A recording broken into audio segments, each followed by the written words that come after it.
Rose donation. It was a long recovery, but on day 975, they were finally able to take their daughter home. The community supported them every day, from raising thousands of dollars for her medical travel and offering prayers, love, and support. Sienna's mom says she has found a constant source of strength from her neighbors and will never forget it. Janice Dean, Fox News. The Point is KUSG, Hagåtña, Guam, 93.3 FM and 104.3 HD3.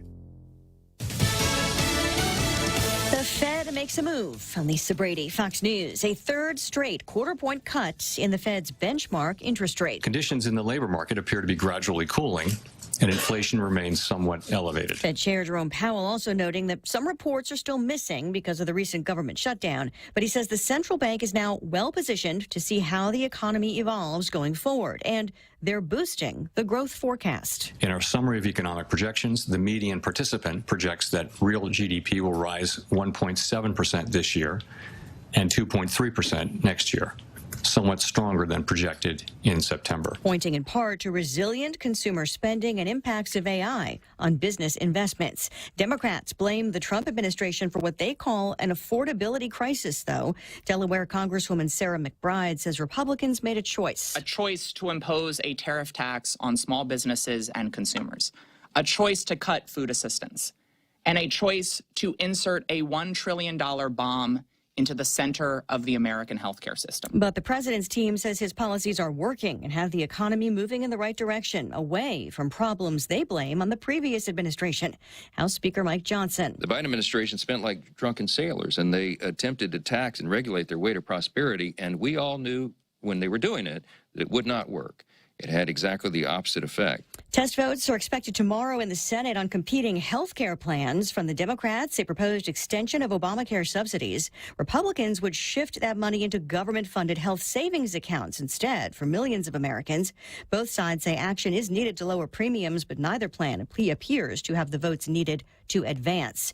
The White House confirming a call between President Trump and the leaders of France, Britain, and Germany about a peace plan for Ukraine. Ukraine and Europe expected to offer their own proposal. America is listening to Fox News. Breathe easy this Christmas with Carrier Guam. Keep your home merry, bright, and fresh with our XL Air Purifier. Now just $265 while supplies last. With 3-in-1 filters and LED air quality monitoring, it's the perfect gift of clean air for your family. Visit Carrier Guam in Harmon Industrial Park behind Kmart or call 671-647-2665. Carrier, your local source for comfort and quality this holiday season. Carrier Guam, turn to the experts this Christmas. This season, KFC turns up the flavor with the all-new KFC Hot Honey Wings. Crispy, juicy KFC wings drizzled in that perfect mix of sweet honey and just the right spicy kick. One bite, and you're hooked. Crave bold flavor the KFC way. Order now on KFCGuam.com or visit your nearest KFC on Guam. KFC Hot Honey Wings. KFC, it's finger-licking good. For the first time in nearly 30 years, a Democrat is elected mayor of Miami. Eileen Higgins winning a runoff election yesterday against a Trump-backed Republican, though it's considered a nonpartisan race. Higgins wants to tackle living cost issues. We've got to build more affordable housing. Hoping to modernize the city's permitting. Higgins also wants to withdraw from agreements with DHS to aid immigration enforcement. The city of Miami did not need to join that. To sign that agreement, but they've done it. But the regulations are unclear about whether you can walk back and reverse that. Democrats claim the mayor's race is indicative of wider voter sentiment. The office of Miami's mayor is part-time and officially nonpartisan. In Miami, Eben Brown, Fox News. Higgins also the first woman elected to that post. Not all Republican governors are on board with President Trump's move away from wind energy. Oklahoma Governor Kevin Stitt is criticizing the Trump administration for canceling wind energy projects. He made those comments during an event with global news platform Semaphore, saying you cannot weaponize those things and put your thumb on the scale for political purposes. An executive order from President Trump signed his first day in office temporarily halted the construction of wind farms on public lands.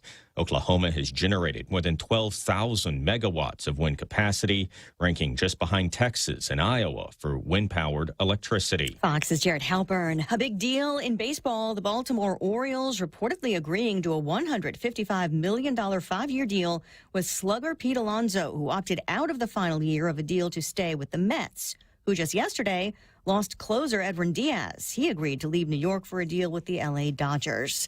An hour to the close on Wall Street, a rally. The Dow's now up 566 points, back over 48K. Elisa Brady, Fox News.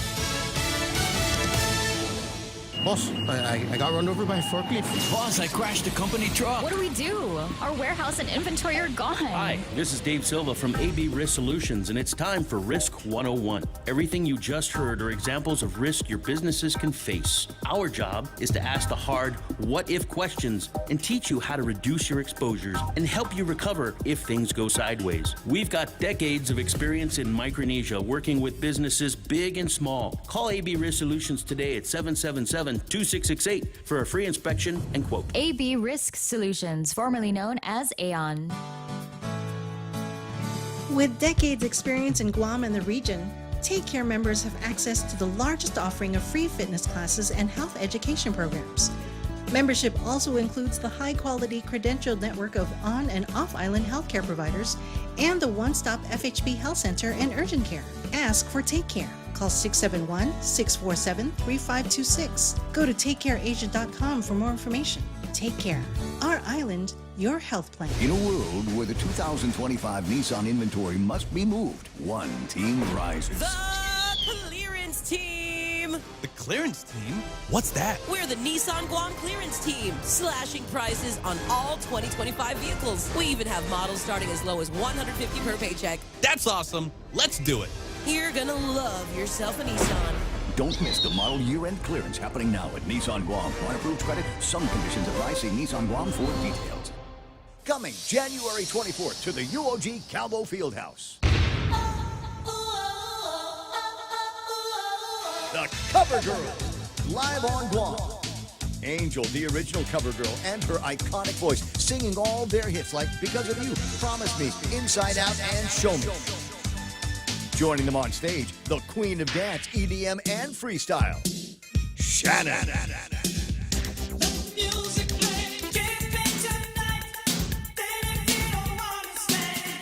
Also, 90s freestyle diva singing all her hits, Jocelyn Enriquez.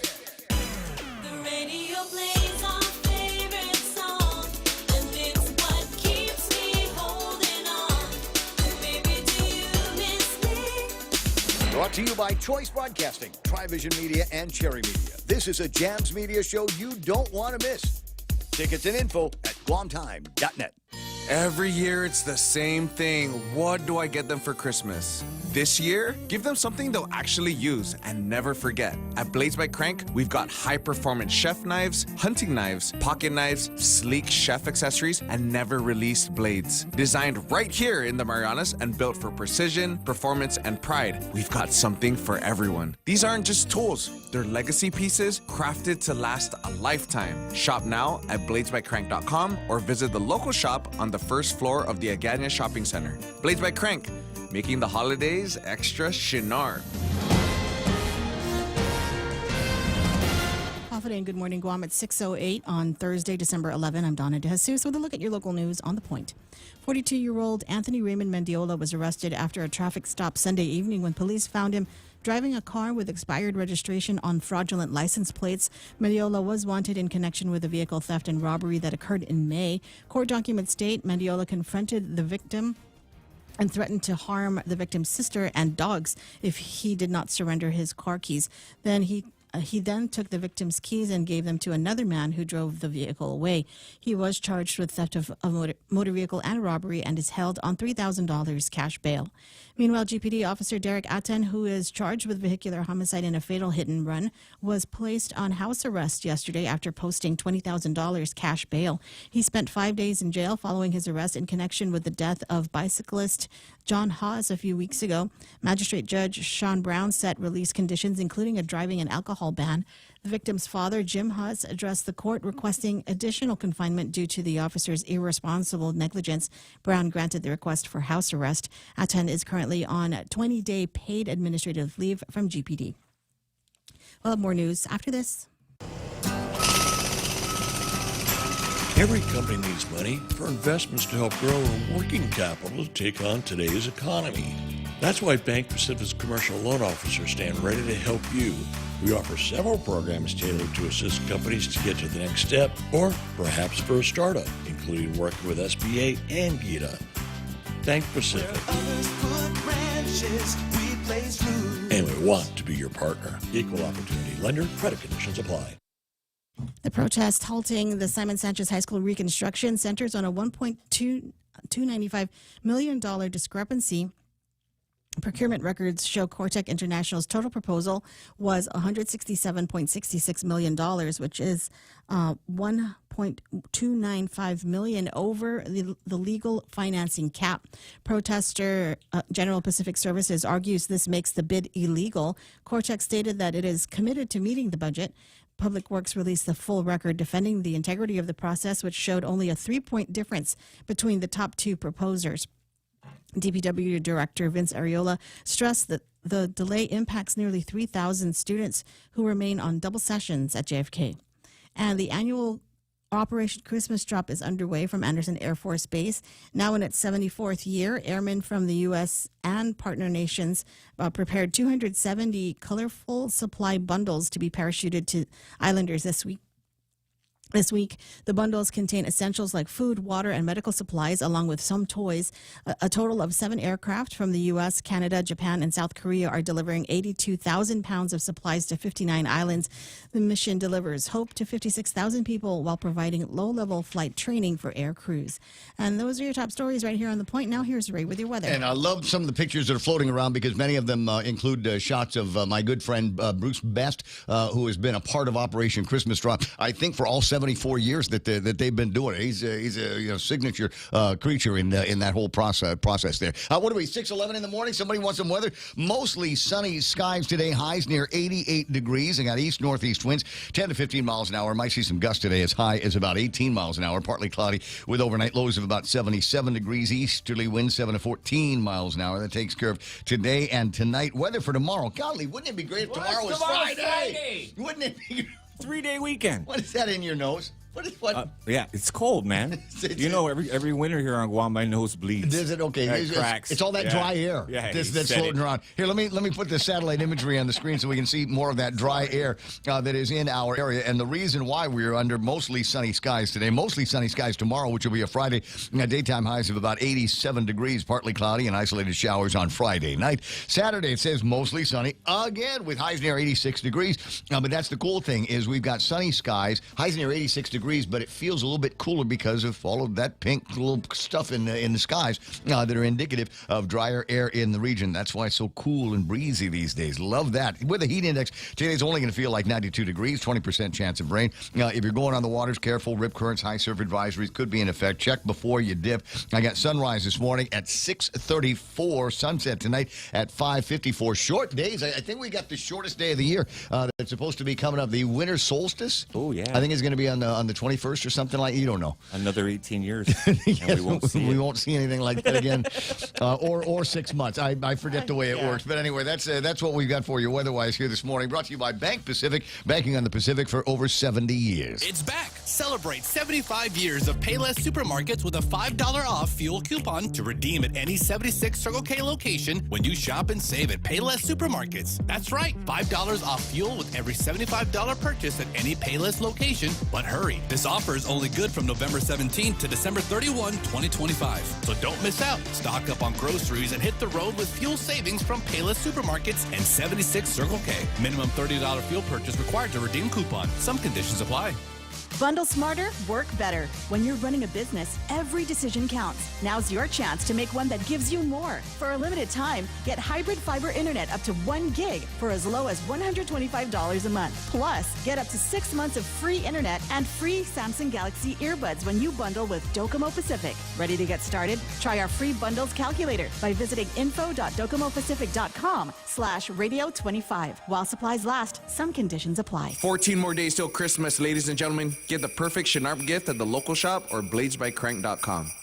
Hey, later on we'll check with Frank the Crank Camacho and find out, because there's some kids that I want to buy stuff for. They're like 4 and 5 years old. I'm saying, get them their first Shinarp knife from Blades by Crank. Don't run with that. That's a thing, right? You can do that. How old were you when you were first trusted with a folding knife? 12. 12. Yeah. How soon did you cut yourself? Within an inch of your life? An hour. That's the way it works. It's a rite of passage. It's a rite of passage, and you've got to be able to prepare that right for the young men in your life. 6:14 in the morning. Portions of the program brought to you by APL, American President Lines, a global presence with a local home. Kim and Ron and all the beautiful people over at Security Title. The Ray Gibson Show. Morning talk that matters. Call now. 888-TALK. That's 888-8255.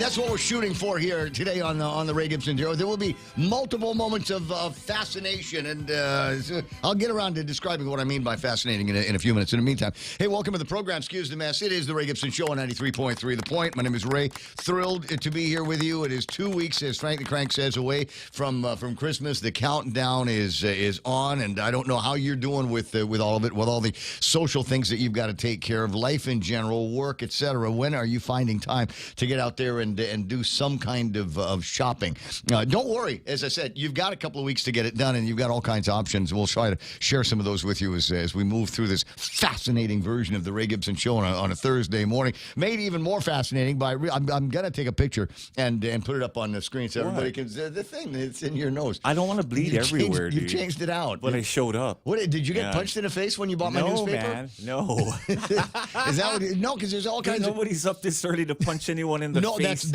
that's not true. I had to put air in one of the tires of the Frontier King Crab, and I went by a gas station this morning, and I got to tell you, if you're one of these people that generally only out during the daytime hours, you're rare that you ever leave the house while the sun is still down. There's a whole other world that Guam is in the middle of the night. You'd be surprised at the folks that are roaming around and walking the streets and the sidewalks with no clear seemingly planned to their like you and me. Just kind of zombies moving through the planet, looking for some place to sleep after they've been woken up by a security guard somewhere, told to get the heck out of there. It's a whole other place. I'm putting gas in, not gas, but air in the tire, and I'm conditioned almost red because it's early in the morning. The place is well lit, thankfully, but there's all kinds of people just kind of, as I said, moseying around, and I'm looking at them. I'm gonna scan the area. Yeah, they're looking. Oh, I've got that Cylon thing going on in my back and forth. I got the Cylon thing going on in my head. But anyway, so I put the air in the tire, got back in the car as quickly as possible, and found my way to work. So, like I said, I'm just kind of curious about, because it's condition orange when you go to the gas station for my newspaper too, right? No, man. You know all those guys? No, the dude behind Do you the know any counter homeless always guys by name? They yell at you, dude. Good morning. Like you've been up for hours. Like, no, dude. No, they've been there for hours. It's super caffeinated Loud to make music. it into 5 o'clock in the morning. But do you know any homeless people by name? Oh, no, I do not. We used to. I've told this story once or twice before when we were growing up, and it was my very holy grandfather that gave the guy the name Bert the Bum. was the guy's name, and he sort of lived in the park across the old Mariana Sales back in the day. Park's still there. He's gone for a long time. He was cool though, right? Huh? He didn't bother nobody. Yeah, he taught me how to play chess. Okay. Yeah. Guard the four corners. Guard the four corners. You get those moments of sobriety and lucidity with some of these guys, and it was. I still don't know what that means. Guard the four corners. I'll you know what? I'll ask Will Parkinson when we speak today. He's on the list of guys to talk to because they're digging in. On the block. Yeah, they're digging in over the Commission on Decolonization, seeing this kernel of an idea from Will Parkinson, and as Ken and I were, the other governor, Leon Guerrero, and I were talking about it yesterday, maybe looking at it as a method that may upend the rice bowl on the Commission on Decolonization. If we answer this question, if we get a solution to this one way or the other, would it render the Commission on Decolonization obsolete? There's some interesting factoids that I will share with you about the Commission on Decolonization here in just a little bit. In the meantime, Real Joe. I'll get it. But he'll do the thing with the phone. 888-8255, 888-TALK. He'll bleed all over the thing with the cotton swab up his left nostril there. But you should be able to make it all the way to the radio if that's the way you want to communicate. There are other ways to communicate with us to get your thoughts on the air. One of them is send it into Meme Machine. 797-8255 is the number for the Meme Machine. And Jeff from Pirates Cove has sent in a variety of things and reminders about how gorgeous the sunrise is going to look on his side of the island. But also a note that the Christmas sale is on over at Jeff's Pirates Cove. All logo items are 30% off. So if you got some friends and family, these are great for family off island. I don't know if you can get it to them off island, but between now and Three Kings. If you don't make the shipment on Christmas Day, you can always say it's on the way, and it's going by way of the Three Kings, and that should keep you out of trouble with friends and family off. It's like, I don't know, Donna, you know about mail and stuff like that. Is mail? We know mail is traveling slow from the mainland to Guam. Is it traveling any faster from Guam to the U.S. mainland? I don't know. You don't know. You can make a prayer. Once she puts the stamp on the envelope and sticks it in a box, that's it. I don't care whether it makes it to the place or not. All right, got it. Well, tell you what, if you're thinking about it, if you're looking for some kind of a great gift item, Jeff over at Pirates Cove, you might as well stop by and have a burger and some chicken wings and some cold beer while you're at it as well. 6:21 in the morning. Don's going to take care of news and headlines to the degree that we've got any actual news and headlines. Although I found something that's fascinating. What? No, it's fascinating. It's a story from My Northwest, and it says 3 companies settle allegations they received illegal pandemic-related loans. What? Illegal pandemic-related loans. You remember when all of this was going on, and one of the first one was the PUAs, and that was the one where you got to fill out the form, and then you got to run it by a bank somewhere at 3 o'clock in the morning, and it's got to get in on free yellow Camaro. Time. Yeah, free yellow Camaros. Yeah, that's for right. everyone. All you needed to do was know how to get it. Done. Are there not insinuations about people that found ways to scam the system during the COVID-19 times? Yeah, there were a few. Yeah. Huh. How about that? Yeah, I wonder if they know anybody in the government. I'm sorry, those are the insinuations that are flying around here these days. But this one here is interesting because this story is interesting because of the 3 companies that are settling allegations they received illegal pandemic-related loans is a fairly large company here on Guam that tried to submit that they were not as large as they really were. And they got the companies. Okay, so it's $5.5 million. All 3 of the companies in restitution. I think this local company here is going to have to pay back. Wow, it's the big chunk of it, $3.4 million. And now you're sitting around wondering, what? Wait, who, Raymond? Who is this company here that figured out how they might be able to perpetrate some never fraud? mind that. Don't say anything, Ray. Huh? Those are sponsors. Not this one. They're listeners. Not this. They know a guy. They might know a guy. There's somebody out there listening, and he's getting all twitchy, going, "That $3.3 million, $3.4 million. That sounds familiar. Did we not just write a check for $3.4 million to the Department of Justice?" More on that in a little bit. I'll share that with you with all kinds of other stuff that's floating around, and then of course there's another way that you can reach out to us, and that is to just leave a note here on the Facebook Live chat and the YouTube Live chat, and I'll take a look at some of those through the course of the morning, and the things that I think are fascinating. I'll share with the listeners. Of course, you're welcome to go and check us out on Facebook Live, YouTube Live, ThePOINT.gu on the World Wide Web's another great place to watch this. Rumble.com, and if you got your hands on the Point apps, you should be able to pull in the video on that. Any screen, anytime, any speaker, anytime is our philosophy here at the radio station. Even on a delayed basis, you might be watching this afternoon on KUAM TV. If you want to know more about that and the schedules and stuff, check out KUAM.com on the World Wide Web. Anyway, 6:24 in the morning, lots and lots to get to, lots and fascinating people. Let's meet some of the fascinating people here attached to The Point. Sometimes you wanna go where everybody knows your name, and they're always glad you came. You wanna be where you can see our troubles are all the same. You wanna be where everybody knows your name. You wanna go where people know people are all the same. You wanna go where everybody knows your name. I'm sorry. I got a very close, very dear personal friend of mine. Says he doesn't want to wait, so he just sent me a note. He says, "Okay, who was it? Come on, who was it?" And I told him who. But the funny thing is, I told him who it was. He thought it was another company. So I'm just sitting around with, is there anybody else that maybe you drop a dime, call somebody over at the FBI and tell them what you know? I don't know. Anyway, 6:25 in the morning. Let me just move the thing up to the front and see who made it in first. According to the app of record today, it's Jerome McDonald. Not only first, but first in the U.S. mainland. But, of course, he's been awake for a lot longer than a few of us here on Guam. And just sitting there waiting. When's the notice? When is it going live? He's going live. He's going live. Anyway, so Jerome, I got Stephen Blake in here. Wow, real nice. Guy. Real guy. And Bennett Lujan Duenas, who's scolding me because she didn't see me over at Jess's thing last night. Oh, what? We need to know why, man. You had a better offer. Got a better offer. There you go. There you go. Sorry, Jess. You'll save us. If you know, you know. Let me see. We got Jay Nauta in the machine here. EOD Kaboom. He's saying, ahoy there, buddy. Anyway, who else is there? Ken Augustin, half a day to you. Elizabeth Mendiola.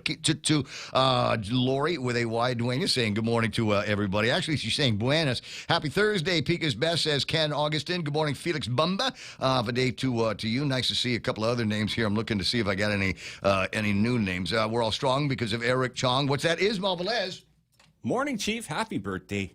Rubio, as in Marco Rubio, orders the State Department to dump Calibri font and restore Times New Roman, reversing the Biden-era order. I thought the administration used web wingdings. Oh, my God. Wait a second.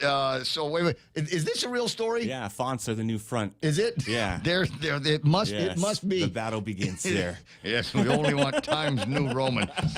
Put that on all the different apps. God, I got to switch. That means I got to switch up whenever I do my stories on Facebook. I got to switch it from the regular to. I was getting used to the ballooning thing when Jessica S.E. Cruz says, mushy, mushy. I got Joe Kai checking his morning Woostig neighbors and G4S peeps. Hey, anyway, Joe, you came up to me at Mescla one day. Oh, I didn't. Well, I'd gone there. I'd gone there because I thought there was going to be a thing. I thought I was invited to a thing over at Mescla, and I thought it was the one in Agana. So I hauled ass from Upper Tumon all the way to Agana, and they said, no, it's the one in Tamuning. I'm like,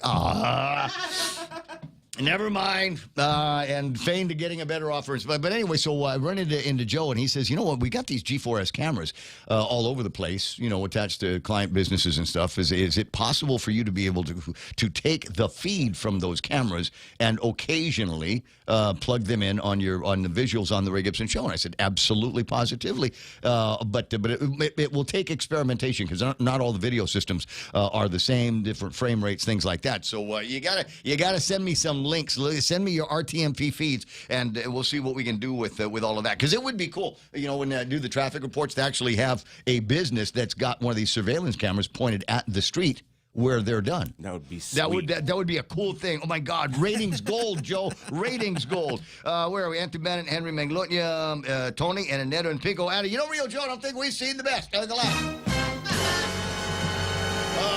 Vice Speaker and Guam's favorite funeral home director, Those are both Tony true. Addy. Did he make it, Anthony Bennett? Did he make it to Justice Party last night? Uh-oh. Are the lines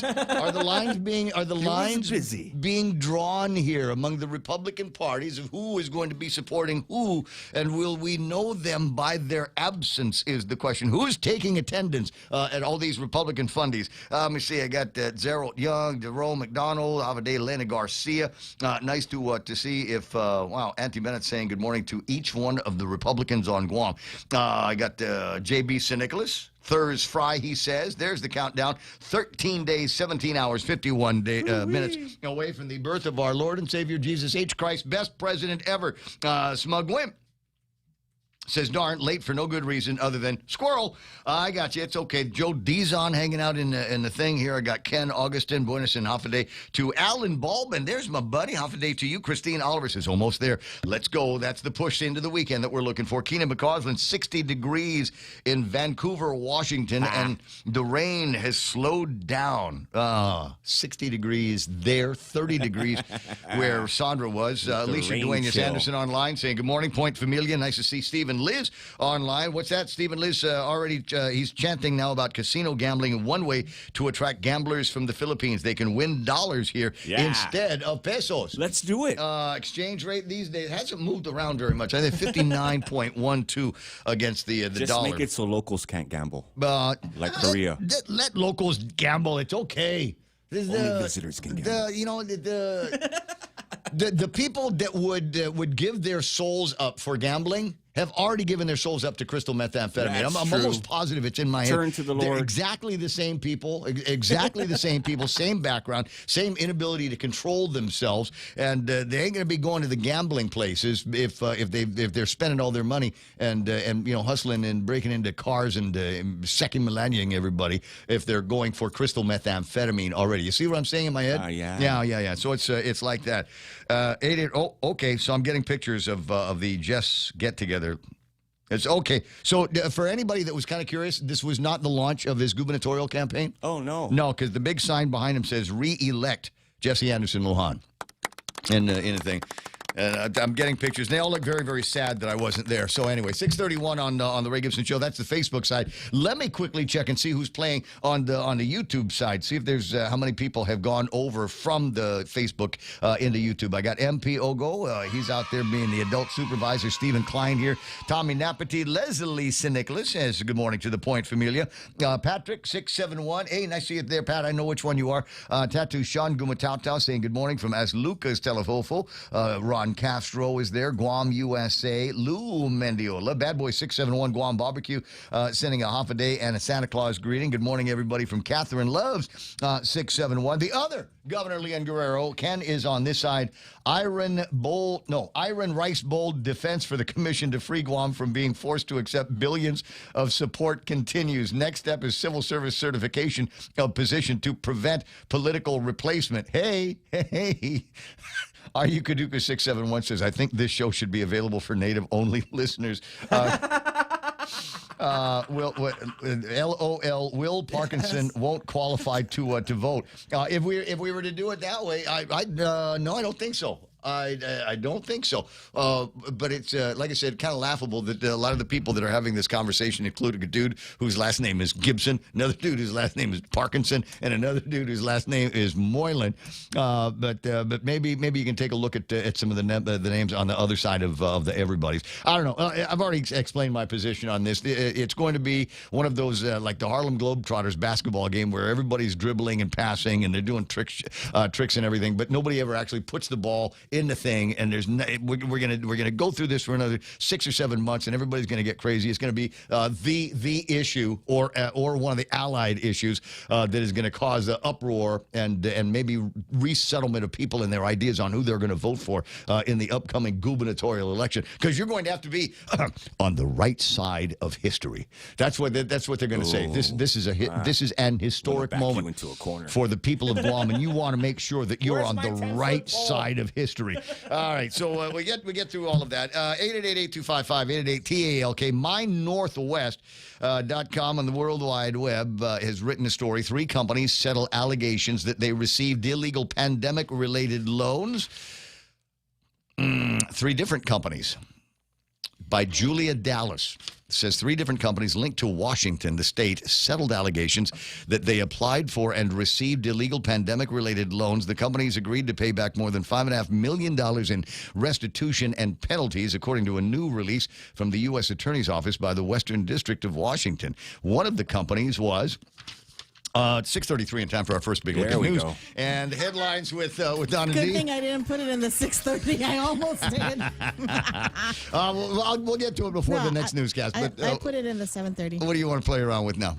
Lawmakers are holding a joint oversight hearing today on dieldrin contamination at the Y-15 well in Chigo. Though the Guam EPA informed GWA of the contamination in late July, the advisory for over 1,000 residents was not issued until September. Emails show the Guam EPA chose not to punish GWA for the delay in public notification. Meanwhile, Senator Roel Parkinson is arguing expanding plebiscite voting is needed after a 2017 court ruling. The Decolonization Commission says voting is about Chamorro self-determination under international law, not U.S. elections. Task force leaders warn changing the rules could weaken Guam's political claims and Congress could still ignore the vote. The commission emphasizes protecting native voting rights and long-term self-governance efforts. And GPA warns the public to expect traffic delays on Route 1 near the Micronesia Mall this week. GPA crews will be performing work near the Harmon substation today from 8 to 4. The 2 outer southbound lanes will be closed. And again, this Saturday, the 2 outer southbound and 2 outer northbound lanes will be closed from midnight to 4 p.m. And those are your local headlines on The Point. Now back to Ray. All right, 6:35, Ray Gibson Show. And they'll return to the story. One of the companies was Lotte Duty Free Guam LLC, a division of Lotte Holdings USA LLC. It says Lotte Duty Free Guam LLC received 2 Small Business Administration Paycheck Protection Program, the PPPs, according to the attorney's office. Citing the settlement agreement, Lotte, which operates a duty-free store at the Guam airport, smells good. My favorite part of it is you go there, smells so good. You pass. That. I don't actually buy anything, but I like the way it smells. All right, you see, they're usually when I'm in the airport, you got the Philippine Airlines flight attendants that are kind of lurking there, waiting for them to open the back door to the plane, and then you go there, and then you go and get yourself a chili dog. It's not a Der Wiener Schnitzel anymore, but it's still same concept though. Chili dog at the airport at 4 o'clock in the morning. Awesome. And then when you need to replenish the water that you had to pour out to get through customs. Did you know that there's a thing? There's a canteen container. There's a filler. 2 ounce only, Ray. No, you can take you can completely carry fill 2 the thing ounces up. of Anyway, water. let me return to the story. Lotte, which operates a duty-free store at the Guam airport, claimed to have fewer than 500 employees, making them eligible for the loans. However, it was discovered the Guam store is part of a much larger company that had too many employees to qualify for the loans. As a result of this, Lotte has settled and agreed to pay $3,437,549. There's a couple of other groups. I'll just to complete the story, I'll read it. Everett Company, that is a subsidiary of a multinational aerospace conglomerate, also allegedly had too many employees to qualify for the SBA PPP loan it received. Therefore, they will pay back $1.4 million. Podworks Corporation has agreed to pay the government $632,000 for an SBA PPP loan it received. A relator filed a lawsuit in the U.S. District Court in Seattle in April accusing Podworks of not qualifying for the PPP loan because some of its business involves the sale of cannabis, which is illegal under federal law. The settlement will resolve that allegation. Quoting, now, these civil settlements include the resolution of claims brought under the QTAM or whistleblower provisions of the False Claims Act. Under those provisions, a private party can file an action on behalf of the United States and receive a portion of any recovery. And receive. Okay. So wait. What this last paragraph is telling me? Somebody blew the whistle on Lotte Duty Free. Somebody blew the whistle on loaded duty free, nice. and they got paid. There's going to get a share of $3.4 million. I wonder what that's going to be. So be on snitch money. Red Corvette. Red Corvette? Yellow. Yeah, was it yellow that was the one that got it? Yellow right? Camaro. Yellow Camaros. Okay. Go and see who's going to be driving around in a yellow Camaro. Interesting story on that one. Anyway, so and interesting names. I sent that out to a few people that I thought might be interested in case they might have missed that this morning. 6:38. Other fascinating news? Oh, I don't know. There's it's in my head. I read a thing. There's some new research that is apparently making a big deal among a couple of writers that I know, because all the stories they're writing this morning keep linking to us another news article that says that we're actually okay with airplane food now. Yeah, airplane food. So my airplane experience recently, obviously, has all been on Philippine Airlines in 2025. And I've got to say, it is my favorite thing. When I'm settled into the chair, we've achieved 35,000 feet, flying at 700 or 800 miles an hour, hurtling through space in the tube like birds in the sky, as the man says. And here it comes. The lady, she's all dressed up, pushing a little cart. She's got her little apron on, and she says, "What do you want?" It's never the fish. I'll just tell you that right now. It's never ever the fish. But if I could, skin. If I could get the recipe for the chicken adobo that they serve on the Philippine Airlines flights, I would be about the happiest guy in the world. That is the good stuff. Is that Ben and Yan's? Can we get the same thing over at Ben and Yan? Because it's so you get these morsels of chicken thighs and breasts. You want the plain recipe. Still got the skin on it. I don't eat it, but it's still got the skin on it. And it's a delight, and even better when they serve it to you about 6:30 in the morning because you haven't eaten anything all night. 6:39 on the Ray Gibson Show. We got more like that on the way. You can drop off your stuff. Call in again, 888-8255. If you got something you want to send, pictures of your sunrise, maybe a flyer for your business around the holiday time, 797-8255. Be right back. The night comes alive at Zoe. Feel the bass, lights, and energy that define Guam's nightlife. Open Fridays and Saturdays from 9 p.m. to 2 a.m. Only at Zoe Nightclub, where the night never ends. This February, skip the roses and give them a night they'll never forget. It's Subscribe to Love, happening February 13th, 2026 at the stunning Leo Palace Resort. She's my sunshine in the rain. Starring two of the smoothest voices on the internet, Jeremy Passion and Gabe Bunda. Your fingers cross mine. Together for one unforgettable night of music, vibes, and island romance. Couples, singles, and a whole squad. This is your Valentine's celebration. Tickets available now at guamtime.net. Make this Valentine's weekend unforgettable. Get set to subscribe to love. I know it's a little bit early to start thinking about Valentine's, but we just want to get you to get your tickets early, 6:41, is it time to take a look at what's happening on the... Wait, first on the screen right now, Senator Jesse Anderson Lujan last night, and beautiful ladies that are accompanying him for that photo shoot, including one Auntie Bennett Lujan Duenas, for those of you that wanted to know who she is. She's the one that's right next to him. She's standing off on her own. Where were we? Road pictures. Hold on, that's a burp. I'm swallowing a burp. Here it comes. Where's the traffic here? There's no traffic. Just a tiny bit of car line traffic over at Ukadu. Nothing major up north at Anderson Air Force Base. Maybe a little bit of traffic heading into the thing. Turn around, point the car in the other direction. You're headed south, and things looking pretty good. Mostly intersection traffic in the Dededo area. You get to the Micronesia Mall, and that's it. There's no more traffic through there right now. Tiny bits from Micronesia Mall through the upper Tumon corridor that'll take you into Tumurang, and then eventually into the downtown Hagutnya area. They're looking pretty good there. Route 16 is looking sweet. Only a little bit of traffic. It looks like it's turning onto Route 8 from Route 16. Route 10 looking good. Route 4 looking good. If you're in the downtown Hagutnya area, headed south, maybe through Sinanya, Route 6, etc., those are all looking good. All the way to Big Navy and Sumai. 6:42. I think that's all the traffic you need right now on The Point. You asked and we listened. The Bacon Portobello Mushroom Melt, a Wendy's favorite, is back. Try our deliciously indulgent sandwich made with juicy beef, crispy applewood smoked bacon, sauteed portobello mushrooms, and melted cheese, all on a soft toasted bun.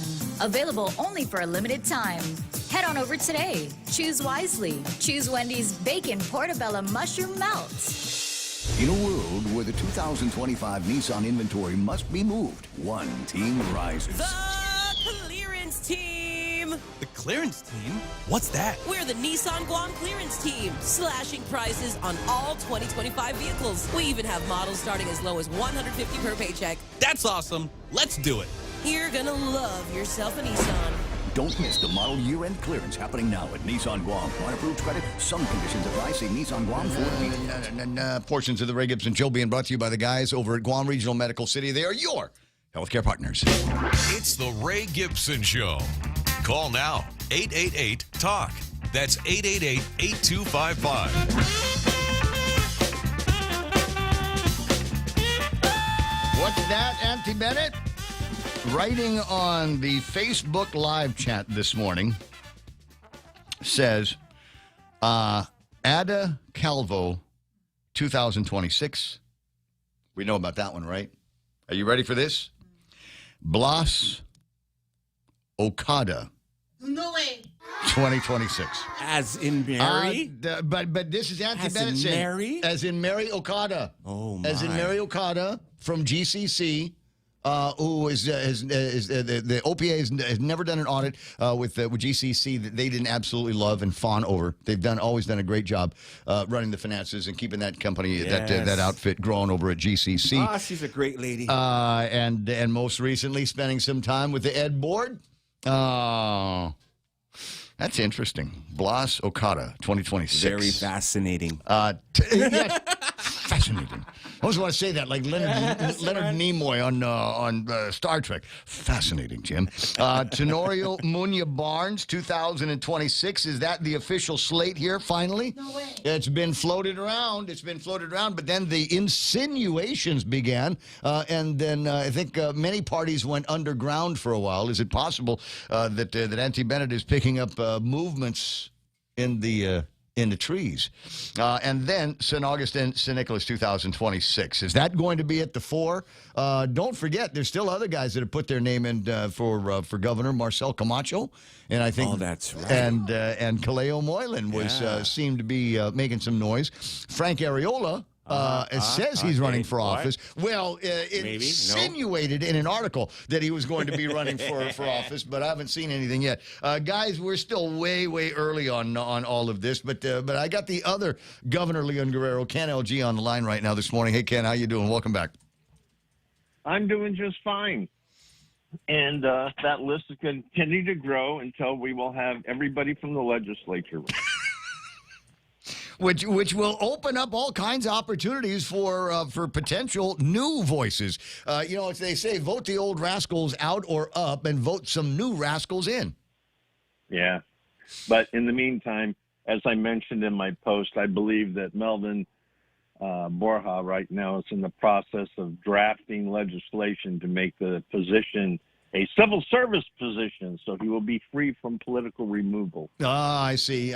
Well, I mean, it's not political removal. I mean, if there's a determination made that there's no longer a need for the office for the that part of the government of Guam, the Decolonization Commission, then it's that's the cause, right? I mean, how could Civil Service Commission get in front of that? It would take an act of the legislature to cancel it. And if we can't get the legislature to act to fix the problems with the law, then how can we depend on the legislature canceling the agency and canceling a lucrative position that could be awarded to a politically well-connected insider by a future governor? It was 6:47 in the morning, and I'll throw it out in this direction here. There might be some sober minds over at the legislature that say clearly the point of the legislation from the 23rd Guam legislature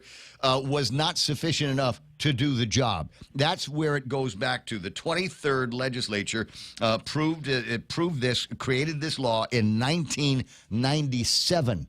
That's 30 but years that was ago. just an amendment to the 1980 law that created the commission. But my point is, And the it's 97 law 30 years inflicted all later, those and they still problems. haven't been able to do anything except go on junkets and hang out with the hoi polloi in the United Nations and go watch Cats or what was the Andrew Jackson movie? Hamilton. Hamilton, there it is, the Hamilton play in New York. Cats. Yeah. And attend grand opening of 5-star restaurants at taxpayer expense, all those good things, and keep their air miles. They're like 3 or 4 trips a year. We're the Commission on Decolonization. We're not just regular people. We're diplomats.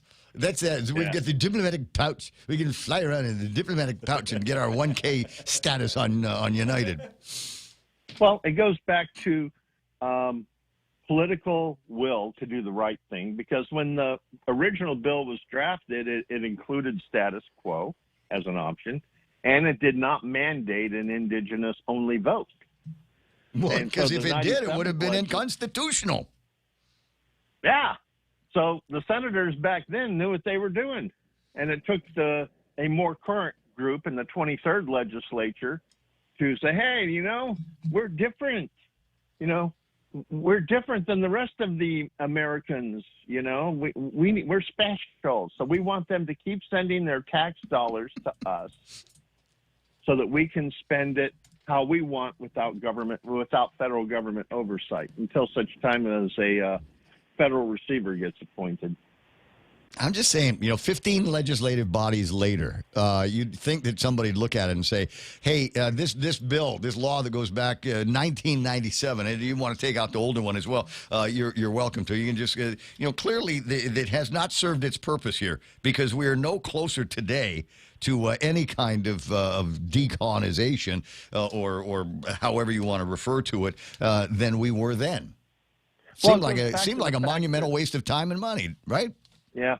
Well, it goes back to the fact that Guam has a small voting population, and senators are reluctant to irritate any portion of that, especially a significant number like the 1,800 that Babakwa keeps talking about, who marched on Adelup, in 2017, 2018.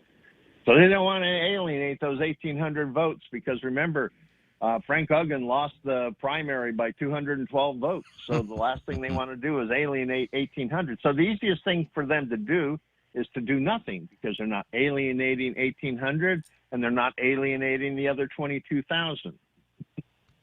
Yeah, path of least action is what I call it. Yep. Yeah, you're right about that. It's how I run my life.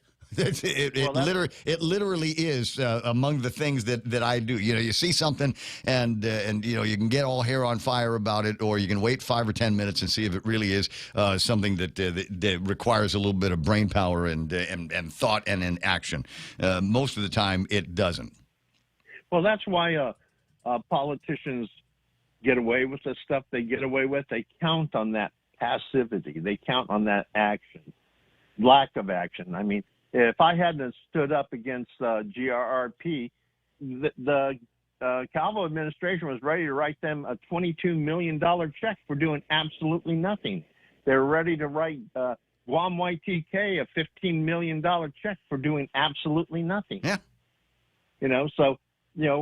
Yes, this is a windmill. Yes, I'm Don Quixote in many instances, but what we're looking at is if nobody stands up and says anything, the risk of bad things happening are greater than when some people stand up and say, hey, this is stupid, and calls them on it. Well, yeah. Because when you call them on it, then they have a tendency to back down. Yeah. So this radio show is not necessarily that path of least action. This is also a great place to call the balls and strikes and say there's something stupid going on, and we need to get to the bottom of it. 6:52 in the morning. Ken, it's always a pleasure talking with you. I'll talk to you later. You know what? 888-8255, 888-T8. Well, okay. So except the part where he is beginning to refer, he's now given himself the mantra of Don Quixote. There you go. Yeah, tilting it at windmills is the thing. So all callers. I'm just gonna say, no, Ken, you gotta wait until the other callers do that. You gotta wait until the other callers, they call in after you and say, that Ken LG reminds me of Don Quixote. That's what it is. with his trusty steed, and he's trying to kill the windmills, just like in that old story from back in the day. You gotta wait. Somebody else has to say that you're the Don Quixote, not you. You can't just put that on your. You cannot crown yourself, is what I'm saying. Anyway, it's still 6:52 in the morning, and getting a number of interesting comments. I reposted for my friend Bert and the guys over at Pono and I love seeing it when this happens. Hold on, I got to send the picture to myself. What do I say? Put it in the thing there, that one, and then force it over to the point WhatsApp thing, 7978255. All right, I think I got it. There it is. It was sent to me, and I've reposted this on my stories on at least Instagram, and it might also show up on Facebook. It is a flyer for the grand opening of the Pono Hawaiian Grill. And so they've got a food truck, right? Yeah. One of the island's most popular food trucks, mind you. And they've got a brick and mortar location. And it's at the address is actually on the flyer, but I've found that between me and some of the other guys that are floating this flyer around, we still have to describe where the hell it is. Yeah. They're going, wait a second, 230 O'Brien. New spot. What? Where's that? 230 West Soledad Avenue. Where on what map does that show up? Okay, so you know where the old Degania Bridge is. Okay, you know where that is? Yeah. Serena. Yeah, it's Serena Park over there. There's a statue of my great Uncle Pedro Martinez. And so across the street from that, you cross the street, and then there's My Secret Garden. Oh, yeah. Right? And next to that, in between that and the old seaside, is Pono. Pono, bro. Grinds. Yeah, that's broke the mouth. It's the thing. It's crazy because it does broke the mouth, but he's not Hawaiian. He's from here. That's my buddy Berto. Yeah. But anyway, so Hagutnya City Pono Hawaiian Grill Island Guahan has got their grand opening. It's going to be taking place on Saturday at 11 o'clock in the morning. Now the model has changed. I talked to him about this, on a fairly regular basis, and I think originally it was going to be where you just kind of show up and you call ahead and say, okay, I want this kind of bowl, I want that bowl, or whatever, and then you go and pick it up. And there's, places on the inside where you can sit and wait for the food to be, handed to you. And then I said, okay, well, can we eat inside now? And he says, yeah, I think you can eat inside now. So, all right, so I can get the food and just sit there and grind. Cherry. He says, cool. Can I drink beer? And his response was, yes, you can drink beer. But I don't know if he's selling it. Yeah. I don't know enough about it. Berto, are you selling it, or do I just bring my own? He's just kind of sneaking on the inside. What's the rule on that? Can I just kind of walk in anywhere with my own cooler and drink beer? No, you can't. But if I'm not competing with anything, cool. What? Okay, so I'll bring my chair. Who's that dude that brings his beer everywhere? I'll drink it. I'll drink it outside. That's what we were threatening to do. Is we'd go and sit underneath the doak tree out on the other side of watch the traffic go by. Watch the traffic go by. Cherry, dude. Drink beer. Look, if you can have people sleeping in the front of the cathedral basilica, what's the problem with me drinking a beer out there on the Doak Strip there in downtown Hagutnya? I'm just saying. 6:56 in the morning. 888-825-588 TALK is the telephone. Mike Grace says, wow, lao. Yeah, it's going to be like that. So where were we? This note, I want to get this done because there's like two I consider major races going on this weekend. One of them is the Plumeria 5K, 10K. And last night I signed up for Derek. I signed up for the 5K. Just FYI. Yeah, you're on notice, bro. Well, there were too many other fast people in the 10K, so I said screw that. Gonna show up. So I signed up. So that's Saturday morning at Community First. And then Sunday out at Leo Palace is going to be the return of the Jingle Bell Run. They have adopted that now out at the place. Proving grounds.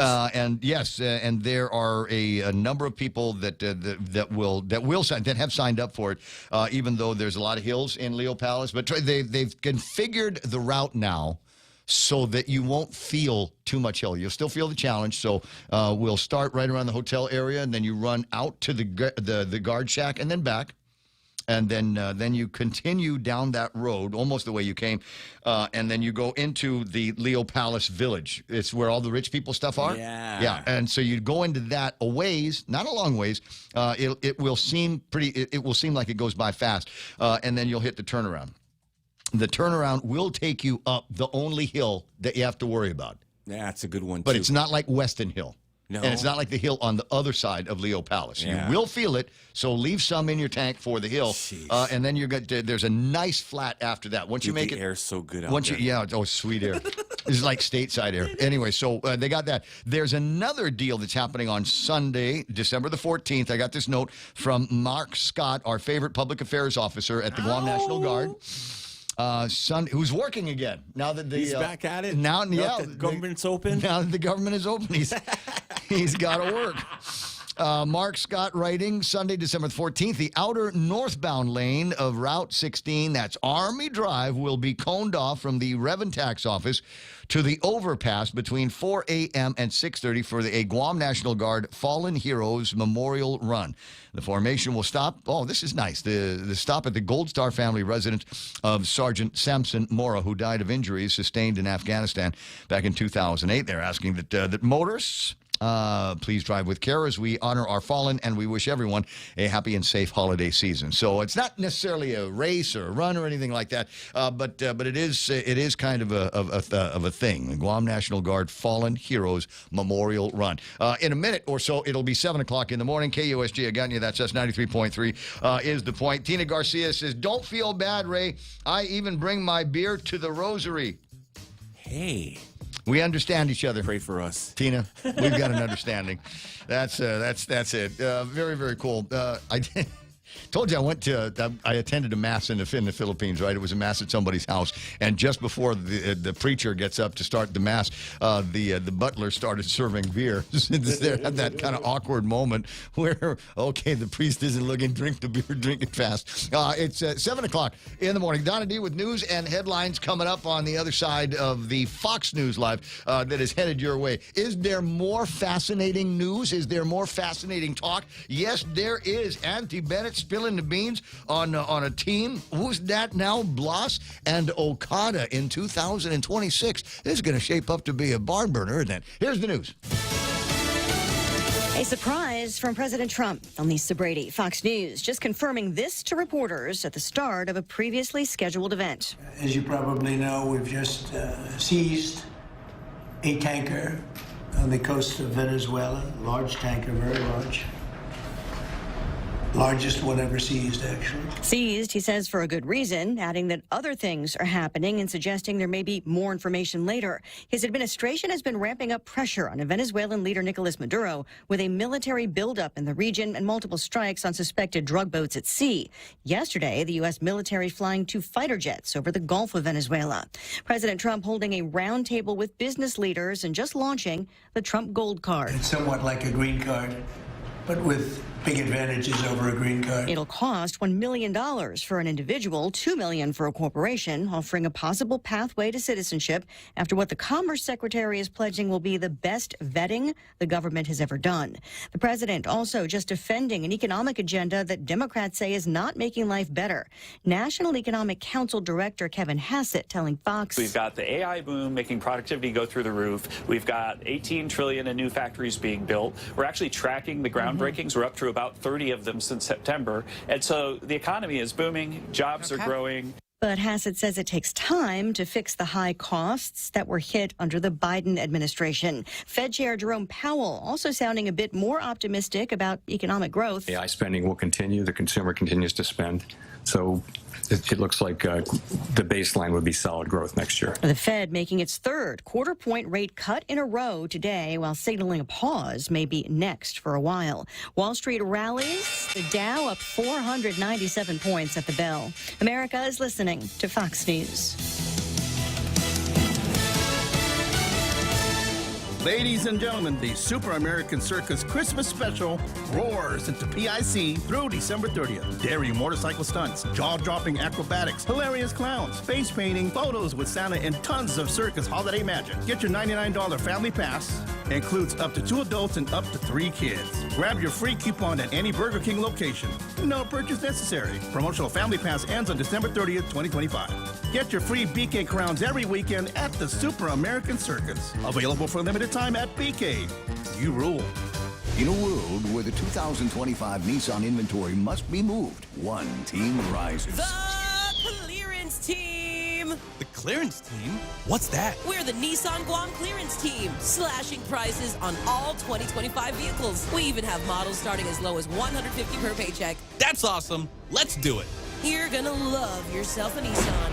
Don't miss the model year-end clearance happening now at Nissan Guam. On approved credit, some conditions apply. See Nissan Guam for details. Strong words on Ukraine. That's part of how President Trump describes a call earlier today with the French, German, and UK leaders. We said before we go to a meeting, we want to know some things. You know, they would like us to go to a meeting over the weekend in Europe, and we'll make a determination depending on what they come back with. Ukrainian and European officials have been working on their own proposal and raising concern about parts of a U.S. peace plan that critics say may be too favorable to Russia, though Russia has also taken issue with some of it. Congressional leaders looking ahead to the start of Hanukkah with a special menorah. It was a gift to us, and it is made of the steel that came off of the bombs that were shot down over Israel, the missiles that the Iron Dome was taken down. So it's particularly meaningful. House Speaker Mike Johnson alongside the top House and Senate Democrats all using the occasion to condemn anti-Semitism. An unusual explanation after a stolen car crashed in Florida. Deputies say the crash happened Monday in Volusia County after 36-year-old Calvin Curtis Johnson allegedly took a BMW that had been left unlocked with the keys in a cup holder. Minutes later, witnesses pulled him from the wrecked car. Johnson admitted he'd been driving over 100 miles an hour, but insisted he never stole the car, saying he'd simply been teleported into it. I don't know. I teleported or something. Where'd you get the car from? I don't know. It's Calvin. I don't know. I teleported. He was taken to a hospital and now faces grand theft and suspended license charges. Johnson also told the deputies they saved him from the aliens. Matt Murphy, Fox News. Recapping stocks, the Dow up 497 points, getting back over 48,000. The S&P up 46, crossing into record territory but not staying there. The Nasdaq up 77 points. I'm Lisa Brady, Fox News. It's the most wonderful time of the year, and all of us at Security Title want to wish you a joyous holiday season. We are grateful for your continued trust and support, and we look forward to serving you in the new year. May your homes be filled with warmth, laughter, and love this Christmas. From our family to yours, Merry Christmas and Happy Holidays. Security Title, celebrating over 25 years as your trusted partner in real estate. Celebrating the 176-year anniversary of American President Lines, APL is a trusted partner to the U.S. government and its military. Our U.S.-flagged vessels are proud to provide ocean transportation, logistics, and critical mission support worldwide, and most especially to our local partners right here on Guam and Saipan. APL has an extensive network that connects your shipping needs to anywhere in the world. The APL Guam team is dedicated and are here to help you. Call 588-4651 or visit apl.com. APL, global presence with a local home. You asked and we listened. The Bacon Portobello Mushroom Melt, a Wendy's favorite, is back. Try our deliciously indulgent sandwich made with juicy beef, crispy applewood smoked bacon, sauteed portobello mushrooms, and melted cheese, all on a soft toasted bun. Available only for a limited time.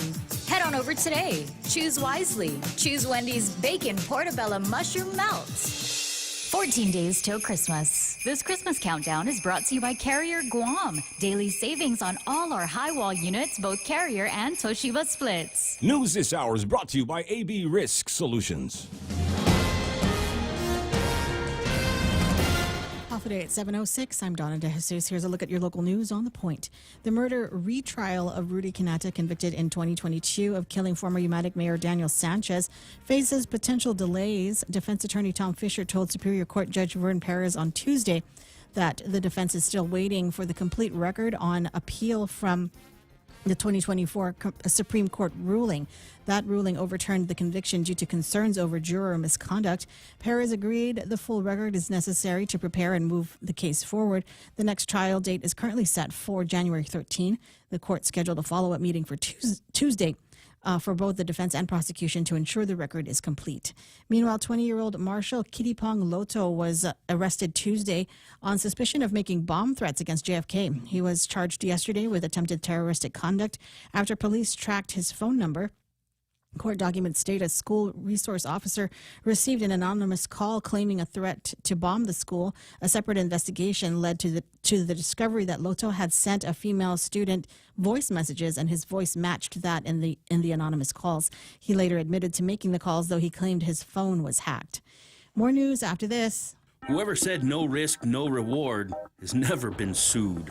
Hi, I'm Dave Silva from AB Risk Solutions, and our job for over 70 years has been to help businesses just like yours manage risk. Manage risk? We will never be able to totally eliminate the myriad of risks every business faces, but we can help you manage them and recover when disaster strikes. From mom and pop operations to high-rise hotels, we're the experts businesses have counted on for many years. Call me today at 777-2668 for a free risk review and consultation. AB Risk Solutions, formerly known as Aon. An audit by the OPA on the judiciary of Guam found about $18,000 in questioned costs from 2020 to 2024. The questioned costs represented 10% of the $173,000 tested. Findings included untimely processing of purchase orders, lack of vendor quotations, and travel vouchers submitted as late as 33 days after the deadline. $19 in unauthorized transactions were also found, involving small charges for a video game and food delivery. Judiciary Administrator Danielle Rosette says the costs were largely due to clerical errors and that the judiciary has implemented more stringent controls to prevent reoccurrence. The OPA noted that the audit did not find any fraud or abuse. And crews from multiple agencies cleared a homeless encampment on Alupang Island last Friday, only to find the occupants had left before outreach could be offered. The cleanup, coordinated by Parks and Rec, addressed urgent health hazards. Officials noted the encampment had no running water or sewage, posing a risk to the surrounding area. Crews hauled away large amounts of junk, including suspected meth paraphernalia. The CLTC property was cleared after Park Police issued a notice to vacate. Officials confirmed that while the island is clean, the underlying issue is complex, as those pushed out often relocate or refuse available assistance. And those are your top stories. Back to Ray with weather. KUAM did a story. The pretty Japanese one. Went out, walked across the island and did an interview with them. So we know who these people are. We get there, we can see who they are in the story, unless they digitize the faces. So it would be interesting to sort of track them. Where are they going to show up next? Where will they go? How far away from Lupat Island are they going to head to? Now, little known fact is at the edge of it, just before you get to Lupang Beach, the condominium. There's a stand. The water goes underneath a stand of trees, and in that where nobody can see. And the last time I was through there was an encampment at that side. So maybe they just scooched over there in order to avoid the scrutiny of people saying, hey, there's homeless people living on that island. Or will they find themselves at Skinner Plaza? Will they find themselves at Plaza de España? Are they going to find themselves underneath the parkway, the thing over at the Cathedral Basilica, or the old internet place at the corner? There's any number of other spots that they could land and show up. The bigger problem is, as highlighted in that article where that story came from, is these guys, they're known, the park police, everybody knows who they are, where they are. Multiple attempts at offering them assistance to find them some kind of lodging, find them some kind of work, find them some kind of a transportation. But the fact of the matter is, according to this article, and we've heard this many, many times, if I'm going to live in that place, they won't let me drink, they won't let me smoke, they won't let me vape. And so I don't want to live by those rules. Easier to live outside on the streets, and they made their own decision. I'm okay with them making that decision. I'd just rather they didn't do it in Tumon. I'd rather they didn't do it in the downtown Agutnia area and alongside many of our beautiful beaches. 7:11 in the morning on the Ray Gibson Show. Weather, yeah, we got that for you. Mostly sunny today, mostly sunny tomorrow, which is Friday. I heard, and mostly sunny on Saturday. These are the times for grill marks, my friends. Daytime highs, 88 degrees today, 87 tomorrow, 86 on Saturday. We've got this cool, dry air that has enveloped the Mariana Islands and making for some of the best weather that you're going to get all year long. That doesn't mean it's not going to rain. We've got forecasts for isolated showers in the forecast. And generally what that means is the second that you've decided to put a coat of paint on a house or wash the car or mow the yard, it's going to start raining right then and there. So make sure that you've got alternate plans when it does. With a heat index today is going to feel like 92 degrees. There's a 20% chance of rain. Sunrise about 6:34 this morning. I think I got some pictures that I put up during the news from Jeff over at Pirates Cove. Yes, absolutely gorgeous scenery down in that part of the island. Don't forget they've got a big sale going off on logo gear inside Pirates Cove, and as usual, there's always something fantastic to eat. I say cheeseburger and chicken wings and cold beer. Sunset tonight about 5:54. That's it. News and weather together on 93.3. This is The Point. Travel goals unlocked. Whether it's Korea in the summer or Japan in the fall, the United credit card from First Hawaiian Bank can help you turn your urge to explore into your next boarding pass. Apply by October 31st, 2025, and if approved, earn 45,000 bonus miles when you spend $2,000 within the first 3 months after account opening. Unlock your next adventure with the First Hawaiian Bank United credit card. It all starts with yes. Terms and conditions apply. To learn more, visit one of our branches or go to fhb.com/United. For all your real estate needs, call the professionals at Hoffaday Realty. Jody, Saran, Libby, and Lolita, and they'll take care of you on every step of the real estate process. No worries. Just contact Hoffaday Realty at 588-4232 or 588-HOFFA or email them at hoffadayrealty@gmail.com. They're at 426 Challenge San Antonio, Suite 204 in Tamuning. Open Monday through Friday, 10 to 4. Hoffaday Realty for all your real estate needs. Nice. 714 Ray Gibson Show also being brought to you by APL American President Lines, a global presence with a local home. And you got to eat fit. You got to eat fresh over at Subway. They've got this new line. The Fit Fresh sandwiches is like 500 calories tops, but absolutely loaded with protein. If this is going to be the year that you start going lean and mean and start looking like Frank the Crank Camacho without a shirt, that's the way that you get there. Subway sandwiches, 500 calories, but lots of protein. More protein equals more muscle equals better metabolism. More metabolism means that you're going through calories in your body even faster. Help melt, get the shred going on with Subway Eat Fresh. The Coconut Wireless is back. The Ray Gibson Show. Call now, 888-TALK. That's 888-8255. So much going on. Did you hear what Trump did? They confiscated an oil tanker off the coast of Venezuela. Oh, nice. And Free he said gas for us. It was a big one. He's the biggest one ever. biggest tankers drill, ever baby, been drill, or still. This is going to be interesting to watch. Tina Garcia talking about bringing beer to the rosary, but she says if the rosary is in the church, I leave them in my truck. Oh, good woman. There it is. So we got Carl with a K is watching the Gizmo here this morning. Carl with a K. Cecile Bambasuda. We got all kinds of legislature people here. Says, good morning, Ray Point Gang in Guam. Have a safe and wonderful Thursday. Will do. 7:50. We were hoping to get Frank the Crank Camacho on the radio yesterday. Sure were. Frank, were you traveling? Are you traveling? Are you here? Good morning, Mariana. No, I am back on Guam, back home. It's good to be home. Okay, where were you this time? I was in Japan. It was the first time Sarah, my wife, my two boys, and I. It was our first international jiu-jitsu competition. It was a big IBJJF event, and we got to all compete and fight all these people for one whole weekend. It was great. Isn't that incredible? Well, didn't we have one of our own big major competitions here? Because my niece, Gabrielle, came in third in her division in a big jiu-jitsu competition on Guam. huge. So I got to give a shout out to the Marianas Open. The Marianas Open, they're doing great things, big things. So they have a Marianas Open in all these different places in Japan, in in Nagoya, in Korea, in Taiwan, in all these places, which drives so much jiu-jitsu practitioners in these countries, right? The Philippines.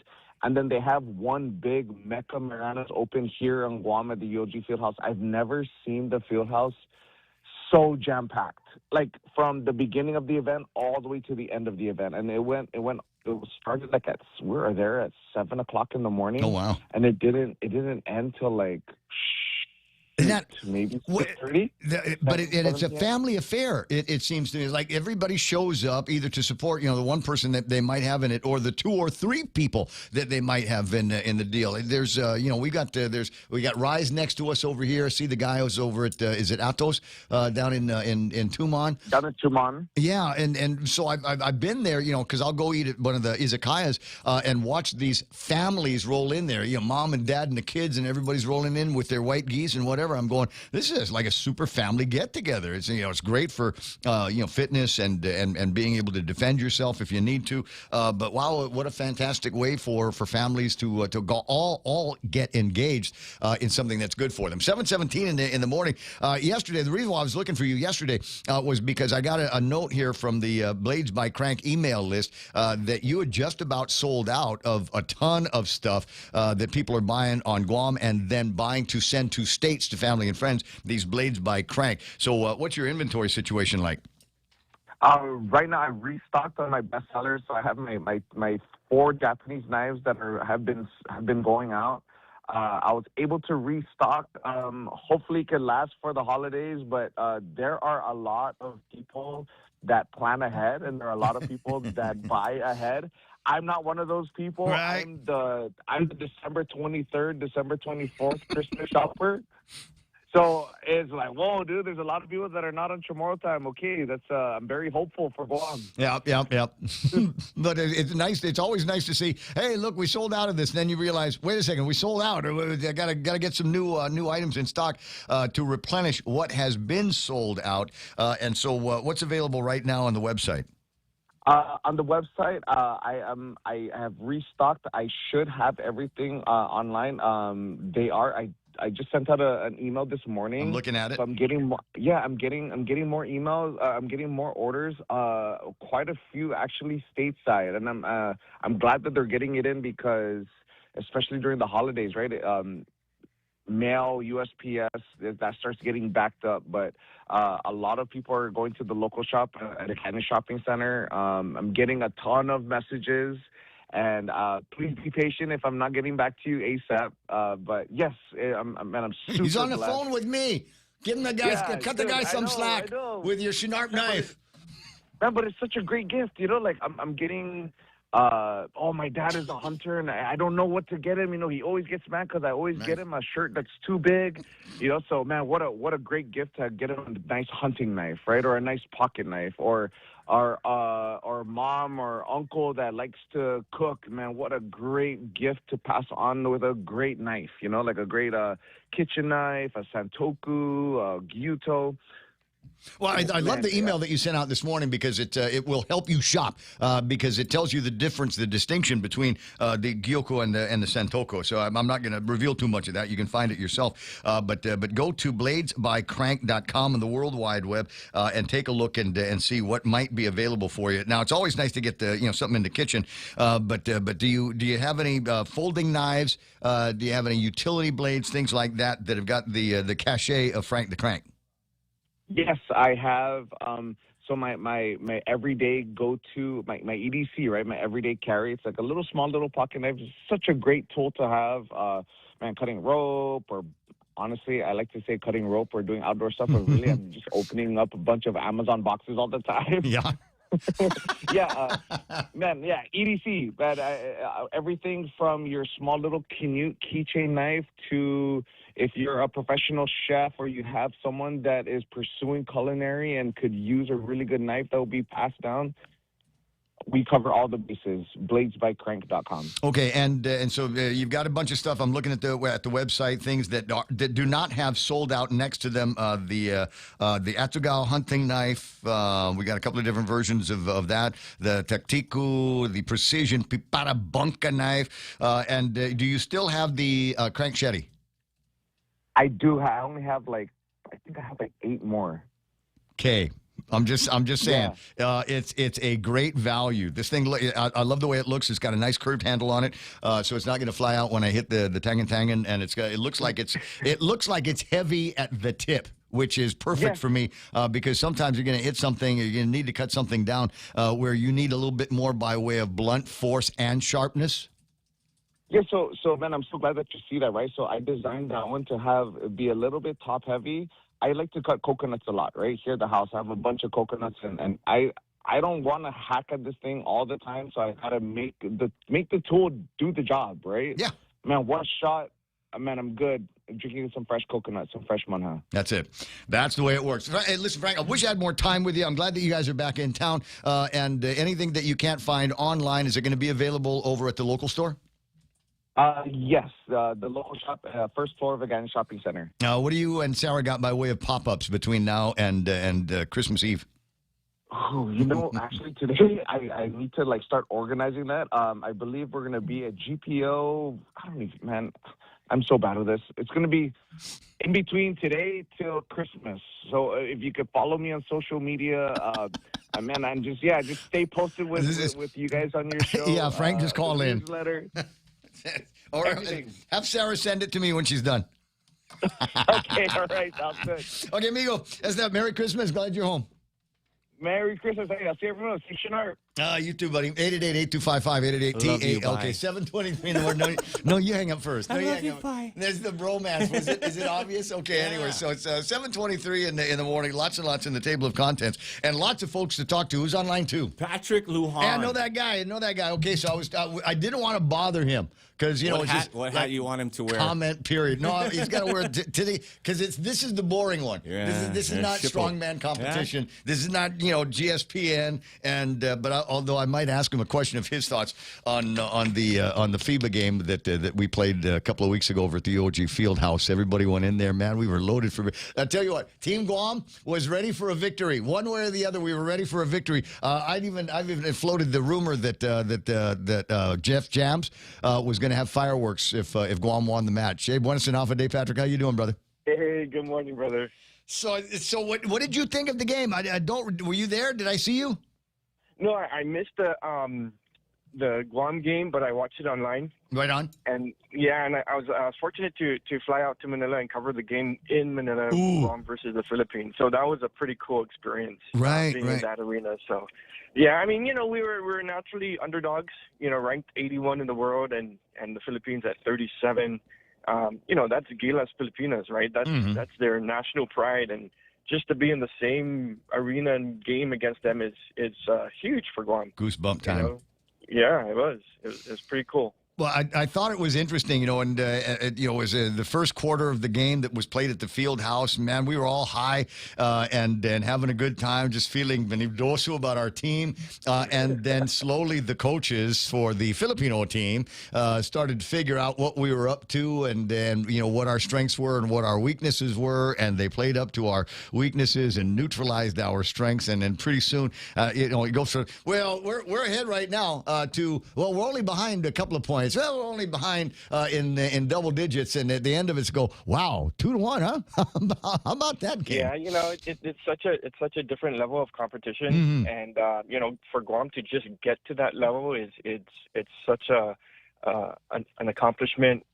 For the longest time, we're looking at the Pacific Games, South Pacific Games, and so we started winning gold there, and EJ had a vision and saying, hey, we can do more. We can compete in Asia, and they've done the Asian Cup, and then now the World Cup, and that's with the world's best. So, just to get to this level of competition is an accomplishment in itself. Amazing, and so proud of our team. And it was kind of nice, as I was watching the game there and watching some of the players. And there's more than one or two. I know your dad. I know your mom. I watched you grow up. It was really, really cool to be able to see these guys playing at that world class level. Just some kids from Guam, right? For sure. Yeah, there's some homegrown ones. Obviously, to get to that level, EJ's had the guys like Ty Wesley's been, he lives in the States, but he's been playing for Guam for the last 10 years. Jericho Cruz, he's a PBA star, right? But he has connections to Guam. So all these little things add up and help out. Takumi Simon, he's playing Japanese pro ball now. He's a homegrown, athlete. So they're still connected to the national team. Awesome stuff, and we'll watch and see what's going to be happening. This is a continuous process, as it seems to me that FIBA's a 24-hour day, 7. It's like regular basketball. There's always a game getting played somewhere, and there's always another team to beat, and especially in the bracket that we're in. We're not all the way out. We still get to play Australia, New Zealand, etc. Australia, New Zealand, yeah. Australia, New Zealand's actually going to be coming to Guam. I think it's the end of February, something like that. I got to look at the calendar again. Well, it's either EJ will send me something, and then I'll bug him about running for office and all of that kind of thing. Okay, now on to official government business here.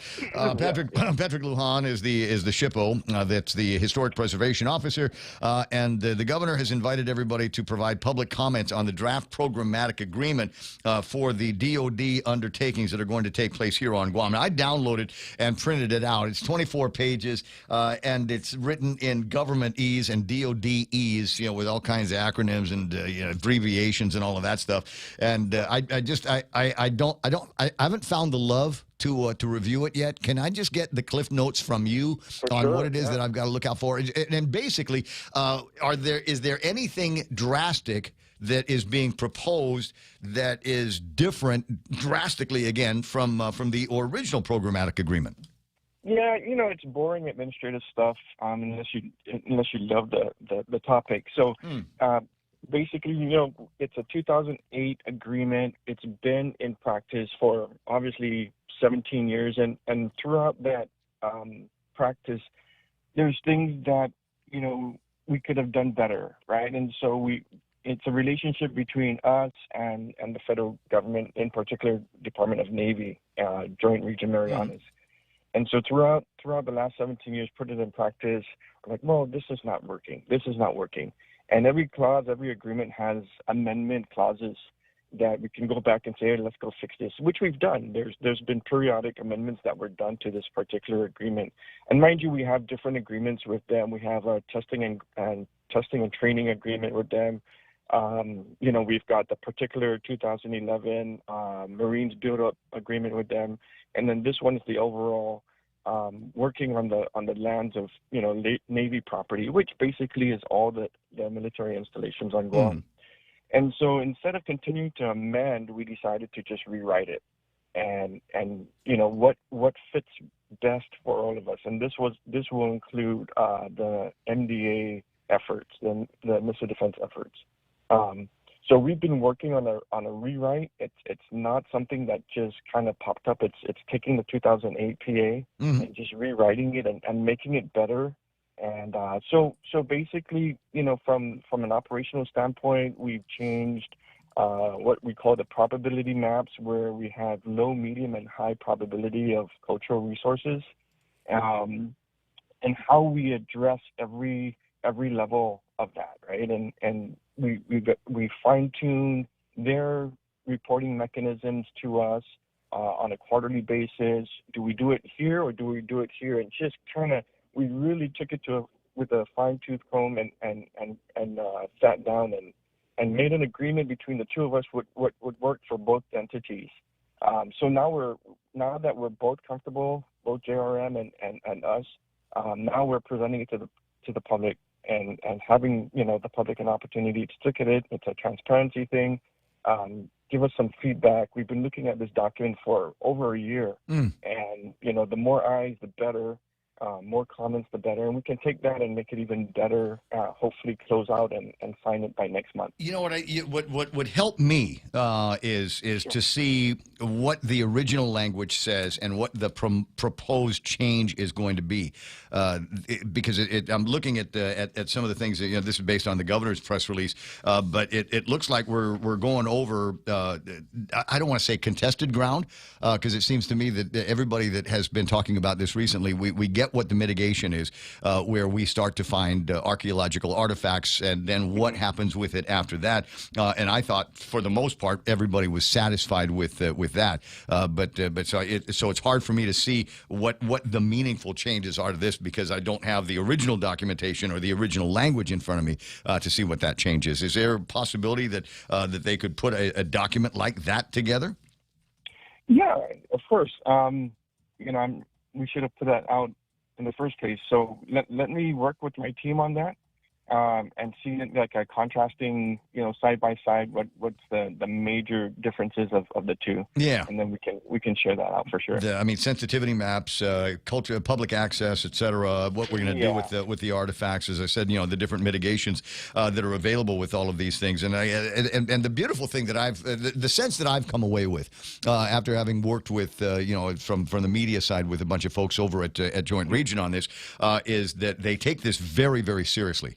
Those folks, sure. they have been faithful to the plan and fastidious in following through with the parts of the plan. I know people that are in charge of the digging of the holes and the sense of discovery that they have, even though they got to stop working until somebody like you comes out, or somebody that works for you comes out and takes a look at whatever it is that they've found and decide what they're going to do with it. As I said, they've been very, very faithful to that since they've been doing the heavy equipment work in places like the range, etc.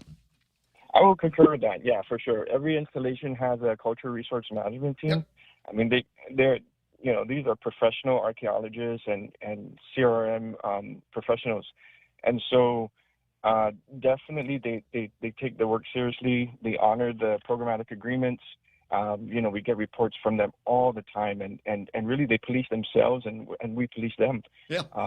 I've seen it. I've seen it in action. You don't have to be on a base to see this. It wasn't that long ago they were doing some digging of fuel lines or water lines or something up in Nimitz Hill up on Turner Road, and I would go up there at least on a weekly basis, and you can see the guys that are working the construction, but you can also see the archaeological team that is there, so that if they were to dig up anything that looked like it had any kind of archaeological merit, they would be able to stop the work, do the investigation, and handle the mitigation. And they were working and playing and eating alongside all of the construction guys and the supervisors. So it was all right there for everybody to see if all you cared to do was look. 7:33 in the morning, Brother Patrick. It's always a pleasure talking with you. Merry Christmas to you and the family.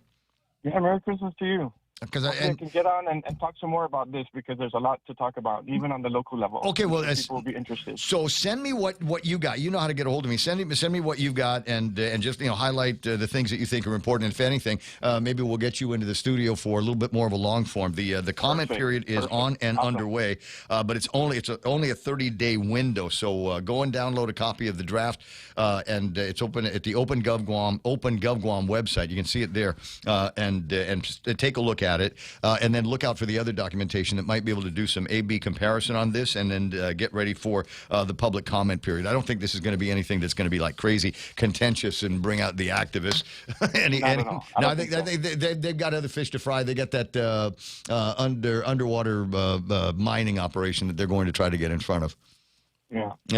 Okay. Well, I'll talk forward to it. Thanks, buddy. All right. Talk to you pretty soon. 888-8255. The Ray Gibson Show. Brother Patrick Lujan from the SHPO office. His comments on the FIBA, and when we do get him back on a line, when it feels a little bit appropriate, closer to the new year, conversations about the world's strongest man competition. The strongest man and woman on Guam competition is going to be coming up. It is a spectacle. If you're not actually competing in it, it is the funnest thing to watch in the whole wide world. So, except roller derby and the car derby. What do they call that? When the cars drive into each other? Oh, yeah. It's not roller derby. Jeez. Come on. I'm having we used a to brain go. fart, bro. They used to have that back in the place. They used to have that. That used to be a part of Crash the 'em, original smash Smoking 'em. Wheels. That was crazy fun times. Donna D with news and headlines now. This one here being brought to you by the guys over at Burger King. You know what they're all about, getting you a Whopper in your face for Christmas. Maybe a book of gift certificates. Demolition Derby. Demolition Derby. Thank you very much. 3 brains in the studio, and it took us a whole 30 seconds to get to the answer on that. Anyway, so Donna D with the news and headlines being brought to you by the guys over at Burger King, also being brought to you by Hoffaday Realty. They're Pica's best realty for a long, long time. Joe D, Saran, Auntie Loli, and Libby, and everybody out there got questions about real estate. They've got the answers to it, including where you know, this would be the question. We've got record-breaking sales here on Guam. I mean, homes that are being sold for millions of dollars. Where is that going to go in 2026? What's going to be the next big retail sale of real estate here on Guam? That would be interesting. Now, Donna D with news and headlines. What's going on? Lotte Duty Free Guam agreed to pay over $3.4 million to settle allegations it received illegal pandemic loans. The company received SBA PPP loans by claiming to have fewer than 500 employees. The U.S. Attorney's Office found Lotte Guam was part of a larger company that made it ineligible for the federal loans. Meanwhile, Customs headquarters and administrative offices will be partially closed this morning due to a scheduled water outage. The closure affects the second floor of the air cargo facility in Tidzin from 8 to noon. Payment services and goods delivery will be delayed until water is restored, but air cargo services on the first floor remain open. And a reminder that there will be traffic delays on Route 1 near the Micronesia Mall starting pretty soon. GPA crews will be performing work near the Harmon substation today from 8 to 4. The 2 outer southbound lanes will be closed. And again, this Saturday, the 2 outer southbound and 2 outer northbound lanes will be closed from midnight to 4 p.m. And those are your local headlines. Back to Ray. Okay, got it. I'm reading a story on Fox News while you were doing that here. President Trump announced the launch of the much-anticipated Trump Gold Card. Do I have a picture of it? Have we lined up a picture of the new Trump Gold Card that you're going to get? Well, it's so this is an immigration initiative, it says, designed to provide a new streamlined path to U.S. citizenship. Is this real? This is real. This is Are you real. sure? Yeah. Yes, this is a real deal. He's promoting it's a direct path to citizenship for all qualified and vetted people. The United States government's Trump Gold Card is here today. So exciting. Our great American companies can finally keep their invaluable talent. Live site opens in 30 minutes. You can apply at trumpcard.gov. It's real. Dude, that's Wait, crazy. I got it. Wait, I got it. I thought it was a meme. No, it's not. It's a real deal. Wait, I got to write it. Hold on. I got it. Real time. Do this. Trump card.gov, right? Okay. CARD. If it got a gov. So is that kind of like that card you get and you can get through TSA really fast and they don't really like look in your pockets? No. You're like a preferred alien. I've the preferred alien club. I've got one of them, and here's the thing that really pisses me off is I spent the money on it. Number one, number two, you go through the thing and you travel with it. So I spent the money on it. I went to the interview, did all the stuff that you needed to do, got the card. I'm a super happy guy, and all I can think of is like, oh, I'm going to speed through the line. So where do I go? I go to the Philippines and I come to Guam. You can't use it in the Philippines. It doesn't do. It's a bookmark in the Philippines. You can use it to pick your teeth in the Philippines. Nice. But when you're going, okay, well, at least when I come home, I'll be able to skip the line. Well, here's the deal. You're flying in at 4 o'clock in the morning on a Philippine Airlines flight. Was it 110? You're flying in at 4 o'clock in the morning. There's nobody there. There's nobody there. There's no line to it. It's not like you're coming in at 4 o'clock in the afternoon where you got 17 planes that just flew in. And so, you know, it has saved me about, in total, in 2025, it has probably saved me something on the order of about 35 seconds in getting through the line over at the customs. Yeah, at immigrations. Yeah, it's totally worth it. Okay, so on the screen right now is the website, the Trump Gold Card, Unlock Life in America. And there's a clicker here that says apply now. This is for real. This is an actual government website, the federal government website.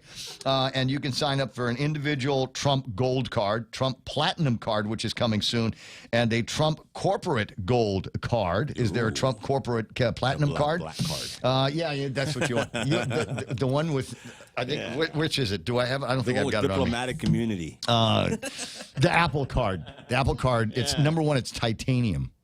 They made it out of titanium. No limits. And there's limits. there's I know what it is. Anyway, so I'm gonna click on the Trump Gold card. Okay, Trump Gold card, individual, platinum. Okay, so yes, the individual. And then it's going to ask you for your information, mother's maiden name, all of that crap, and then you continue to payment. Oh, it's a card that you have to pay for. This is not a credit card, guys. You pay them, and there's something on the order of $1 million or something like that, because they want you to have a significant financial investment, and then they will give you citizenship. Now, this will help you if you're one of those H2s or H1Bs that want to continue working in the United States. You pay this thing, and then you've got a path to citizenship. And generally, the reason why this is an important thing here, and I can hardly wait for the lefties to start complaining about it, is this is a way to get people with access to deep financial pockets, number one. And number two, we would submit to you that they probably got some skills. They probably have some skills that we haven't developed for our population here in the United States. Maybe they got coding skills. Maybe they got construction skills. Maybe they got engineering skills or something like that. And that's the idea. Instead of just bringing in a whole lot of people that contribute, as he says, nothing to the United States of America, we're going to be bringing in people that can, number one, pay for their way in, and then the vetting that happens after that, and then we've got something productive for them to do in the United States of America, as opposed to just sitting around and sitting in government controlled housing and spending food stamp money. 742. I like the idea. TrumpCard.gov on the World Wide Web. I told you it was going to be a fascinating show. Fascinating traffic coming up next. Every company needs money for investments to help grow working capital to take on today's economy. That's why Bank Pacific's commercial loan officers stand ready to help you. We offer several programs tailored to assist companies to get to the next step, or perhaps for a startup, including working with SBA and GITA. Bank Pacific. And we want to be your partner. Equal opportunity lender. Credit conditions apply. Every year, it's the same thing. What do I get them for Christmas? This year, give them something they'll actually use and never forget. At Blades by Crank, we've got high-performance chef knives, hunting knives, pocket knives, sleek chef accessories, and never-released blades. Designed right here in the Marianas and built for precision, performance, and pride, we've got something for everyone. These aren't just tools. They're legacy pieces crafted to last a lifetime. Shop now at bladesbycrank.com or visit the local shop on the first floor of the Agania Shopping Center. Blades by Crank, making the holidays extra shinnar. What am I supposed to talk about here? Is this Beyond the Box time? Beyond the Box. I'm torn. I'm torn. So if I buy the Crank Shetty for me from Frank the Crank, which is available, that's less money I can spend on goodies at Beyond the Box. Also for me, but, under the guise of, I need to go shopping there, for family and friends. You need to do that as well. There's somebody in your life that is like super technophile, and you don't know what to get them. I don't know. I'm thinking gift cards, but for sure, find out in the very least what kind of phone they have, what kind of iPad they have, and then go and check out the thing. So you can always find somebody that needs a new phone case. Maybe you need a new charging device, and maybe you need cables and other ways that you can configure your goodness. Or maybe you know somebody that doesn't own an iPad, or the iPad that they've got is old. Well, they got new iPads, all kinds of configurations, all kinds of colors, waiting for you today. Beyond the Box, first floor of the Micronesia Mall. All right, what else do I have? I just got a note. Who's our favorite gun chick, dude? Favorite gun girl? Deb, Rages. I'm sorry, you're having those senior moments too. She's our favorite pew-pew chick, and she's notified me that there's going to be a rifle match coming up. It's a 22 LR. What does that mean, Joe? Long rifle. Okay. Yeah. 9 to 3, smell the gunpowder. Ooh, all right. Telefofo outdoor shooting range. It's $45, a competition for the kids. It's a mini rifle match taking place Sunday, January the 4th. So you got time to go and practice at whatever range. You know what? It's time for young Ruckus to fire his first rifle. Oh, my. This is the time. Wait. Because I keep thinking he was like a newborn, but he's like, what, 17 now? No, he's 7. 7. I was close. Anyway, 7, that's old enough to carry a gun. Yeah. Open carry. Open carry. Yeah, not concealed. No, it's too little for that. 7:45. Okay, you were doing the traffic noise. I recognize the music that you were playing. All right, it's time for the traffic report here on 93.3 The Point. All right, southbound Marine Corps Drive. Everything is looking good from Jigo all the way to Ipalpal. And at Ipalpal, there it is. I'm going to call this Director Areola's intersection. I don't think he lives anywhere near it, but for some reason, it is the place that just it backs up for no reason. There's no traffic at Ipalpal, and there's nothing coming off Leche Macheche. Why does it always slow down there? There are millions of people on the roadway at once. Maybe make the light longer. Make that green a little bit longer. And you've got a little bit of traffic at the intersection of 1 and 3. Micronesia Mall intersection, just intersection traffic, just the light traffic. You'll see the same thing over at the McDonald's down the street, all the way to 8, 10, and 16. Tri-intersection busy now at the Super Happy Mart side, also busy on the Wendy's side of the street. They're up at both directions at the intersection of 8 and 16 right now. You're going to find some traffic there. Tiny bit of dogging out traffic in front of the Payless, making your way all the way to the car dealership, trying to get onto Tiedzin if you're going to be heading into Tumuning through the Magagaga Highway. What else do I have? A little bit of traffic at the intersection of 10 and 15. Tai intersection, that's Route 10 and Route 4. And we got the slowdowns in the usual spots as you get closer to Apicento Gardens intersection, as you get through Ordot and Sinahanya. You might find a couple of spots that will slow you down. Eventually, the traffic, the construction on Route 4 is going to be done. But in the meantime, if you're just passing the gas stations up on Route 4, you might want to veer into the middle lanes there. Downtown and getting you all the way to Big Navy and Sumai is sweet, baby. I'll tell you what, 7:47. There's more Ray Gibson Show after these. Coming January 24th to the UOG Calvo Fieldhouse. The Cover Girl, live on Guam. Angel, the original cover girl, and her iconic voice, singing all their hits like Because of You, Promise Me, Inside Out, and Show Me. Joining them on stage, the queen of dance, EDM, and freestyle, Shannon.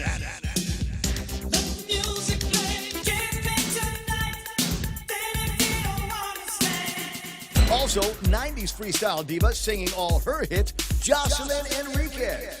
The radio plays our favorite song, and it's what keeps me holding on.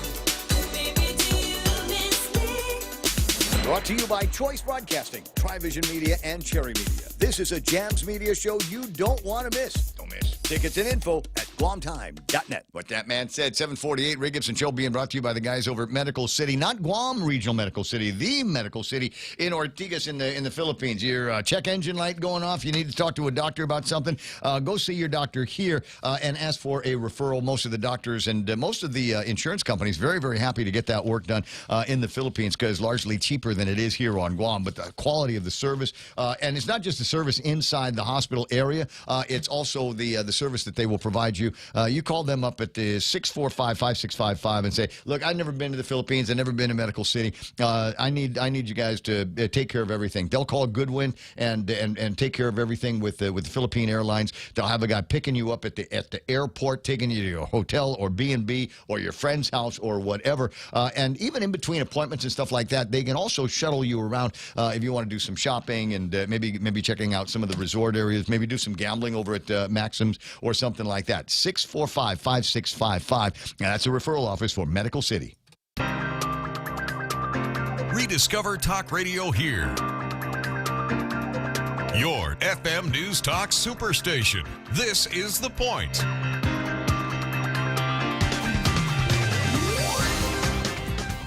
see, now that I want to talk about it, I'm not going to be able to find the dang story here, but it was a story floating around in yesterday's news, and we were too busy to talk about coverage on it yesterday. Let me see. I might have it in here. Or maybe I just wing it on the way into the conversation with Pika's best mayor on Pika's best radio station, with Pika's best radio personality. That would be me, Pika's best mayor, Jess Alec, from the beautiful village. It's the North Pole of Guam, if you will. The beautiful village of PD. Buenas and half a day, Mayor. Buenas and half a day. How you doing there, Brad? I don't know. I'm doing great. I don't know what's your North Pole, but we're here in PD. We're ready for tomorrow. Oh, no, not tomorrow. Saturday. We're having something Saturday. Yeah, I don't know what day it is. I don't know what day it is either. They're all, right. After the travel and everything, they're all running together in my head. Crazy as heck, but hey, it's Christmas. Man, so this year we're actually, all of our efforts for Christmas is going to really sponsor some much needed items at the government-run foster care group home, Iguma Minaasi. I'm sure you're familiar with the genesis of that building and that facility. But we've all helped Harvest House and other organizations in the past, and so this year. I think we decided that we would help our government agency because if you know how they operate, they're government funded, and there's definitely some shortfalls. We always know that, but they're still serving children, and these children really deserve to have a Christmas like every other child does. And so that's what we're doing this year. We're actually, with the money that we've raised or that we're raising, we're purchasing some of their facility supplies and some of the things that the children want, as opposed to what they need, because the government will provide what they need. And so, like I said, I always felt like as a child, or I always feel that children should experience Christmas in, wherever they're at, wherever they are, whatever time it is, they should still feel some kind of Christmas love somewhere or sometime in their lives. So that's what we're doing this year. And so on Saturday, here at our playground park, we're having a little festivity, and we're going to have free Santa photos for everyone. And there's a free Christmas train ride. So it's open to everyone on Guam. We can all fit in PD. And you know how that goes. And of course, we'll be having some performances from our schools, our Jose Rios Middle School and the Agani Heights Elementary. Students will be coming to perform, and then we have the Guam Philharmonic Bass Brass Ensemble. I would say bass. But the other thing that we're doing that's a little different is that the Total Guam Foundation Mobile Clinic will also be here. And so we're kind of going back and forth. Would this really work? We have a mobile clinic in the middle of a Christmas event, but the people are here, the children are here, the families are here. If they need an immunization, if they need a little checkup of some sort, if they need wound care, wound care, just whatever it is, because they're already there. The Total Guam Foundation Mobile Clinic will also be here, so they can take advantage of that. For some people, that might be the closest that they're going to get to being able to see somebody that is, technically capable of providing care or otherwise arrange prescriptions and take some of the vitals that we need to establish some kind of a baseline to see where we're going to head next. I'm so glad. I see that thing almost as often as I see the portable Bank of Guam ATM. Yeah, that's right. The only thing is it doesn't give out cash. Maybe a little bit better. I say, is that, and who is it? Yeah. Who's the one? Is it Barrett that's got that little mobile restroom? I think it's another one. It's another vendor. Okay. Totemalic. Totemalic. Yeah, I think you're right. I think it's Totemalic. So maybe those guys get all of this turn it into a car show. But I'm down with it. One note here for everybody. We think, and you close your eyes when you hear them talk about the kids that they're for whatever reason left behind by their parents and find themselves in the foster program. You might be thinking about little kids, but kids goes right up to about 17, 2018, and I'm told that there is a growing number of big boys and big girls that are part of these foster programs, and so it's not, if you're going to be donating clothes, don't think about little kid clothes, think about big kid clothes as well. I mean, stuff that your older kids can fit, maybe that they're not using anymore. Maybe there's some toiletries that they need. The girls always want to look pretty and smell good. So if you've got some of that kind of thing, shampoos and rinses and that kind of thing that they can provide to the kids, that's going to go a long ways. I mean, it's not a toy that you can play with, but it helps. No, that's very true. And the thing is, there's gaps everywhere. There's gaps all around. And I think, there's not, for us as a government entity, I'm not trying to solve their problem. But I think in this case, like you said, because it's Christmas, we just want to be able to be there for the children as best as we can. We're going to try to have a better relationship with Igumamina Ase because, like I said, we've always been there for Harvest House, and they're great at what they do. Be Heartfelt with Lori Marble, she's fantastic, and but it's not a one-man show. I understand that Lori's been asking for volunteers. Oh yeah, for sure. And the Mayor's Council has actually been very helpful, being supportive of the things that she does, and we will continue to be as supportive as we can. And like I said, we're just trying to fill this little gap where on the government side, there is an entity that serves as an emergency group home for these up to 40 children. And, it really breaks my heart to see that, yes, they're being fed, but they're just being fed. It's not the best food that, it's just not. It's not something our children would it's a difference between it's survival versus thriving. We'd like to see all of our children thrive. 756. All right, so if you want to get involved, find the Mayor's Council, find Jess Allig. They've got one less thing to worry about now, according to this story by Joe Taitano. The mayors, I'm quoting now from the article, the mayors have washed their hands of junker disposal like Pontius Pilate. I read that story, and I don't like that term. Wash their hands. Oh, my gosh. Holy cannoli. Half a Joe. Oh, my gosh. Si Taitano wrote that everybody was, who is mandated to take care of that? Who is supposed to do all of this by law? DPW? DPW, ever since? Oh, my goodness. And yes, of course, they gave us the money. We took it, right? We took it because they gave us the money. But the real issue is that it really doesn't belong to us. It's not our obligation. And just like the trash. When I first came in 2017, my staff, they really told me, oh, sir, I think we need to change the sign to the PD trash station instead of the PD mayor's office because everything that they needed to do out there was trash and picked up trash from everywhere, from residential areas. It's crazy. And then you get phone calls about, oh, can you pick up my AC? No. Aren't you a PSWA subscriber? Don't you know that you pay them? Why are you calling me? I mean, I'll do it if I can, and we will do it. But the issue still remains. Just like when the power goes off, it's our problem. So you give out your check to me because I know I don't. I write my check to GPA, and when the water goes out, you get mad at me because why am I? I don't know. I didn't turn off your water. I didn't fix the infrastructure. It's just kind of like circling back and refocusing and saying, hey, let us do what we're supposed to do, what we're mandated to do. And all of these other things, can you give it to the people that's supposed to? So bless their hearts. We're giving them $2 million. Yeah, but it sounds like they're like, hey, we are going to get a better deal and be more efficient with the spending of that $2 million to get rid of the vehicles. And I'm saying, why didn't you do it before? If you could have gotten a better deal, if you could have sourced somebody to take these things to the Philippines or Japan or China.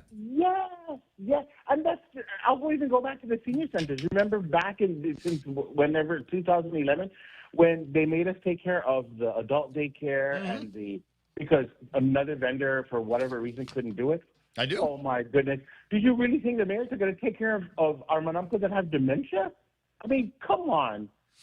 We'll do it as in the interim as the agency who is responsible for the program, look for a good vendor, just like our Manamco program now. No, we're gonna have to do the outreach, Mayor, on letting people know this is not the mayor's job anymore. You can call us, but all we're gonna do is tell you to get a hold of Vince Ariola or whoever he designates over at DPW. But you know what? I got the news coming up in about 30 seconds. Tell you what, we're not done with this. I might give you another ring tomorrow at a different hour so that we can make a plug again for your get together this weekend and then finish this conversation. I appreciate it. Shoot. I appreciate it. Okay, Thanks Brett. so much. That's them. There's Pica's Best Mayor Jess Allig on the line. We got seconds away from 8 o'clock in the morning. The radio station you're listening to is KUSG Agana. Pica's Best for, I don't know, since they've been doing Pica's Best for radio stations. Donna D's got news and headlines on the other side of that. We'll talk about all kinds of stuff that's in my mind and whatever's on your mind. 797-8255. Put it in meme form if you can, or just leave a comment on Facebook Live or YouTube. Here's the news.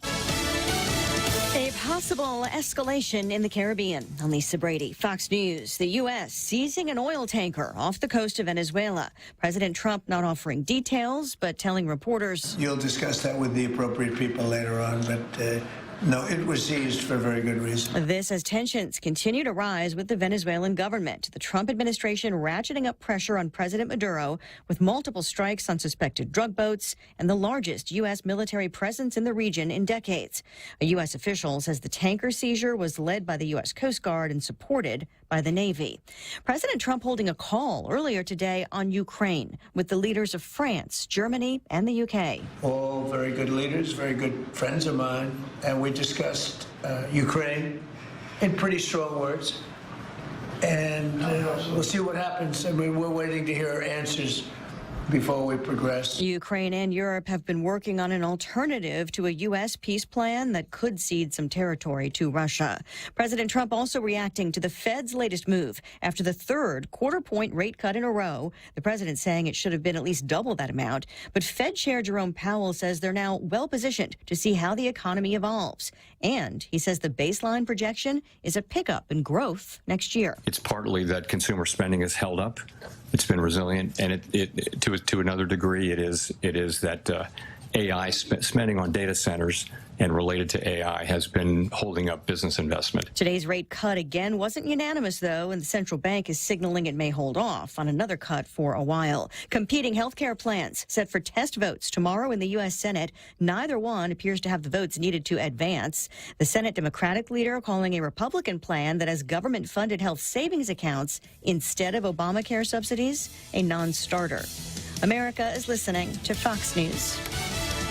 Stay cool all year round by checking out Johnstone Supply for your HVAC and refrigeration needs. Located at 170 Guerrero Drive on Picanell Road in Tamuning, call Johnstone Supply today at 671-649-0581. That's 671-649-0581. Open 8 a.m. to noon and 1 to 5 p.m. Monday to Friday. Open Saturdays from 8 a.m. to 12 p.m. and closed on Sundays. Stay cool with Johnstone Supply.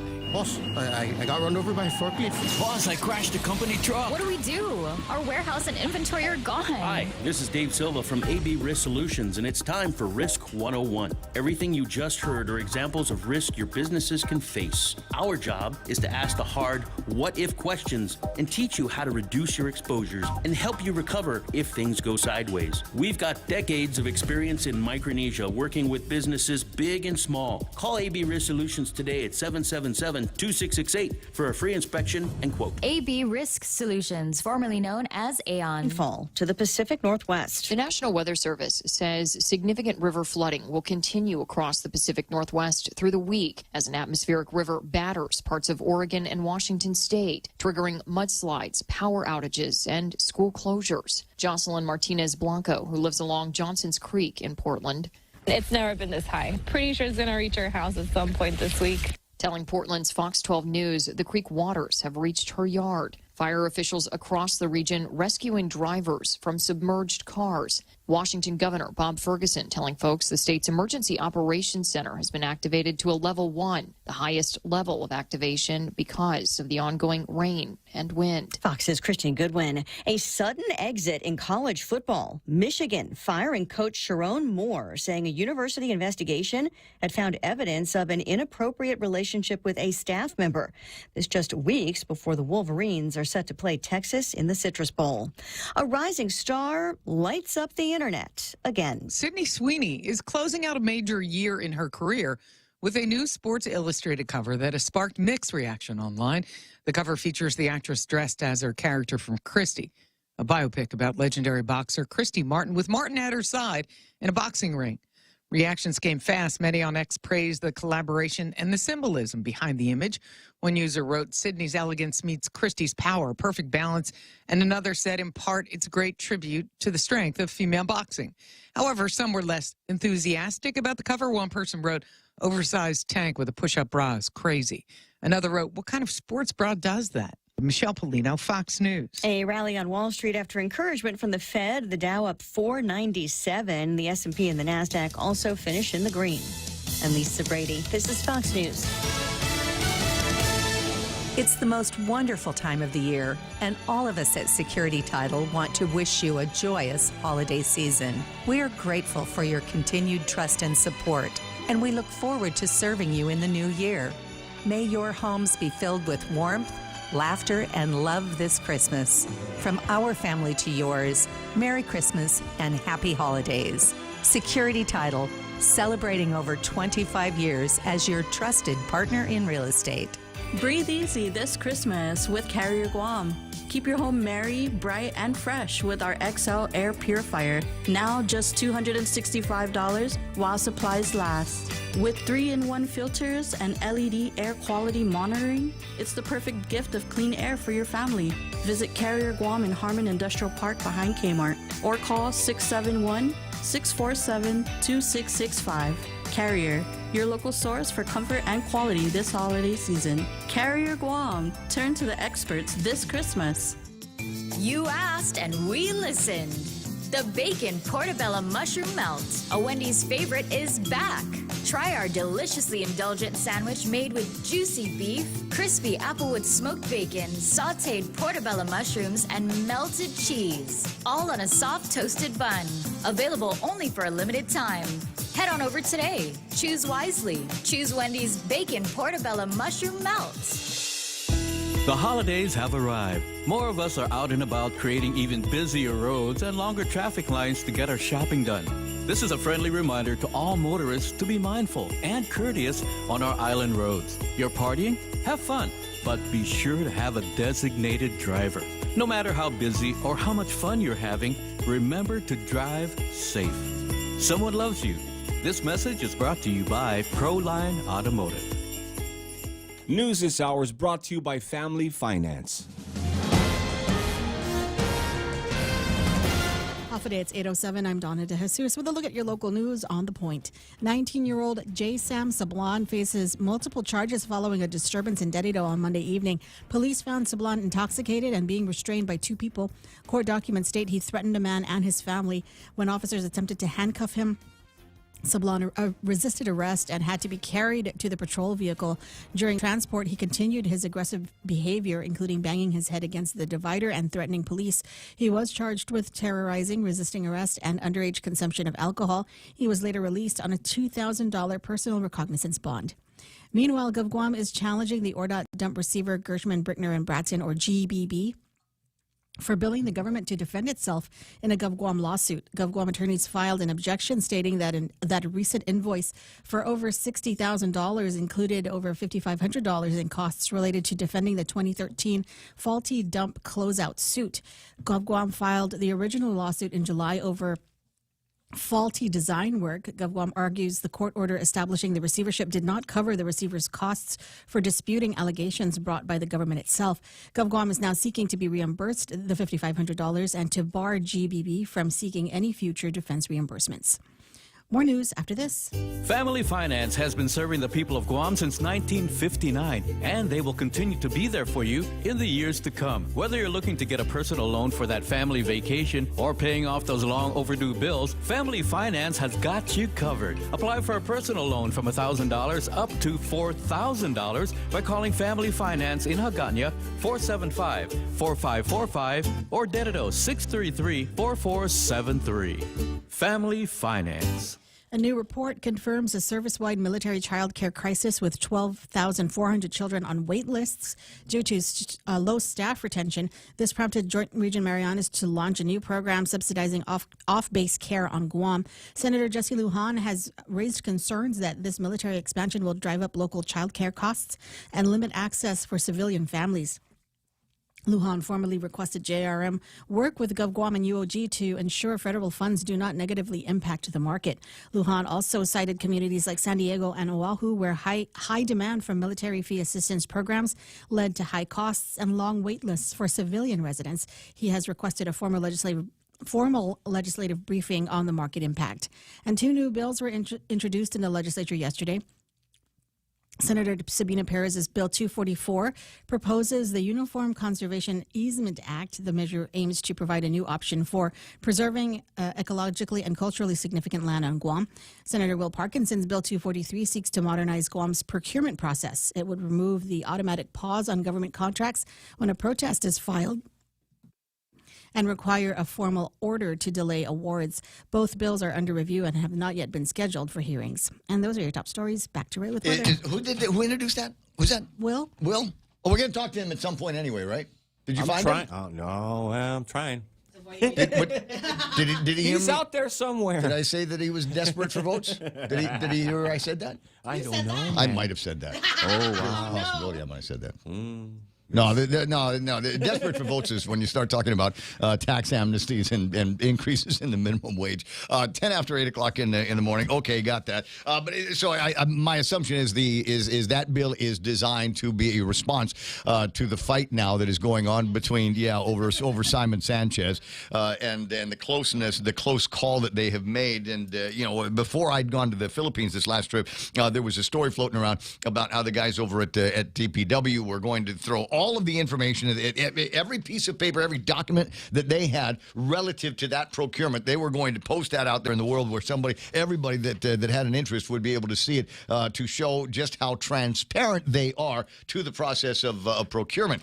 And I thought, well, that's a good idea. But if we're going to be transparent on that procurement, can we be transparent on all of the procurement that has taken place in the government of Guam, especially the emergency procurement and the sole source procurement that seemed to be the vogue when it was COVID-19 times. 8:11 in the morning. No, I will never let it go. 8:11 in the morning on the Ray Gibson Show. Last look at weather for today, and it's the same weather for tomorrow, same weather for Saturday, unless something else pops up. Let me get the satellite imagery on the screen so you can see just what a great spot that we are in right now. There's a little bit of clouds coming off a line from the south of us, but that's not going to be getting in the way of our party times, our fun times here on Guam. Mostly sunny today, mostly sunny Friday, mostly sunny on Saturday. Daytime highs in the upper 80s, somewhere between 86 and 88 or so. We might have a few gusty moments. Winds as high as about 18 miles an hour over the next couple of days. On Saturday, with the isolated showers, you might see some gusts as high as 23 miles an hour. Just don't run at that time. When it's 23 miles an hour in your face, don't run.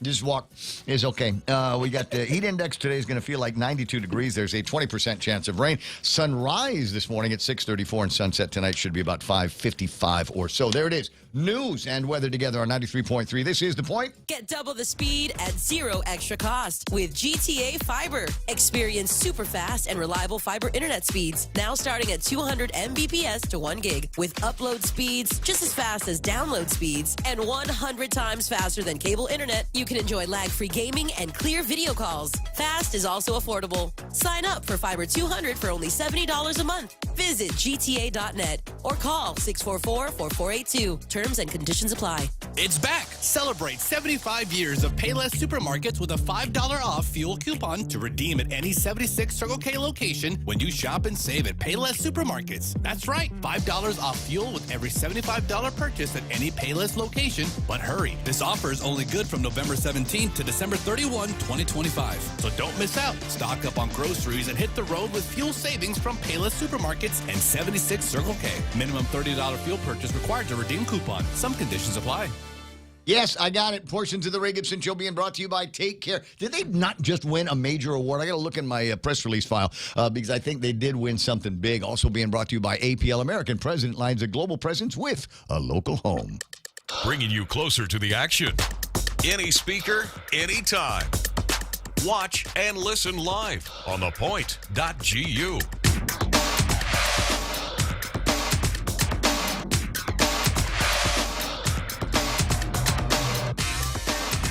I see it is. Oh, okay, this is the latest from their press guy. Take Care Insurance earns renewed AAA HC accreditation through 2028 in recognition of their commitment to high quality of health care. Congratulations to you. The compliance with national standards for equality healthcare delivery, patient safety, and operational excellence. The AAA HC, a private nonprofit organization established back in the disco era, accredits more than 6,000 healthcare organizations nationwide through peer-based evaluation processes. As a quote now from Arvin Loho, we've had him on the air before, their health plan administrator. This renewal reflects Take Care's continued commitment to meeting the highest benchmarks in healthcare quality and member services. The rigorous accreditation process ensures our members receive care supported by systems that meet nationally recognized standards. I wonder where else you might find these AAAHC gizmos around here. Anyways, 8:15, Ray Gibson Show. Congratulations to the folks over at Take Care. In the meantime, we've got some other stuff I wanted to take care of. Remind me later. Now, speaking of health, no, it's a health. This is a healthy thing, and the question is, and as bachelor and guy that only likes to do laundry once a week, can you wear the same pair of socks more than once? No. Did you hear that? Without even thinking about it, without even pondering the benefits, perhaps, of going twice on. I felt judged. Instantly judged. Okay, so I am wearing a pair of socks that I wore yesterday. Yeah, but what did you do in those socks? I came to work. Okay, so then you're good. It's not like I went to the gym. Yeah, you get a pass, bro. Or running or something like that. Cool. I wore my black socks to work yesterday. Yeah. I only wore them for a few hours.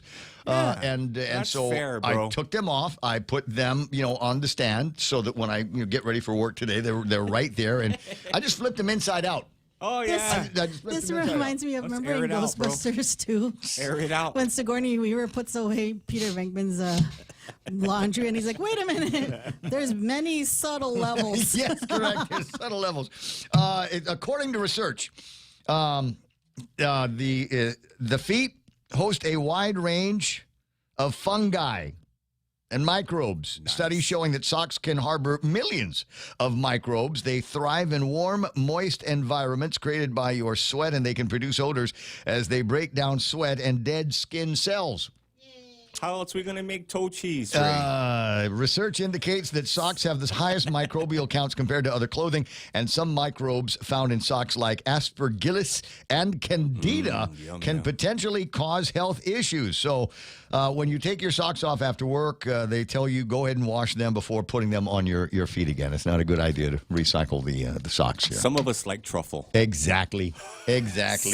Candida, she can make your life better. Tyler Matanani is on the line. Right. Mortera. There's multiple M's in the last part of her name. Good morning, Tyler. How you doing? Hi, good morning. Ray Pica's Best Gibson. I don't know how to follow after that conversation. Well, but now I want to know if Mr. Mortera has do you track his use of socks as his young bride? He definitely cannot afford to wear the same socks. My husband wears dress shoes quite often, and if you know anything about that situation, very best that you change them out regularly. Oh, he noted. does wear his jeans regularly, though. Those are a bit more usable throughout the week, but definitely not socks. Yeah. No, I totally get that. The standard for socks and I think the standard for like long pants are completely different. I think you're good to go with long pants until they can stand up on their own. And then I would submit that you should consider some kind of disaster mitigation and throwing them into some kind of a washing and drying device, perhaps if you have that in the house. Anyways, always a pleasure talking with you. Is there another one of those weekend outreaches coming up? We have one this evening, and yes, we do have a weekend outreach, but tonight we will be down at in the South at the Santa Rita Community Center from 6 to 7. So we're hitting the South, North, and Central villages. Our first outreach was all the way in Inalahan, so we're coming to the south again in Santa Rita. And then our absolute last one, which this is getting ahead, but our last outreach will be at Zotnia. So we're making sure we're going to these our north and south villages more than once to make sure that our residents can avail of the opportunity to learn more about the program. Okay, got it. So how many people are showing up at these things? We've been getting a very good turnout. So over the weekend, we had our Dedido outreach at the Dedido Senior Center, and it was no surprise. The Dedido residents showed up. They packed the place up. So it's been really good. Just on Tuesday, we were at the Manila Community Center. Once again, thank you so much to all of the interested potential applicants. We get emails on a daily basis about how people might be able to avail of our housing program opportunities. So this is really a great opportunity for people to come and learn more about the owner-occupied rehabilitation and reconstruction program. And please I invite everyone again this evening, Santa Rita Community Center from 6 to 7. And then on Saturday, we'll be at the North at the Jigo Gym from 10 a.m. to 12 p.m. And all of this information can be found on our website, guamcdbgdr.org, or it's much easier to follow us on our social medias, Facebook, Instagram, FixIn6Guam. I'm sorry, I had a little bit of a snort laugh there for a second. I just read a comment from Tattoo Shauna about no breakfast here this morning because of our socks conversation. That's it. No, this is critical for the diets. Now, a point that I want to make here is while you'll be in Santa Rita tonight and the outreach there focusing on folks in this, you don't have to be from Santa Rita. I mean, you can be from anywhere. If you're in the area tonight, checking out a friend or something like that, and you go, oh, this might be my only chance to hear about this. Don't wait until they're up in your neck of the woods. If you're in Santa Rita and you want to know more, you can go. Don't worry about it. It's not like they're going to do an ID checks or anything like that. Absolutely. Again, this is just to cater more to the residents in that area. But of course, everyone is welcome to join. You do not have to be from the village of Santa Rita to attend the outreach event tonight. Is there beer? Is there food? I'm sorry, I meant food. But yeah, if there's beer, you can say. I'm pretty sure that would be going against some government regulations, and but if the mayor or anyone has a cooler on the back of a truck, we are not going to, regulate you for that one. Me and Mateo, did you go to Jesse's thing last night? You're so funny. I knew you were going to ask me that.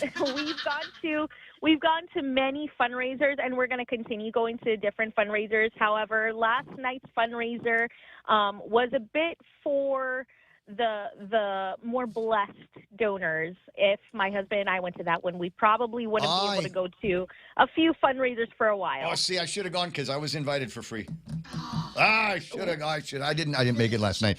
But apparently, there's conversations that are floating around here, and I only bring this up because it's kind of interesting. Is apparently there has been movement now. It was going to be, the speculation was it was going to be Frank and Mike Cruz, or Mike Cruz and Frank Blas, and now that he's retired from the Guard, he's not going to be doing. He's not the Adjutant General anymore. Now it looks like he's not going to be doing anything politically, and so Frank needed to find somebody else. And according to Auntie Bennett, Frank, I didn't spill this. Auntie Bennett did on the online. She said it's going to be Frank and Mary Okada. Have you heard that?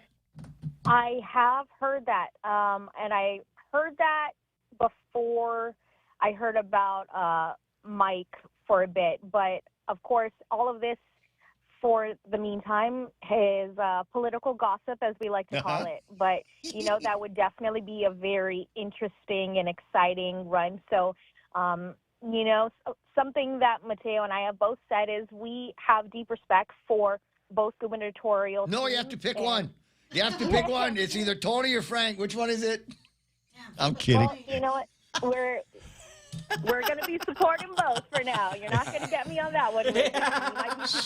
So you put the Tony and EJ bumper sticker on the front, and you put the Frank and Mary one on the back.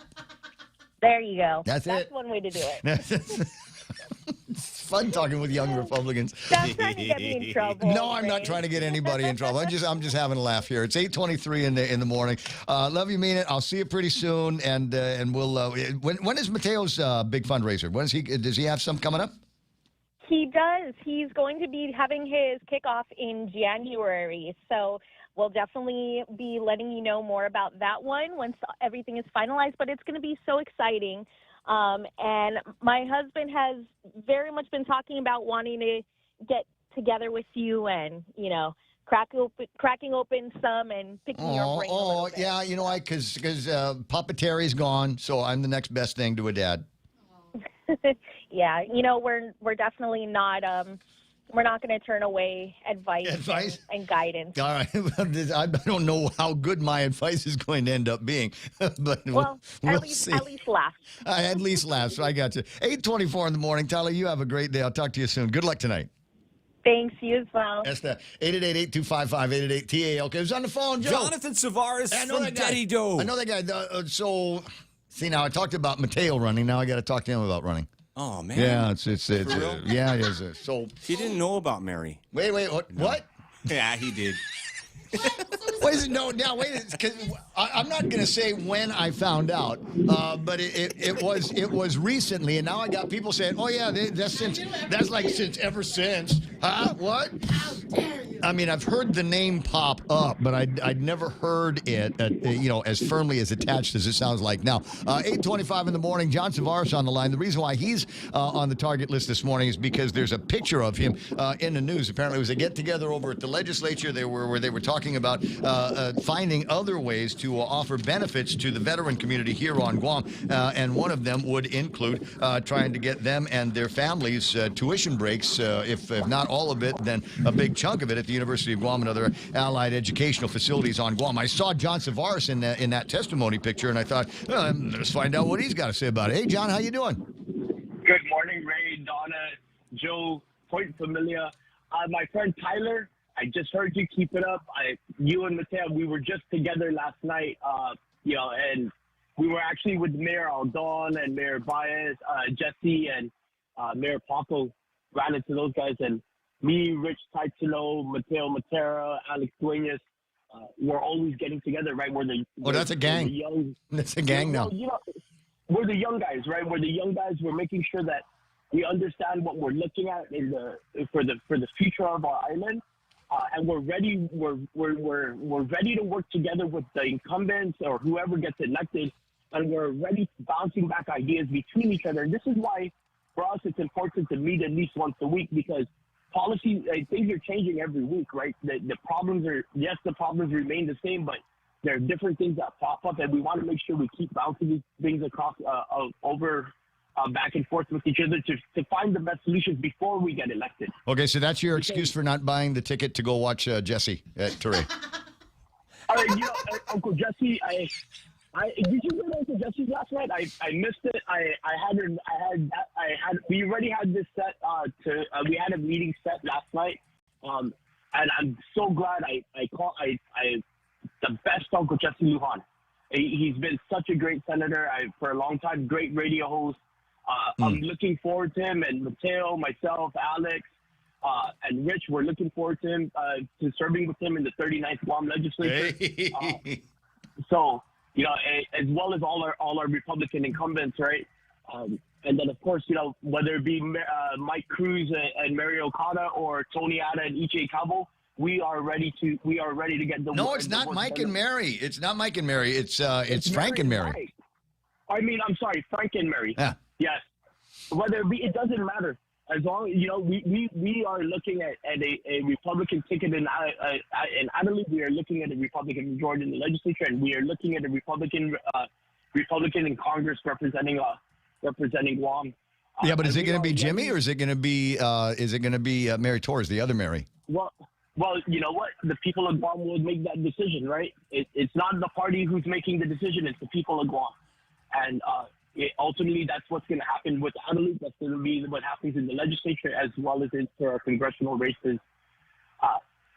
So excited. excited. It's very excited. 2026 is right around the corner. A couple weeks. 250 days to the primary, where, as you say, the voters are going to determine who is going to be representing the Republicans in the big race, and that's 327 or so days from now for the general election. On the subject of this new benefit for veterans and their families, I'm getting pointed into a direction on the YouTube side saying this is kind of redundant here, given that active duty will get free tuition anyway.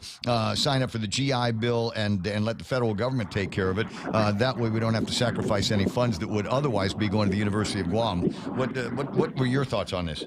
Okay, so this is a bill that is something that's already done in other jurisdictions, Texas, California, and with so many veterans that live here. And I'll tell you, I'm a product. I've used my GI Bill. I've used my vocational rehab, and guess what? I've made so many times when I was at the University of Guam, I was like, oh, that'd be cool. I'm gonna go and try to change my major to try to chase a different dream because I'm a disabled vet, and when I was going through my disabilities and finding out, okay, I can do this. This isn't gonna fit into my disabilities. I exhausted all my federal benefits, and now my back's against the wall because I'm on a fixed income. And how does anybody expect me on a fixed income to pay for my daughter's tuition when she hits that level? When really I over that threshold, right? I'm over the threshold for financial aid, and this is just a stopgap measure for people in this situation. What I didn't, especially for veterans who are coming out and going through their medical treatment and everything else, and this is not a completely free situation. We, as the veteran or the family of the spouse or the children of a veteran who are going to utilize this benefit, you still have to pay the registration fee, your books. Yeah, same for senior citizens. I've looked into that myself to see what would apply, and haven't found anything that I'm interested enough to go into to actually sit in a class for. You know what? Unfortunately, I've got a breakaway. I got news coming up, and then a conversation about nuclear electricity here on Guam. This is going to come up in the legislature, and hopefully it will come up louder, and it will be more happily received than it was in the past. I think there's too many people that are unnecessarily afraid of it, and so we need to take that conversation further. Diversify our ability to produce power for ourselves. Right. Okay, we'll have to talk about that more later, John. I'm sorry, I got to break away for news and headlines. Got to go fast. Shoot. It's 888-8255, 888-TALK. It's 8:31 in the morning. Donna D with the last big look at news and headlines right after these. In a world where the 2025 Nissan inventory must be moved, one team rises. The clearance team. The clearance team? What's that? We're the Nissan Guam clearance team, slashing prices on all 2025 vehicles. We even have models starting as low as $150 per paycheck. That's awesome. Let's do it. You're gonna love yourself a Nissan.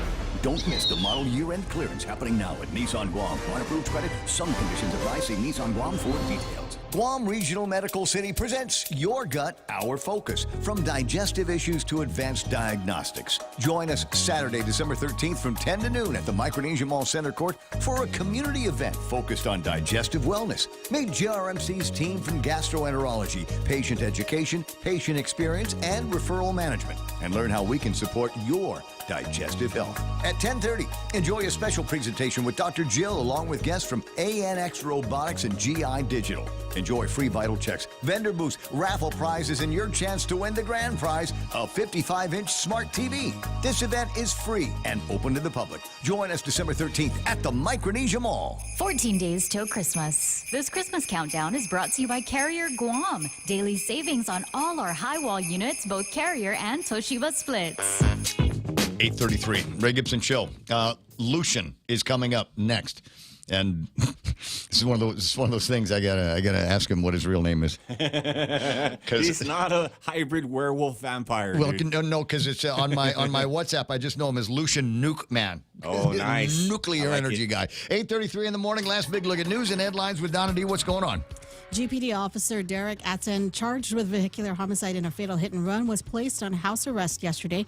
He posted $20,000 cash bail after spending 5 days in jail. The victim's father addressed the court requesting harsher confinement due to the officer's negligence in the death of John Haas a few weeks ago.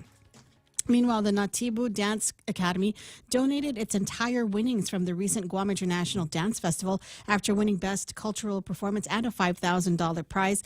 The group gave the money to 2 visiting dance teams from Japan. The act was hailed as a reflection of the island's hospitality. And 3 middle school honor choirs are holding a special collaborative concert tonight. The Holiday Harmonies event features students from Agata Johnston Middle School, Jose Rios, and BMS. The show starts at 6 o'clock tonight at the Agana Shopping Center, and admission is free. The community is invited to a night of seasonal songs and school spirit. And that was your last look at local headlines on The Point. Now back to Ray. 8:34 in the morning. Thank you for going fast, Donna D. All the news and the headlines. We'll do this again tomorrow because it's Friday and all of that. 888-8255, 888-TALK is the telephone number. Lucian, the Nuke Man, coming up after these. Celebrate the season with Subway's limited time festive flavors collection. Sink your teeth into the meat-loaded Terhamkin, festive turkey, or festive chicken. Want to dial up your holiday flavors? Add cranberry sauce or stuffing to any sub for just $1 more. Happy feasting only at Subway. Eat fresh, feel good. This February, skip the roses and give them a night they'll never forget. It's Subscribe to Love, happening February 13th, 2026 at the stunning Leo Palace Resort. She's my sunshine in the rain. Starring 2 of the smoothest voices on the internet, Jeremy Passion and Gabe Bunda. Your fingers cross mine. Together for one unforgettable night of music, vibes, and island romance. Couples, singles, and a whole squad. This is your Valentine's celebration. Tickets available now at guamtime.net. Make this Valentine's weekend unforgettable. Get set to subscribe to love. It's too quiet.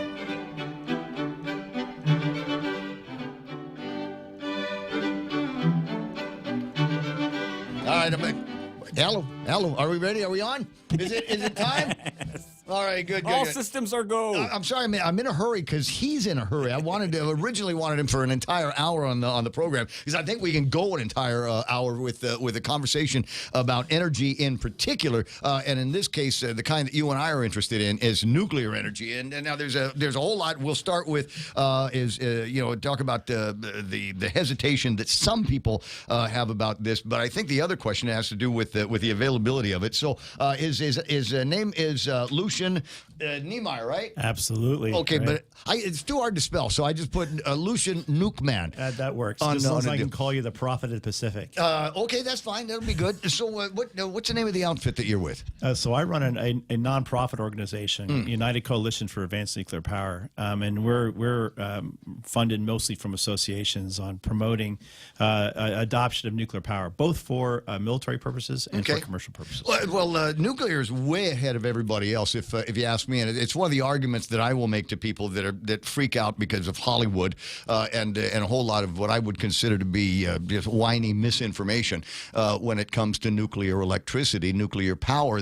We've had nuclear power in our backyard here in the blue ocean that we live in for decades. When we put nuclear submarines here in port to get serviced, they're running on nuclear reactors, micro reactors. Well, and we're about to retire the Nimitz that has been running on nuclear with just a few charges over its lifetime. Is about to be mothballed and replaced with other carriers that are also nuclear powered. More importantly, we've learned our lessons. There's been 3 major incidences in the world in nuclear power: Chernobyl, 3 Mile Island, and then Fukushima. And we know what the reasons were for those, and we fixed those. So you're looking at a whole new generation of reactors. They're relighting Fukushima soon, aren't they? The Japanese are looking at it, but there are other reactors that they're looking at new construction. So Japan's fully back in on nuclear power. Fukushima was a very tragic event. Luckily, nobody was killed, but they realized, hey, they did some engineering mistakes. So we've corrected those. So we're not looking at your grandfather's nuclear technology anymore. We're looking at modern technology that's been worked on for decades to make it a lot safer. Chernobyl was a long time ago. It was. And there are significant differences between the way the Russians and their nuclear physicists put together this facility than other facilities in the United States of America or other nuclear countries. Yeah, you're absolutely right, Ray. Even 3 Mile Island, which was actually a success because the reactor did fail. bad valve, and we were able to contain it before it created an incident. Even that we learned from that was 70s technology. Yeah. It's like comparing your grandfather's airplane or your grandfather's car to the car safety today. So we have a lot. We've done a lot of work in this country and around the world. To Well, make it's safety, but also the technology that we're talking about. I mean, my grandfather's old car versus a Tesla. Yeah, is the conversation that I want to go to and hear. So starting with that. So if your concerns are safety, all of these things are regulated, and there are some very, very specific rules and regulations that need to get followed. It's like waste to energy, which is my other favorite form of electrical generation. Unfortunately, we don't have it here. Missed an opportunity to put it together back in the 90s, and I think it still should be a proposal that we look at. I don't know how you feel about solar. In fact, there's an advertisement for the Barrigada Municipal Community Centers and folks that they want to. Yeah, the Barrigada Municipal Planning Council wants to have a conditional use permit to allow for the construction and operation of a photovoltaic solar power facility out in the municipality of Barrigada. Barrigada is a beautiful village, and I'd hate to see it blighted even more with these solar farms. Look, I've been coming out to Guam now since I was in the military in the mid 90s. One thing I know more than anything is every acre is sacred on this island. Yeah. It is either got historic references or it's needed. So I'm not quite sure why we would want to cover our acreage on this island with solar panels when you have much more efficient ways to provide reliable power. And one of the other things that I think there needs to be some kind of use fee that these companies pay back to the villages in exchange for uglying the thing up. Yeah. And now the good news is that if we come up with better energy sources to include nuclear, we're going to lift those solar panels in 20 years, and we're going to have more land we can develop for the island. So I think we definitely have to ask ourselves, what's the best course of action? You're in a landlocked island. Where should we be putting our investments in the future? So let's talk a little bit about what kind of what our expectations should be when it comes to the conversation about nuclear power in the grid with the Guam Power Authority. How is that going to work out? They just built a new base load facility out in Ukadu, and I think they're finally getting around to having all four of the burners on at the same time, so it can generate. What is it? 120, 140 megawatts of power. Is that what they're talking about for that? So we've already got a new baseload facility here, and it would be nice if we could backstop it with something else. What are your ideas on the scalability? Yeah, and there's a big investment right now in solar power, and from what we're seeing around the world, I'm watching what's going on globally.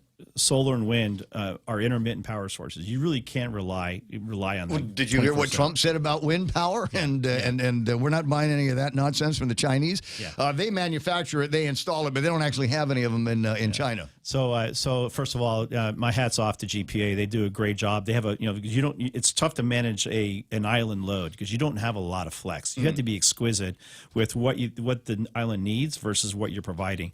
Particularly some of the plants are 60 years old, 50 years old. They've kept it going.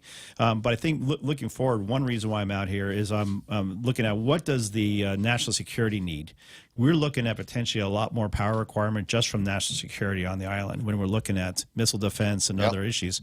So are we planning for that? I'm not sure GPA should have to plan for that on the backs of Guam ratepayers. So the goal is, okay, well, if the military is bringing out these new mission sets, potentially artificial intelligence, data centers, everything else that might come out here, they need to bring that power with them. And so the goal, what I want to do is find out what do we think we're going to need from national security out here. It could be 100 meg, could be 100 gig, could be 60 gig. I mean, whatever that is, and making sure that we are bringing the power with it. And I say we, from the military.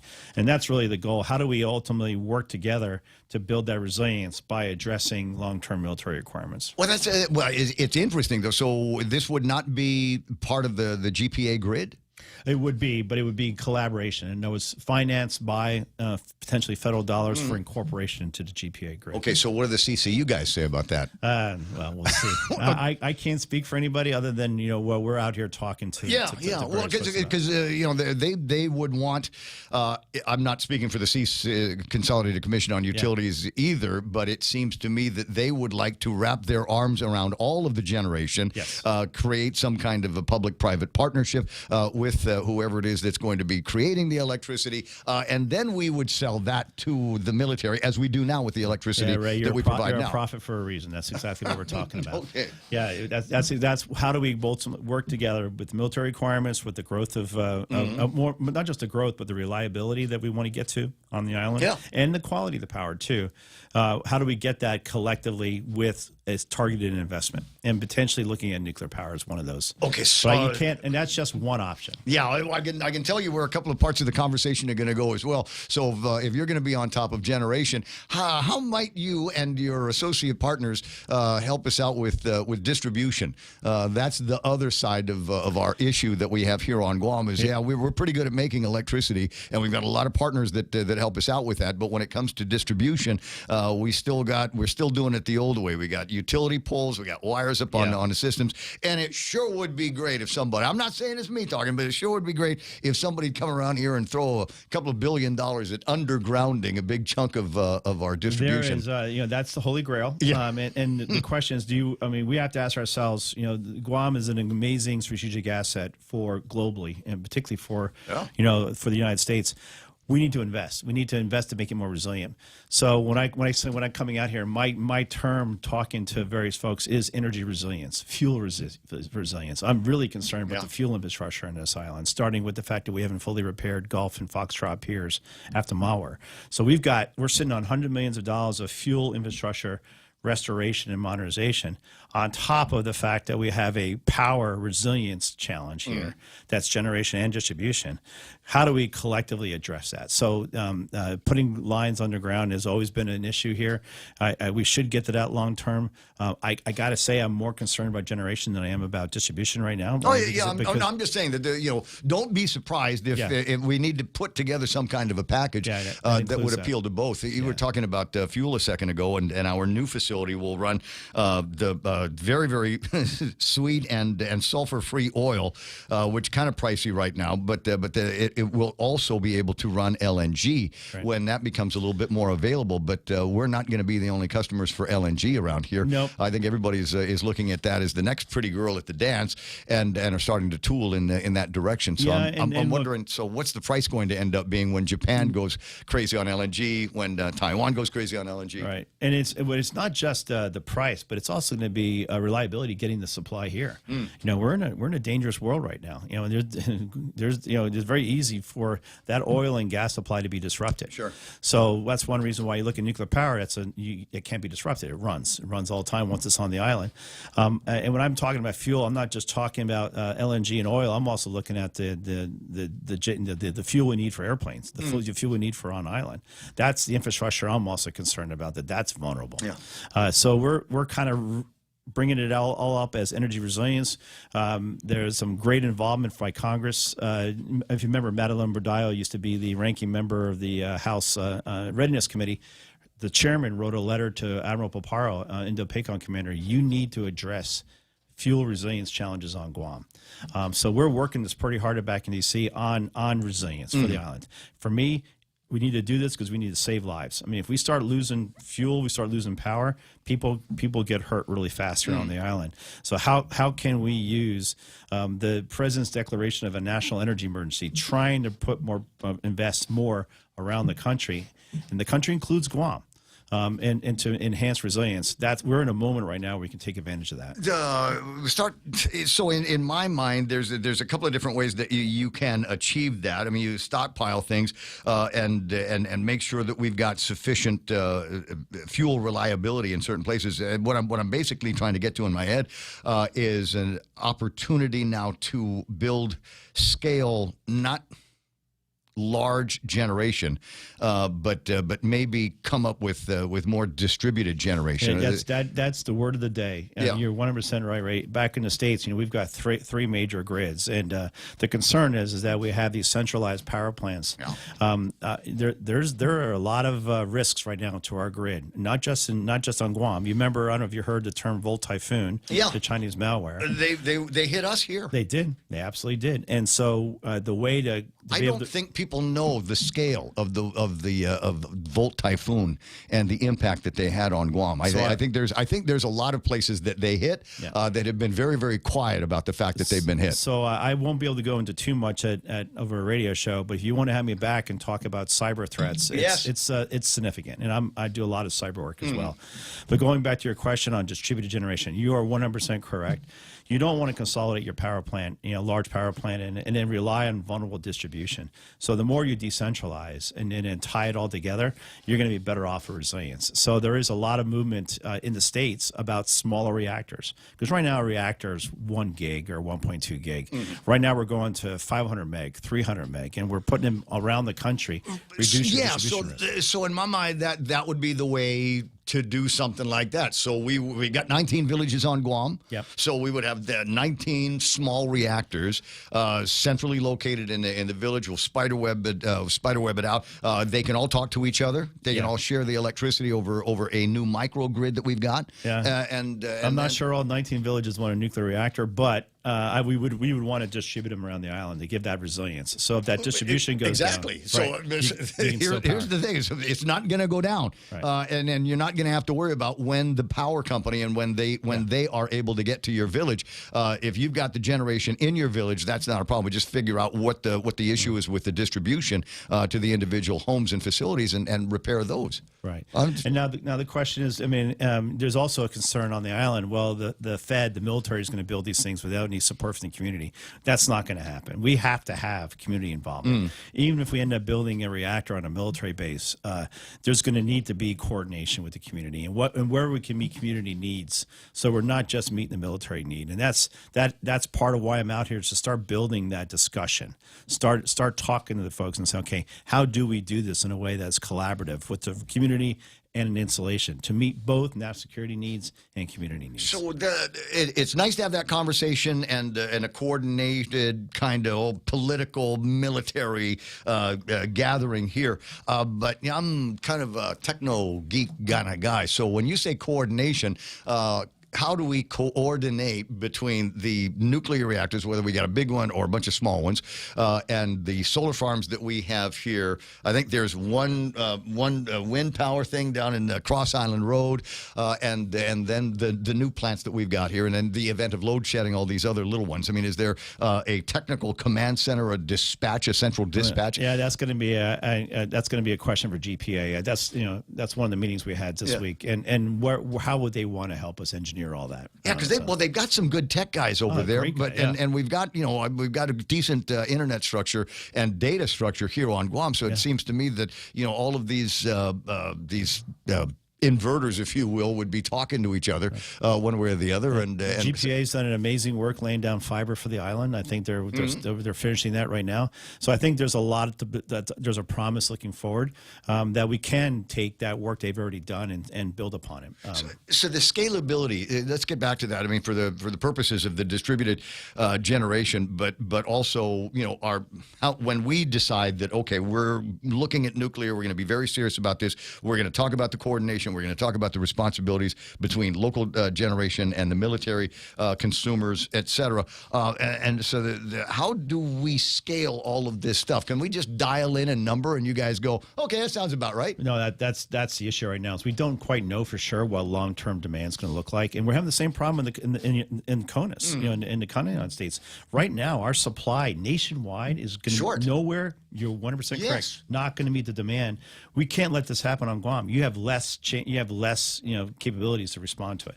So one of the first things we're going to leave here with is we have to have the military tell us long term what are they going to need for power above and beyond the existing requirements. So it could be 50 meg, could be 60 meg, could be 100 meg. That's still a lot on this island, right? So give us that number so we can start playing to it. So we have to have that nailed down. Kind of tricky though. You've read some of the same reports that I've read about the whole missile defense system that they've got here on Guam. I'm still not sure. I know who ultimately is going to be responsible for it. That's the Army, but the Army doesn't have a base here other than hanging out with the guard. You know, they were operating on the Northwest Field at Anderson for years, and they had their own generators and their own bladders because of the fact that they didn't necessarily want to tie into the commercial grid. But we're going to have to resolve that. Next, whether you call it the Golden Dome or whether you call it Iron, Defense I call it the Guam. Iron Dome. Yeah, that's how we say iron. Iron Dome was Israel. was over Israel, but Golden Dome, there's going to need to be a lot of infrastructure, and a lot of it's going to be AI. A lot of it's going to be data center infrastructure, and that draws a ton of power. Sure. So that's the thing we really need to have the military say, what do you think you're going to need in 20 years? Well, and our local telecom. Right, I just passed by the GTA data center on the old hospital road there, and I think they're on the short rows on the construction. They just put some glass panels where the stairs are, et cetera. I'm sure you passed by. That's about going to be pulled maybe 20 meg, and we're looking at a just lot by larger. itself. Yeah. And so what happens when there's more of the more data centers, more of the throughput through here, plus the storage, plus this would be an interesting place to put a whole a server farm with those NVIDIA chips, and start, there could be some crazy consumption based on that. Yes, there are, and there's a use for it. Right now, for instance, if you're running, I personally look at the combination of a power plant and the data center as a weapon system, military weapon system. Not that much different from an aircraft carrier and F-35. You got a power plant, you got a military capability. So when Indo-PACOM starts asking, the president, okay, we need AI out here to be able to support our warfighter, you're going to want those data centers not running out of China. Yeah. You don't want them running out of foreign countries. You want to have them on sovereign soil. Guam is the westernmost. Well, we were talking about the sensitivities of the fiber, the underwater fiber optics. We got a ton of lines that go through here, thank goodness. But those things are also targets for the communists in China and Russia. And if they want to take out our capabilities and our abilities to communicate back and forth, real time, high speed with the underwater cables, that's doable. And they can knock out the satellites if they wanted to. And that's the reason why we have to ask the military. Okay, let's get real. What do you think you're going to need? And we think you're going to need a lot, particularly with AI. We got to start looking at the infrastructure. Now, when they say this is what we need, that comes with a requirement, responsibility to pay for it. So that's where I think, we have a path forward on nuclear power. We have a path forward on whatever diversity of power sources based on what we think the national security needs are going to be over the next 10 years. All right. So there's a lot of moving parts, I think, and I'm getting a sense of a lot of moving parts in your head with all of this. So it's not just, Lucian, the nuke guy. No. There's a whole lot that you got to coordinate. I spent a lot of time, within the Department of War, within the White House on understanding national energy issues. I'm working a lot with the Secretary of Energy as well. So we are realizing, hey, we need more power. And it's not just CONUS, it's not just Hawaii, it's Guam. Can you get the gas prices down? Well, since I'm talking to Energy Guy, Real Joe just sent me a picture from his boy in Colorado, and the Costco on North Nevada Avenue is selling gasoline there for $1.93. Yeah. We're still at $4.79 here, $4.78. Well, I understand. But you got some challenges there. You're in the middle of the Pacific Ocean. Yeah. But, but being able to get fuel is one of them. And West Texas is trading today at 58, and that sounds great. And everybody says, how come we don't have those kinds of prices? And the answer is because we're not buying West Texas crude. Right. We got to get what's available in this neighborhood and what we can ship for a whole lot less than buying a. Hey, look, the president's doing what he can to bring down energy prices. We have a huge affordability issue, or some people call it inflation. I know you're right. I shouldn't have said that. But bottom line here is that we have to put the levers of government to work to reduce the costs of just living for a lot of folks. Well, a lot of that's going to come down to, as it should in my mind, to deregulation as much as possible, and not like 70s deregulation. I'm talking about serious deregulation where we're looking at it in terms of benefits for the consumers, benefits for the users, as opposed to benefits for the military and not military industrial complex, but the industrial complex. Like many things here, Lucian, it comes down to lead time. In a couple of weeks, it's going to be 2026. It is. And so what kind of timeline can you propose? I mean, if Hegseth came to you and said, okay, this is for sure what we're going to do for Guam, and we need to have this and this and this in place, and I think 2028 is their hard target for completion of at least the Indo-PACOM defense plan. So if he says we need this by 2028, what's the lead time for you and your partners to be able to start building out some of this nuclear infrastructure? Well, it's not just nuclear. First of all, we got to fix the fuel infrastructure in the islands. If I had a $1 billion to spend today, I'm restoring, Foxtrot and Golf, the fuel piers. I'm ensuring that whatever we're bringing in currently works. Is the guy works over well. at the port, is Roy Respicio aware of the dire need? Have we lined up married to get the... I've been passing around the requirements all week as far as we need, a few $100 million. We never recover from malware completely. So the typhoon. So we need to fix that. So if I had $1 billion today, that's what I'm doing. I'm going to be looking at upgrades to fuel lines. I'm going to be looking at, maybe getting the airport more consistent fuel up there, at just fixing that, and then start the planning immediately. We have to start having a discussion on this island seriously about nuclear power. So just starting that, all right, because it's going to take 5 to 7 years of place of reaction. Well, you got two people over at the legislature that are going to dig in their heels. There's an election coming up. I don't know what's going to happen with their positions there. Seems to me most of the other folks that I've talked to, Republican majority over at the legislature, seem to be open to the idea. There are some legitimate concerns that we would have to address. I would love to get some folks, community leaders, over to Idaho National Lab to actually walk through and see some where we've got as far as safety in reactors. I think that should be one of the things we should do right away, is start getting folks at least a common understanding of what's out there for technology, so we can have an informed debate about what's best for the island. As opposed to the debate and based on Hollywood and scary movies and things that you heard second and third hand from your cousin. And look, it may not work, but to me, particularly when you look at what's solar, we want to go up to 70% solar on the island. That's a lot of acreage. That's a ton of acreage. I can't imagine that we can find that much acreage on the island. So, and we're stepping over dollars here. I think there's valuable work that needs to be done with waste to energy, and I'll bring that bell. We've got all the construction debris. We've got all of the trash that we generate on our own. We've got old trash, and we have hundreds of thousands of tires that burn just like a barrel of oil. Not just here, but Saipan too wants waste to energy. So to me, waste to energy has to be part of that mix. We've managed to screw that up when we brought out the solid waste receivers. There was an opportunity to get it done then, and they bypassed it. I'm not saying nuclear power is a holy grail, but it does give you that baseload power that this island needs, which is consistent 24/7, 370, not interdictable by oil or gas or LNG, but consistent. I got to get you back in the studio, Lucian Niemeyer, and we're talking about nuclear energy. We're just about out of time. I got to run into Fox News. I don't know how long you're going to be in town, but I'm going to WhatsApp you and see if we can get a longer form conversation. And we're going to talk cyber too. Yes. Oh my God, Volt Typhoon. Like I said, the Volt Typhoon thing. There's so much that we don't know about that. I got friends in the FBI that think they might have gotten it all, but there's just making room for somebody else to do it. It's 9 o'clock in the morning. We're a little bit late for Fox News. Coming up, Guam Regional Medical City, your gut health. It's all ahead on the Ray Gibson Show. Did not offer details on the seizure. It was carried out by the Coast Guard with support from the U.S. Navy. Fox's Jared Halpern, and the president had a warning for the president of Colombia, Gustavo Petro. He's going to have himself some big problems if he doesn't wise up. The president has called Petro a drug dealer in the past and again today accused him of producing what he said was a lot of drugs. The House has passed a sweeping defense policy bill that authorizes $900 billion in military programs, including a pay raise for troops and an overhaul of how the Department of War buys weapons. The measure next goes to the Senate. Even after the Federal Reserve cut its key interest rate for the third time in a row, President Trump says he still intends to replace Chair Jerome Powell. I'm looking for somebody that will be honest with interest rates. That's all. I just want honesty. Our rate should be much lower.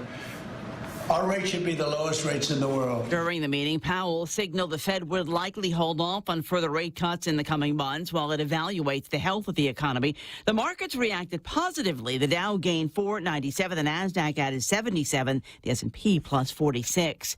Ukraine is expected to give its latest peace proposals to U.S. negotiators a day ahead of President Zelensky's talks with leaders and officials from about 30 other countries supporting Ukraine's effort to end the war with Russia on terms it considers acceptable. America's listening to Fox News.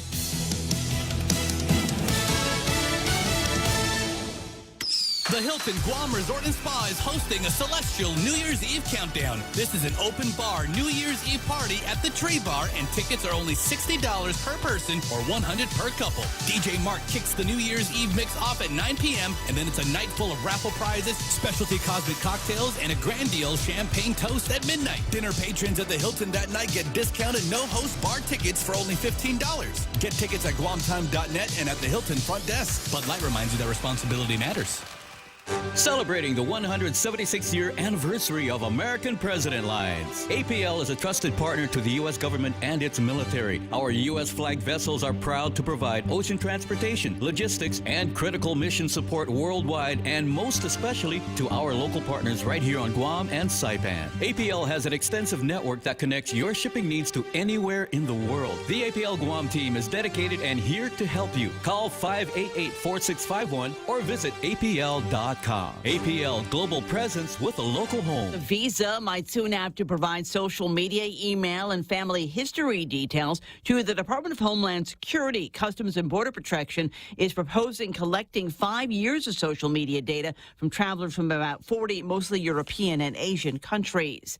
Police in Frankfort, Kentucky released the name of the young man shot and killed at Kentucky State University yesterday. Police say the Kentucky State University student who was fatally shot on campus was 19-year-old Dejan Darrell Fox Jr. of Indianapolis. As for the suspect, we have formally charged Jacob Lee Bard with murder and assault in the first degree. Frankfort Assistant Police Chief Scott Tracy says, like the victim, the 48-year-old suspect is from Indianapolis. Our investigation has determined that Mr. Bard is a parent of a Kentucky State University student. Police are not releasing further details at this time and are asking any witnesses to come forward, including those with video. Carmen Roberts, Fox News. Another country drops out of the Eurovision Song Contest. Iceland's national broadcaster said Wednesday it will boycott next year's Eurovision Song Contest because of discord over Israel's participation, joining 4 other countries in a walkout of the pan-continental music competition. Broadcasters in Spain, the Netherlands, Ireland, and Slovenia have previously told contest organizer the European Broadcasting Union that they will not take part in the contest in Vienna in May after organizers declined to expel Israel over its conduct of the war against Hamas in Gaza. The broadcaster said in a statement in part that given the public debate in this country, it is clear that neither joy nor peace will prevail regarding the participation. Fox's Michelle Polino. I'm Lisa Lacera. This is Fox News. From small teams to growing companies, the United World Elite Business Credit Card from First Hawaiian Bank can help turn your purchases to rewards your business can use. Plus, enjoy MasterCard benefits designed to give you peace of mind. Apply for the United World Elite Business Credit Card today, and if approved, earn 50,000 bonus miles when you spend $5,000 within the first 3 months after account opening. It all starts with yes. Terms and conditions apply. To learn more, visit one of our branches or go to fhb.com/United Business. Bundle smarter, work better. When you're running a business, every decision counts. Now's your chance to make one that gives you more. For a limited time, get hybrid fiber internet up to 1 gig for as low as $125 a month. Plus, get up to 6 months of free internet and free Samsung Galaxy earbuds when you bundle with Docomo Pacific. Ready to get started? Try our free bundles calculator by visiting info.docomopacific.com/radio25. While supplies last, some conditions apply. Are you planning a trip to the Philippines? Why not come back feeling healthier and more rejuvenated? At the Medical City, we offer world-class healthcare services, including comprehensive executive checkups and top-tier aesthetic treatments for as low as $530. Imagine lounging on white sandy beaches, shopping at top-tier shopping centers, and indulging in premium healthcare all in one vacation. Book your getaway now and experience the best of both worlds. The Medical City, your trusted partner in health. In a world where the 2025 Nissan inventory must be moved, one team rises. The Clearance Team! The Clearance Team? What's that? We're the Nissan Guam Clearance Team, slashing prices on all 2025 vehicles. We even have models starting as low as $150 per paycheck. That's awesome. Let's do it. You're gonna love yourself a Nissan. Don't miss the model year-end clearance happening now at Nissan Guam. On approved credit, some conditions apply. See Nissan Guam for details. 14 more days till Christmas, ladies and gentlemen. Get the perfect Sharp gift at the local shop or bladesbycrank.com. Okay. I was telling them about Bonifacio Global City and all of that. I know. The other parts of the we'll get to that in a second. Anyway, Ray Gibson Show portions brought to you by APL, American President Lines, a global presence with a local home. Morning talk that matters. It's the Ray Gibson Show. Call now, 888-TALK. That's 888-8255.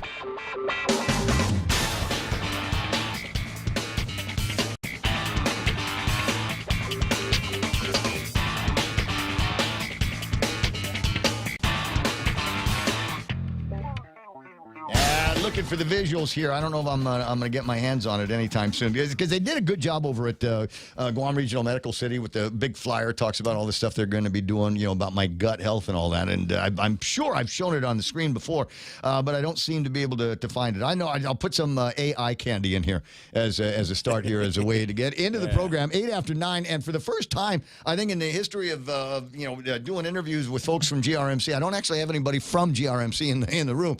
I got guys from, and it's not the first time they've been here either. You remember that time I ate that pill? You remember that? Oh, I could never forget it. How could we possibly forget it? It was the camera, bro. That changed my life, and I've told the story 100 times, and I might do a little bit more of it again because and it kind of leans into where we are with this presentations, the presentations that are going to be done this weekend at the Micronesia Mall.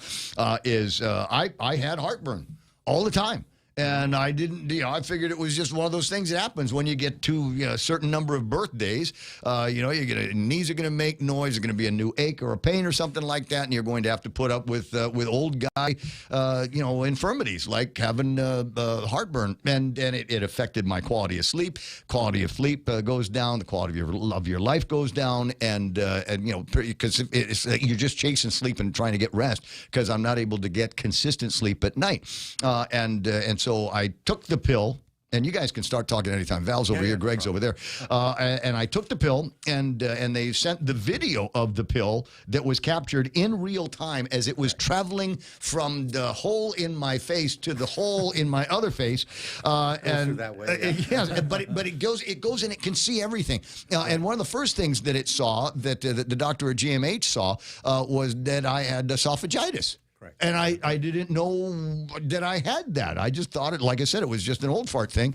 Yeah. And so I said, what do I do? And he gave me the name of some kind of a drug. And I thought, okay, I'll go and get a prescription from Dr. Akimoto for this drug. Right. And Dr. Akimoto says, you can just go to Rexall and buy it. It's over the counter. And I said, okay, Prilosec. It was Prilosec is the name of the drug that I took, and you take a pill every day for 2 weeks. Well, I took a pill every day for 7 days, and the heartburn was gone. Yeah. And it has not come back at all. This is almost a year now since we did that, right? Exactly. Yeah. And so from there, all of a sudden, I'm a lot more focused. I'm sleeping most of the way through the night, and that obviously has an impact on what happens to me later in the day. Okay, we're going to the gym, we're going walking, we're going running, and so that was the start of a renewed health journey for me that got me my weight back down to pre-COVID.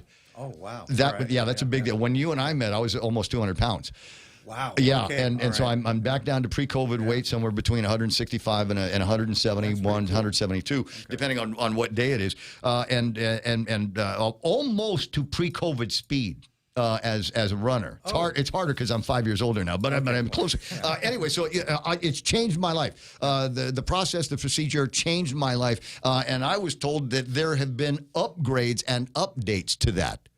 A few things. Uh-huh. Yeah. I mean, we still have the basic procedure here. Yeah, a little bit closer to the mic. Don't be shy. Yep. We still have the basic procedure here, which is basically taking a photo of your esophagus, stomach, and into the small bowel, which is what you saw. And again, it's things you don't see. How would you look inside yourself? And that's what the doctor needs to do too, to figure out what's going on inside. And that's what he did for you. And would you know that on your own that you had that issue? No. So exactly. That's why the doctor said, hey, this is what it is, and you can see it. And even without the capsule that we use, the doctor has to get a camera in there somehow, and they use that hose, right?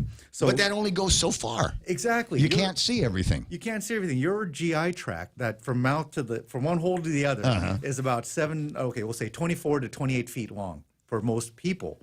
And that hose they stick in there is about 6 feet. Yeah, well, you don't want 28 feet worth of hose in you anyway. Exactly that. So this thing is much easier to get in there and see the parts that the doctor does normally see. And the advantage is you can see everything else in there as well. So that's basically what they did for you, because that esophagitis would have been, without getting in there, you can't see it. But when you're talking about new devices, the device that we put in GRMC last year is basically a device for the stomach and the esophagus as well. It doesn't handle just a small bowel because the stomach is a little pouch, so it's got a little, the stuff can swim around. There's more than just a hose, which is your esophagus and your small bowel is kind of like a hose. So when this capsule goes through, we can see everything pretty easily. But the stomach's a different thing. The stomach needs to, I guess, have some direction so that with that magnetic big device we have there, GRMC does, it drives the capsule in the stomach, so it scans the entire stomach lining. And before we could do that with just a magnet, but it's harder to figure out where you're at. But this is controllable now. It is controllable. And Yeah, we have the you algorithm drive the thing around like a video game. Exactly, just like a video game. And the advantage of it is 15 minutes on that bed, the program scans the whole stomach line. It knows what it's seen, it knows what it needs to look for in the whole stomach. Like my Roomba. Yeah, exactly like your Roomba. You know what? That's exactly. So here's we're all tech guys, right? Yeah. One way or the other. And I start, I hear something, I go, okay, that reminds me of technology that I've got at the house. So it maps out where it has been, so it doesn't go back there, and it goes around looking for new spots that it hasn't been, and takes digital imagery of all of that, and then you can take that, run it through AI, and an AI. My understanding, correct me if I'm wrong, the AI gets the first pass at this, and then it goes in front of a real doctor's eyes, so that they might be able to see something that could be, the next cause of whatever it is. Right. The AI tries to capture the majority of what might be issues there, and everything gets put in front of the doctor so he can identify and say, this is a problem, this is not a problem, etc. All right. Now, Greg, what role are you playing in all this? So I'm the CTO of GI Digital, so all the technical setup and infrastructure is something that I'm participating in right now. Okay, so how'd you get into that? Well, that's kind of a long story, but my background is in radiology, actually. Okay. And so we developed a teleradiology system back in the 90s. Put the microphone a little bit closer to you, or you can move closer to it. That's fine. Teleradiology, like back in the 90s. Yeah. And then when we were, Dr. Judabov came to our group and said, hey, it'd be great to have a similar capability in GI, because right now when they scope or swallow the capsule, the doctor actually has to go to the workstation where it's happened and do their reads locally like that. So we developed a system where the video can be uploaded into the cloud and distributed to wherever the doctor is. So because the basic process flow is identical. It's just the types of data and the types of pathologies that you're looking for are different. And the other thing about this this gastric machine that Val had installed is that can be robotically controlled as well. So the doctor can be anywhere to control the capsule and view the. Do you pick out the doctor? How do we know which doctor to go to? I mean, we got a couple of guys here, obviously, that can do the analysis at the GRMC and Guam Memorial Hospital. But I mean, if it came down to something serious that a cancer is discovered, or we've got mountains of polyps, that kind of thing. So we want to find an expert out there somewhere on the planet that we might be able to review this. Who gets to make that call? You and your doctor? Who would here at GMC. Okay, so whoever it was that referred you to the process to begin with. Right, exactly. In this case, they're tied into the doctor we mentioned that who was at USC, Dr. Judapa. He's actually one of the guys who started doing capsule endoscopies 30 years ago. He was one of the first pioneers of looking at it. So there's a lot of papers. How big was the pill then? A bit bigger than it is now. I was going to say, so I as part of my regime here, I take a ton of vitamins in the morning. The pill that I got, and if you, I'm trying to relate it to the largest fish oil. The fish oil, a little bit bigger than a fish oil. I thought it was about the same, but yeah, fish oil pill. Yeah. So you take that, you throw it down with a glass of water or cold beer or something like that, and before you know it, and it starts immediately, right? Correct. It starts when you turn it on, and you can actually, on the videos, you can see your face as it goes through. It's kind of like mini Jaws. But there's also a special coating on this capsule. I'm sure you experienced this too. It looks large, but once you get it in, it goes down. It didn't bother me. There's people making up jokes as they're listening right now in their heads about the things that I've had in my mouth in my life. 9:17 in the morning. All of this now we contribute to Guam Regional Medical City in a desire to help your gut health. This is not the only thing that they're going to be talking about at the Micronesia Mall. We'll get some details on that here. If off the top of my head, I'll see if I've got anything anything on me right now that can talk about that, because I think that's the deal. Is you'll hear about it on the radio, but I also want you to be able to see what's going on in real time in other parts of the deal. So it's going to be there. I found it. A chance to win a Hisense ultra high definition smart TV.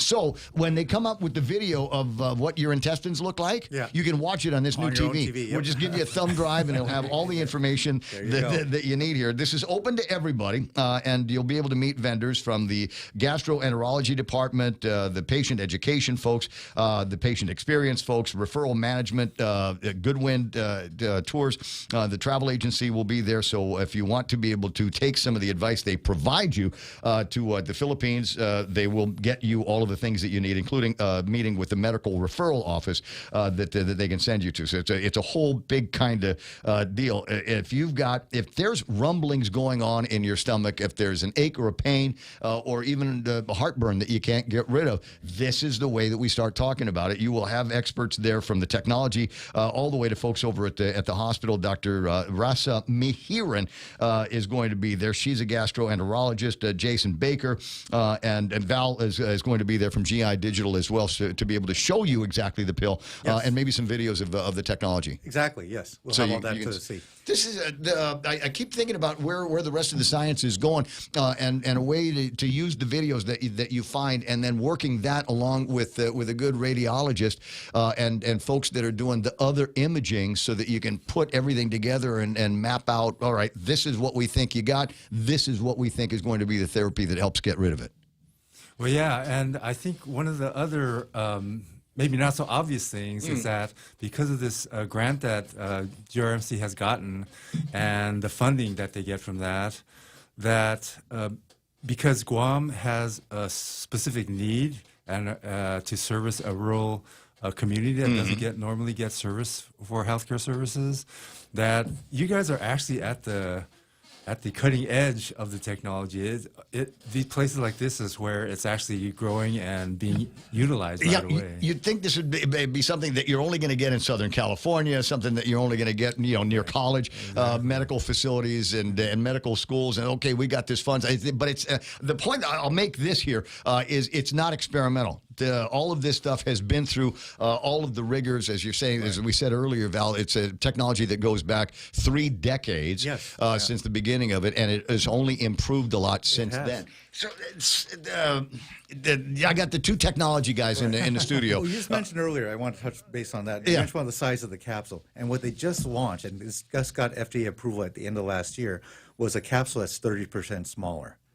It does the same thing. The battery life might be just a tad short, but you don't need that. Especially, it's designed for smaller Asian population as well, but it's also primarily for pediatrics. So kids, you don't want to put kids under if you don't have to. But get them to swallow a pill is a big pill, like a fish oil pill. Is probably not easy. But in this case, they have a 30% smaller capsule that we can give to kids. So if they have any GI issues, then that's what's coming out down the pipe pretty soon. It's literally down the pipe, down the edge, kid.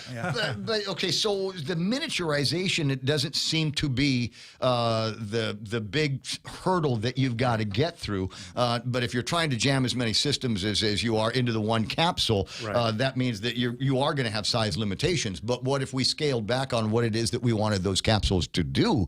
Is it possible that we can deploy them to other systems in the body? Possibly. I mean, you're talking about what, 30, 40, 60 years ago, Fantastic Voyage, right? Or even more recent, Inner Space with Dennis Quaid, right? Well, the GI tract is kind of easy. Now you're talking about stuff that maybe you can get in the bloodstream and stuff. Now you're talking about nano stuff. And there is work going in that direction, but that's still a bit way further out. We're really focused on stuff that's within the next 5 to 10 years, which is the GI stuff. So capsules, being able to, there's another capsule coming out pretty soon as well that can take samplings of your gut biome as it goes down. It opens up portions of the capsule, And it can actually, as it's going through your 27, 28 feet of GI, it can take samples of your gut biome at certain things to get an idea of what's going on. All right, so I'm going to ask here, I know, but I'm going to ask here for the benefit of our listeners, what is the biome and what is the value of that biome to the human body, and why is it so important? Why do we want to get samples of all of that stuff? And which will take me to the next question, is what about if it can take samples in, can it deliver? Can it take a payload with it? That's the next step as well. So again, it's very specific in basically, taking samples of that biome, opening up portions and measuring what's going on. And that's as food goes through your gut, it changes, and you have to see how that your gut's reacting to those food, whether it's absorbing the nutrients in the right place, whether it's getting rid of the fats in the right places too. And that's what the doctor's trying to identify. I mean, it's 27, 28 feet is not a small space to but it's big enough for other beings to live inside, and that's in my. When we start talking about the biome, I'm thinking about the biome, the bacteria and the germs and all of that, the probiotics and all that stuff. The good and the bad that go in there. Exactly. And there are certain things that this 10 years ago I would have said, oh, that's just hippie drugstore science fiction stuff. But it's not now. They're recognizing the intimate nature between your health and what you've got swimming around in your guts, your ability to digest things, and now they say that based on your microbiome, there are connections not just to your physical health, but your mental health and well-being as well. Right, exactly. I mean, first thing they needed to do with the capsule was see. Now we see, and now you can test. Now that's where you're talking about expanding it, and what you touched on earlier about now we can see and sense. The second phase is delivery. So now that's what you want to do. Is the next phase beyond that is delivering medications at the right spot in your biome, or delivering new bacteria. Exactly, and that's done. There is already a procedure in place. I'd read about it. It'll sound gross. I hope you've already had your breakfast. Where they will look at the. Basically poop from somebody and say, okay, you're missing this important bacteria. Yes. Another guy might have that, so they'll literally take that poop and put it in your system. Correct. And then it will bloom in your system, and then you will have this bacteria that you didn't have before, you didn't have enough of before, and that's going. There is therapeutic value in that, and this is another procedure that I just found out about it this year, but apparently they've been doing it for decades. We're at the tip of the iceberg with that. I mean, this is funny. You've mentioned something like that. We have, back at home, I have a rabbit. And the rabbits, they eat their poops. Why? They need to get those good bacteria back in. And that's what that's what you do for you treat rabbits, is you feed them some of their poops to get those bacteria back into their system. Is this a pet rabbit? It's a pet rabbit. Okay, so you're not going to eat it? No. What? No, you can eat them. They're Hassenpfeffer. They are, but they're cute and cuddly too, so you don't want to do that. But you take care of your pets. So for the human, same thing. That's what you're talking about. So making sure that you have the right bacteria in the right places.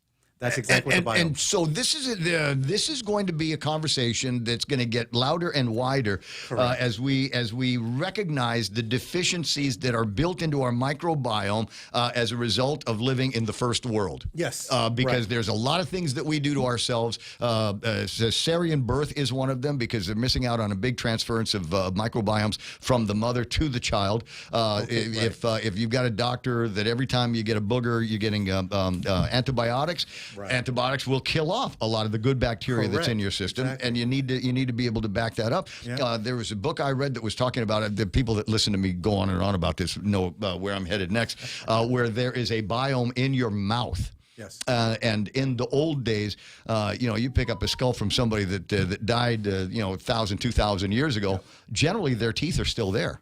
Yeah, you're right. Their teeth were preserved as a result of the biome. They might have had the worst breath in the world, but it preserved their teeth. And they say that among the reasons why we don't have that biome anymore is because we brush our teeth too much, we floss our teeth too much, and we use too much mouthwash, and that's killing off all of the good bacteria that we've got in our mouth. So there's a whole lot, and it's all connected. This is all. It's the same. Your gut's connected to your mouth. Yes. Well, your gut's connected to everything. Yeah, it's connected to everything by that long pipe that you were talking about. So it gets to be kind of fascinating to see where else you can go. So if you can go and take samples inside the guts and say, all right, we're missing, we don't have this kind of bacteria, we don't have this kind of biotic here, and so we're going to have to go and find ways to get that. So maybe a supplement is going to be able to do it. I take a supplement with a certain kind of bacteria on the inside of it that's supposed to make me a better human being. My friends will tell me whether or not that's working, but there's that, and so, but maybe for some of the more sophisticated stuff, it would be better to distribute it directly using one of your pills. Right, exactly. I mean, we're just at the tip of the iceberg right now. They're exploring, because they're starting to look at it, they're just starting to explore what effect each part has. Yeah. And they're just learning, again, probiotics. 20 years ago was hippie stuff. Right? Right. Now it's actually, whoa, there's something to all of this. It's all this too. You're right. In the Western world, we're eating all these processed foods, so we don't have access to the natural stuff that we actually, our bodies grew up on. And that's what, it include bacteria. And we're not that far away from it. Maybe a generation or two from when our biome library was more complete than it is today. But there are still people that are living in countries and civilizations that have not gotten into some of these bad bacteria habits as we have in the United States and in, as I said, the first world. So it's going to be fun to watch how all of these things move through the medical process. And if you can keep from getting grossed out about the idea of you having somebody else's poop injected inside of you in order to complete your microbiome, then maybe there's a way that we might be able to achieve the kind of health that people had 100, 150 years ago. Right. This is not to say that they had the perfect world to live in, because they were still dying in their 40s and 50s, but they had systems in place that if they had the same kind of technology that we've got here today, they probably could have lived a much longer and better lifestyle. 9:28 in the morning. Your Gut Health. I found the deal. I'll put this back up on the screen, get your dates and times. It is going to take place. You're not going to be there all day, just a couple of hours at Micronesia Mall Center Court on the 13th. That is Saturday, 10 until noon. Make sure that you get there. Do whatever it is that they need you to do to sign up for that the raffle drawing that they're going to be having, a 55-inch ultra high definition smart TV. I've got one like this over at the house. A wonderful smart TV. It gets updated all the time, and there's no end to the things that you can do and watch on it. It really is a good time. And so, in addition to what Val and I are talking about with the what's next, Dr. Greg, what's in your head? What would you like to see? Are there holy grails that you've got? Well, I think, like you guys kind of alluded to, the next generation beyond the detection and analysis is the delivery of medications to specific spots too. And as they can direct capsules manually to go to direct spots, and they can focus on specific points to the system to deliver. But the other thing that you also mentioned was about having technology delivering to other systems in your body. But I think what's happening more in the near future is that they are discovering other pathologies that are affected by the gut and the gut system. So, for example, they say these microbiome profiles can be predictors for Parkinson's, for example, things like that. Yep. So I think in the more direct future, they'll be able to detect things and affect other systems, indirectly, and then address those. But you've got the research. You've got ways to do the research to sort out what is and what isn't, and so you take it from there, and then you figure out what links to whatever, and say, okay, well, we know that this guy's got a problem with this, or he doesn't have this in his biome.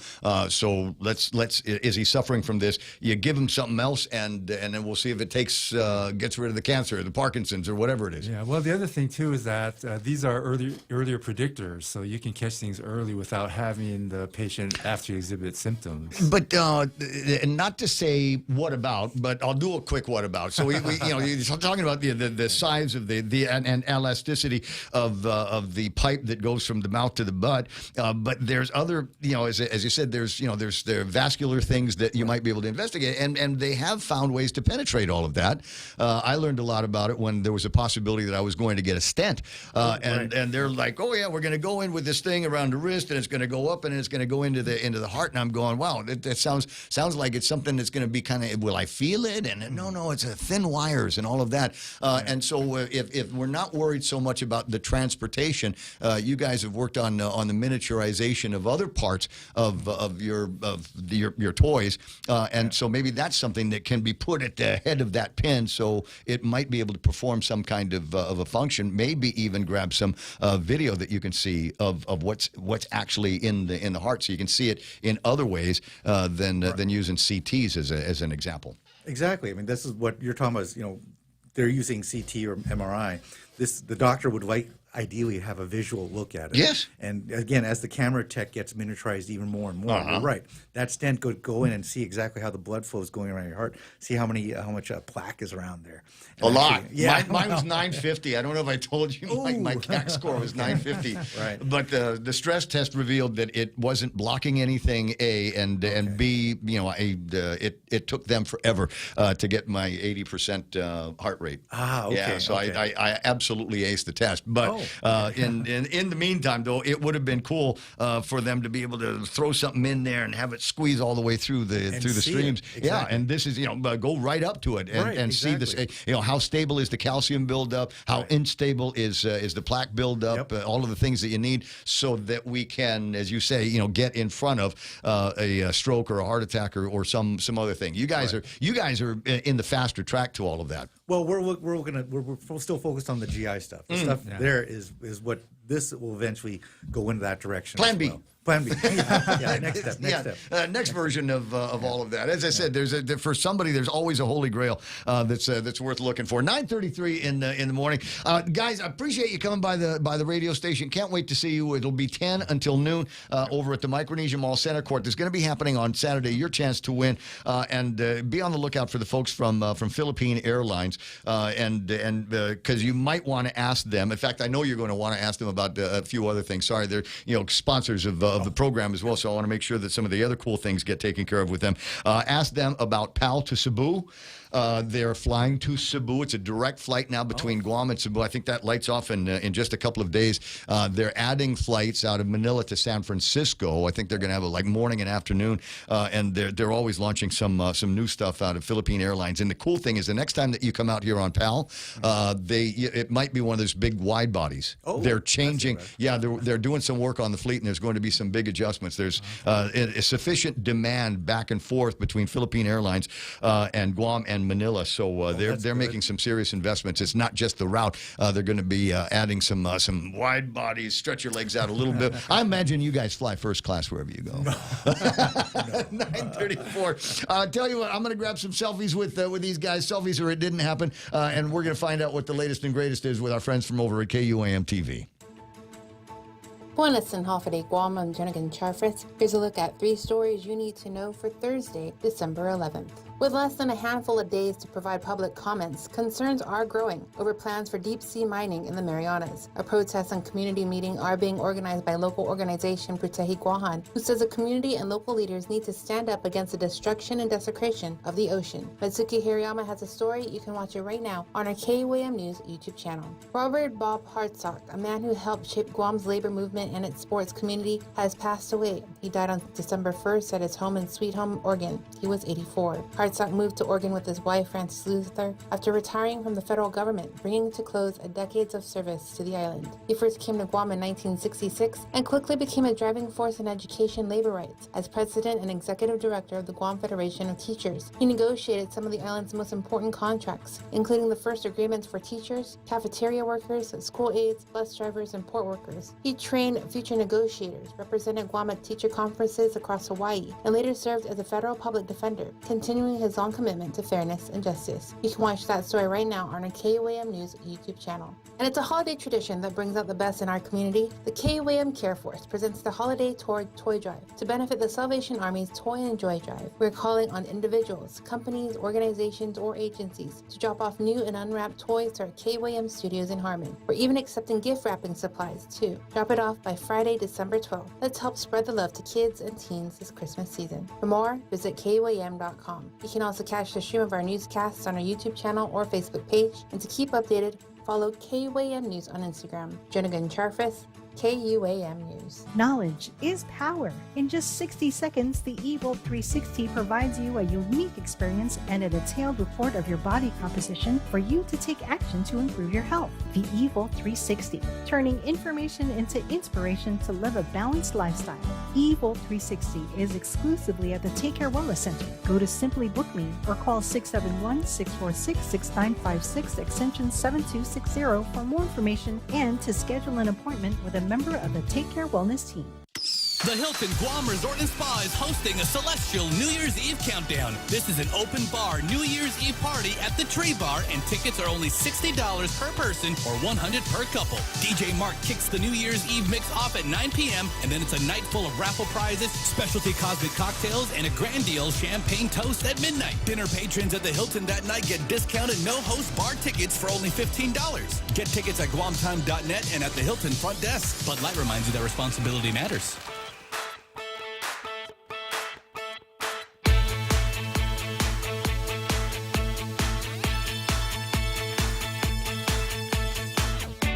.937 Ray Gibson Show. Did we just do a commercial for the eVolt from Sure Take Care? did. Yeah. Okay. So FYI, because there's a lot of places that have these scanning devices. They're not all the same. So if you got somebody say, oh yeah, we don't need to go to Take Care. I've got one of those things over at in the gym or wherever. eVolt is eVolt, and the one over at the gym probably does not do as many scans, if you will. The eVolt has got they send out radio waves to your bodies, a bunch of different frequencies, and each one has a specific function. And we'll look at some basic stuff like how much water you got in your system, bone density. It's a real tech. It's serious. It's not tech. the kind of the arcade. No.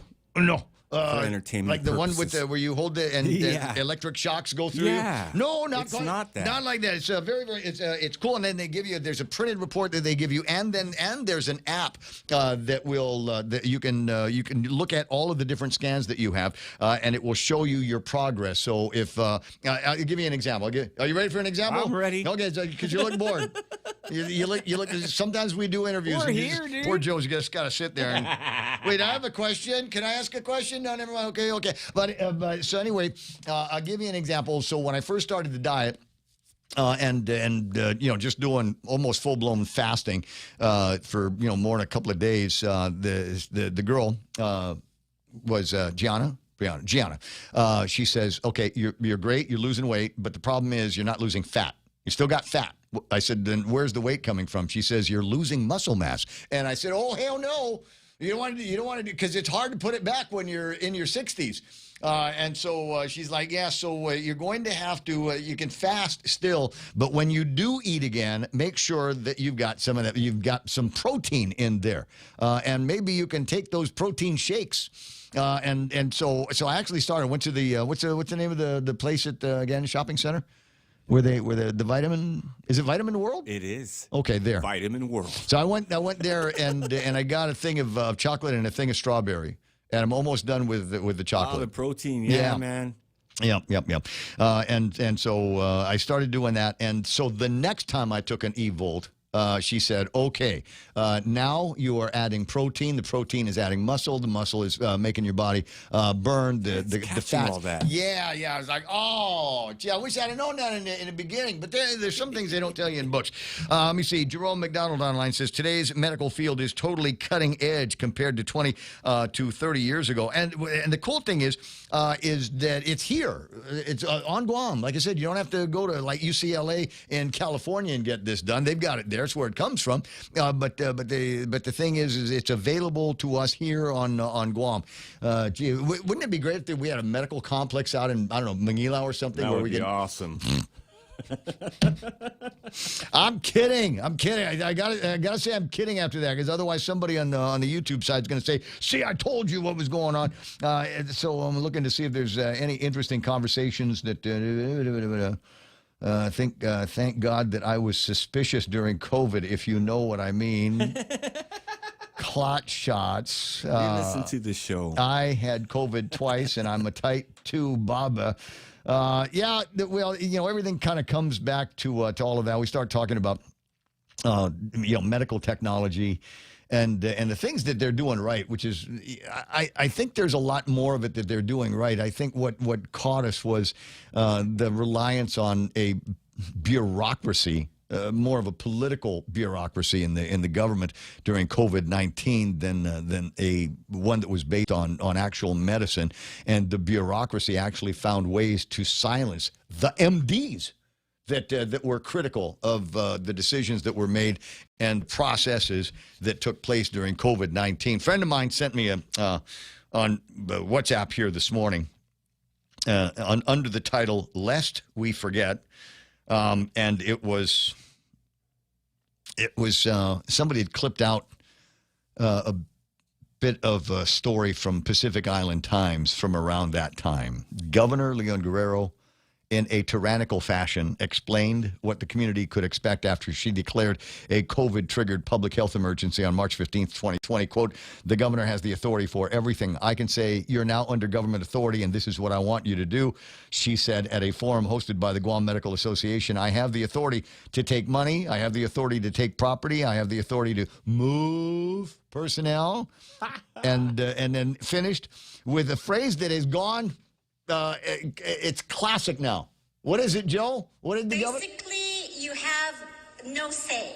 Exactly. Quote. That will live in infamy.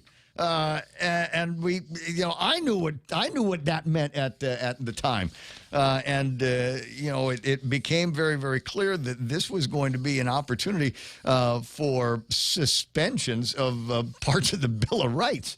And I think it came down to some very serious and very loud people that managed to get in front of as much of that, so that things like the roadblocks that they anticipated turned into more of a teaching moment, right? Because what they wanted to do was to make it so that everybody literally stayed home, close the streets. Nobody can go anywhere. And if you do, you're going to have to be able to explain what it is that you're doing out on the street. You'll need a special placard on your car, an M if you're in the media, a nurse if you're N for nurse, C for techna. I'm a nurse.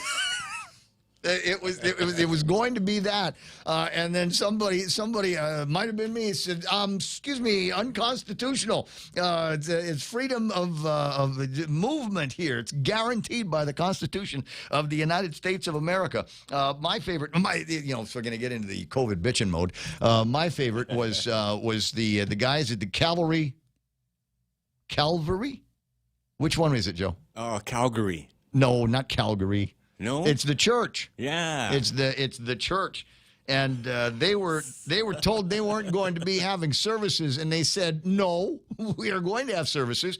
"Well, you can't have them inside." "Okay, we got a parking lot, and I remember attending a couple of those services because I wanted to be with a batch of folks that were not afraid to stand up and get up and sing outside in the parking lot for baby Jesus. I absolutely love the process. They have different songs, Did you know that, Joe? Yes, they do. They have bands. It's a Christian. I had no idea. Oh, bro, I mean, you want to talk about your education. For the Lord. And you get there, and the band's already playing, and they're singing all these worship songs, and then they get up, and then they get into the regular part of the service, and then there's more singing, and then there's a little bit more of the service, and then at the end there's this big Bollywood thing that they do. It's a dance number that I'm kidding about the dance number. Worship. But I absolutely dug it. And the other thing that I dug was I don't think they saw any market decreases in the number of people that normally attended their service. It was over at Joe and Flo's, the old Joe and Flo's. And I'm told that there were just as many people in the parking lot as they would have had inside, and maybe even a couple of more, because some of the guys that were hanging out weren't actually, folks that were aligned with the church. They were with the Division of Environmental Health. Oh, yeah. Yeah, I'm sure that's what they were. Spies from the Department of Public Harassment and Secret Service, which is what they turned into at the time. Anyway, looking to see if there's any other things I want to talk about here. Contractor Simon Sanchez High School procurement didn't follow the law. I might read some of this and see if there's anything to it. We're in the midst now of a procurement battle over Simon Sanchez. This is disappointing, though predictable. And even though they believe that they followed the law. Unfortunately, in a situation like this, and we're talking about big money on the reconstruction of Simon Sanchez, there's a lot at stake. So if you think you've been, you think maybe you were sidelined in the deal, you've almost got, you almost have to make a complaint on behalf of your shareholders and employees and people you do business with your investments, because that's a lot of money. That's a big contract that you could have gotten your hands on. At any rate, so we'll watch and see what eventually happens with that. DPW signaling to the world that no mistakes were made. We've posted online every scrap of paper related to the procurement and the final awarding to Cortec, and you'll be able to see this because we believe in transparency in this government. We want to be able to everybody to be able to see exactly what's going on with their procurement, how every penny of taxpayer money is being spent. And my response is, okay, I want to see all of it then. Where can I go on the World Wide Web? Where in the open government dot whatever can I find information related to all of the emergency procurement that took place with COVID-19 money and all of the sole source procurement that took place with the COVID-19 money? Down to the nickel and dime? I want to be able to track every single one because I want to find out who the well-connected friends of the administration were that, and you can guess, you can make your insinuations if you want to, but I'd sure like to see a whole lot more of that in a searchable form and format. I don't want to have to FOIA anybody. I'm not good at writing FOIAs. Tom Shea said I suck at it. But it's still worth looking at, especially since at least one member of this administration is going to be running for another office in the upcoming political year. I think there's fair questions that need to be answered, and we need to get that done. Speaking of governors, Vice President Palik meets with Governor Lou Leon Guerrero. There's a story coming out of where is this? The Commonwealth of the Federated States of Micronesia. Meeting highlighted the close partnership between the FSM and Guam as both leaders discuss current developments in the Micronesian region and areas of shared cooperation within international organizations to which both Guam and the FSM are parties. Governor Leon Guerrero shared updates on Guam's ongoing efforts to construct a new hospital. You suppose she wanted to get some money out of this guy from the FSM? Yeah, of course. You know, we take care of a lot of your people over at our old hospital, and so maybe you can help us out by helping us build a new one. If for nothing else, write a letter to the Fed and say, because there's so many COFA migrants living on Guam, we would like to make sure they have the access to the best care possible, which can only be dealt out at a new facility out in the Manilao area. She shared the updates, emphasizing its critical role in enhancing medical services for the people of Guam and for the broader region. There's no regional security without human health security. VP Palik emphasized the importance of COVA Title III and its role in supporting broader efforts to promote peace, stability, and shared security across the region. And to the degree that we're no longer having the wars between us and the other islands. Yeah. No longer, having... No more squabble. Nah. Shared security. He highlighted the recent joint committee meeting held in Pohnpei between the FSM and the United States, noting productive discussions and ongoing support provided to the FSM through Joint Task Force Micronesia, headquartered in Guam. I'm looking to see if there's any other interest. Oh, they addressed their shared concerns regarding the deep seabed mining, with both parties agreeing on the need for robust scientific research and environmental assessment before any further actions are taken. Palik reaffirmed the FSM's precautionary approach, stating the FSM is currently establishing its legal framework on seabed mining while remaining mindful of the need for more scientific research and assessments to guide environmentally sound decisions moving forward. I'm going to make a prediction. Did that guy Lucian referred to me as a prophet? Yeah. Huh. Okay. Radio prophet. Yes. What's the future? Water into wine. Okay, so I'm gonna make a prediction. This might be one of those things you'll need to remind me about later, because sometimes I do that. I'll say things on the radio and it comes true. I'm going, who said that originally? Was that me? Did I say that? Because I always forget. you do 4 hours a day, 5 times a week.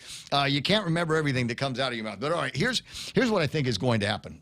My prediction on this deep seabed thing is one side or the other, because you got all these Pacific Islands, one degree of if you will, economic growth potential to another. Obviously, we've got our issues here, but can you imagine what things are like out in the other independent islands of the Pacific?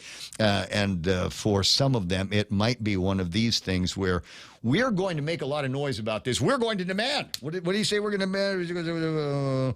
Scientific research and assessments to guide environmentally sound decisions moving forward. We're going to demand all of that stuff. We're not going to let you bend us over a barrel here on this deep seabed mining. Right, Guam? Right, Guam? We're all in the same boat. We're all in the same canoe. That's write that down, because I guarantee they're going to use the canoe analogy. We're all of us in the same canoe rowing towards science and research and assessments to guide environmentally sound decisions moving forward.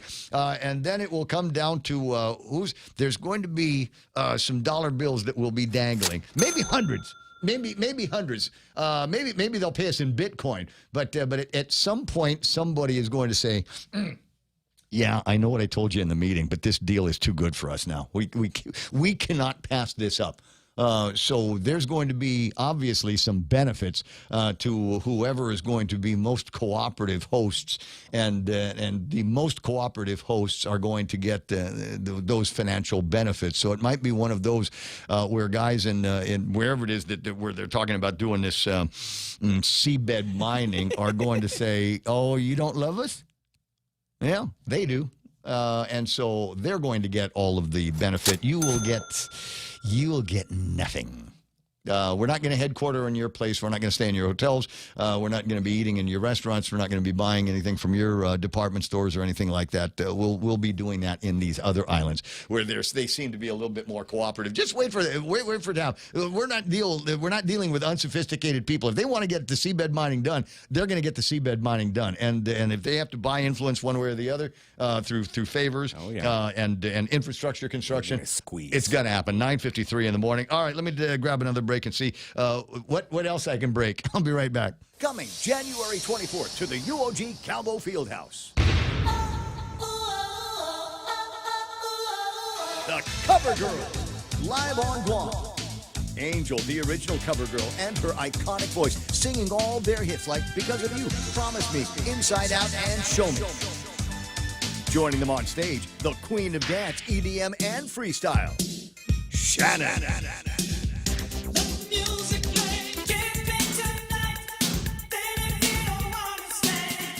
Also, 90s freestyle diva singing all her hits, Jocelyn Enriquez. The radio plays our favorite song, and it's what keeps me holding on. Baby, do you miss me? Brought to you by Choice Broadcasting, Trivision Media, and Cherry Media. This is a Jams Media show you don't want to miss. Tickets and info at guamtime.net. For all your real estate needs, call the professionals at Hoffaday Realty. Jody, Saran, Libby, and Lolita, and they'll take care of you on every step of the real estate process. No worries. Just contact Hoffaday Realty at 588-4232 or 588-HOFFA, or email them at hoffadayrealty@gmail.com. They're at 426 Challenge San Antonio, Suite 204 in Tamuning. Open Monday through Friday, 10 to 4. Hoffaday Realty for all your real estate needs. Dun, dun, dun. Stay cool all year round by checking out Johnstone Supply for your HVAC and refrigeration needs. Located at 170 Guerrero Drive on Picanell Road in Tamuning, call Johnstone Supply today at 671-649-0581. That's 671-649-0581. Open 8 a.m. to noon and 1 to 5 p.m. Monday to Friday. Open Saturdays from 8 a.m. to 12 p.m. and closed on Sundays. Stay cool with Johnstone Supply.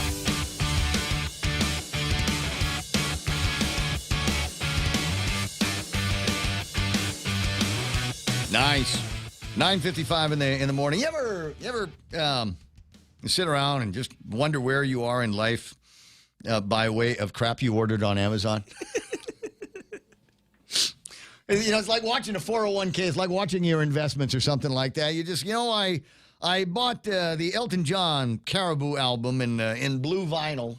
to match the album cover here. That's special. I don't even remember when I ordered it. I might have ordered it back when vinyl was still cool, before CDs and cassettes. Yeah. So it says it's arriving Wednesday. And then another album I bought sometime in August or September, the Sade Greatest Hits. Eventually going to make its way into the thing.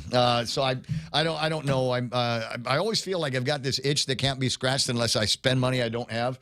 And you know what sucks? Home Depot's has an app. And the cool, They so, make it easy. Oh, dude. It's too easy. Oh my God! So I'm deliberately leaving the cart open because they're the only ones that actually send me emails, and so I'm leaving it open so they can say, "Okay, we know that you want another Ring doorbell. I'm getting a Ring doorbell for you." What? Yeah. I'm going to get it for you. That way, when people are banging on the back door, you can see if it's somebody that we actually want to open the door for. But so I'm going to buy one of those. I need to get one of those little paint stirrers that goes on your drill because I'm not painting fast enough before it gets all sludgy and there might be. I think I got a thing of their cheap what do you call it? Paper towel. I think I got some cheap paper towels coming in, it's the HD product, right? HD product line is the one It's where a you can little get cheaper. You can get big one, or you can get they tear off in big, or they tear off in little. Sometimes you only need a little bit because it's a small mess. I'm just saying. So if I want immediate gratification, Home Depot app, that's what that's for because I can click the button and within a couple hours they'll say, "Oh, it's ready." You can just come by the Tamuning Home Depot, the Tamuning branch of Home Depot, and pick up your junk from us. We've got it.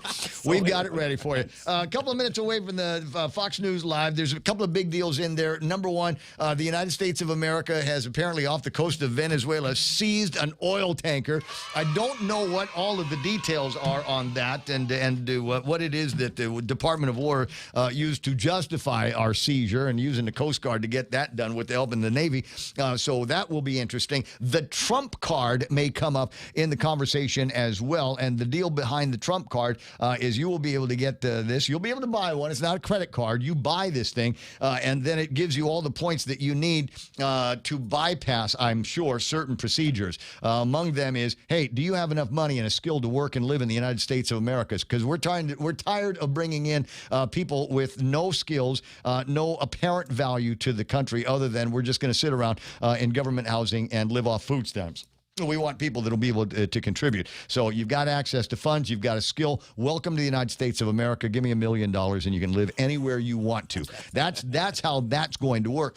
And trust me when I tell you that this is going to be this. There will be people on Guam that will be buying up, that will be applying today at TrumpCard.gov on the World Wide Web, so that they may be able to get access to people, maybe in the Philippines, maybe in Singapore, maybe in other places around the region where there's more of them with a higher number of skills than people working around here, and that is going to be that could be a big deal for a lot of different companies around here that would normally be going through a lot longer and more projected person importation process. For $1 million, is that sufficient? Given the level of talent that you might be able to bring in from someplace. Ponder. TrumpCard.gov on the World Wide Web. I gotta go, but we're working tomorrow, right? Tomorrow's Friday. No, Charlie Hermosa can work for me. Oh, it's Monday. No, I'm kidding. Ray Gibson Show tomorrow at 6 o'clock in the morning. For Real Joe and Donna D and a great set of guests this morning. Ray Gibson saying thanks for listening. Catch us later. I'm Lisa Lacera, Fox News. That's what Attorney General Pam Bondi is saying after the U.S. seized a tanker off the coast of Venezuela. She says the FBI, the Homeland Security Department, and Coast Guard executed this operation with support from the War Department. U.S. service members landing a military helicopter on this vessel before then disembarking and entering. The U.S. had issued a warrant, we are learning, for this crude oil tanker, alleging it had been used to transport illegal oil from Venezuela and Iran in support of foreign terrorist organizations. The seizure comes after senior officials presented the president with potential war plans and then deployed major Navy assets to the region. Fox's Jillian Turner. Meanwhile, the calls grow from both Republicans and Democrats for the release of the full video of the strikes on a suspected drug boat off the coast of Venezuela in September, Secretary of War Pete Hegseth has said the commander was within his right to authorize the second strike. As European leaders meet with Ukrainian President Volodymyr Zelensky, President Trump had this to say about Zelensky's hesitating to sign off on the peace proposal. I think he has to be realistic. The president spoke by phone today with the leaders of France, Germany, and the UK. He said they would like him to take part in a meeting with Zelensky over the weekend. Another court ruling orders an end to the National Guard deployment in L.A. A preliminary injunction requires the Trump administration to return control of the California National Guard to the state and end a deployment that began in June.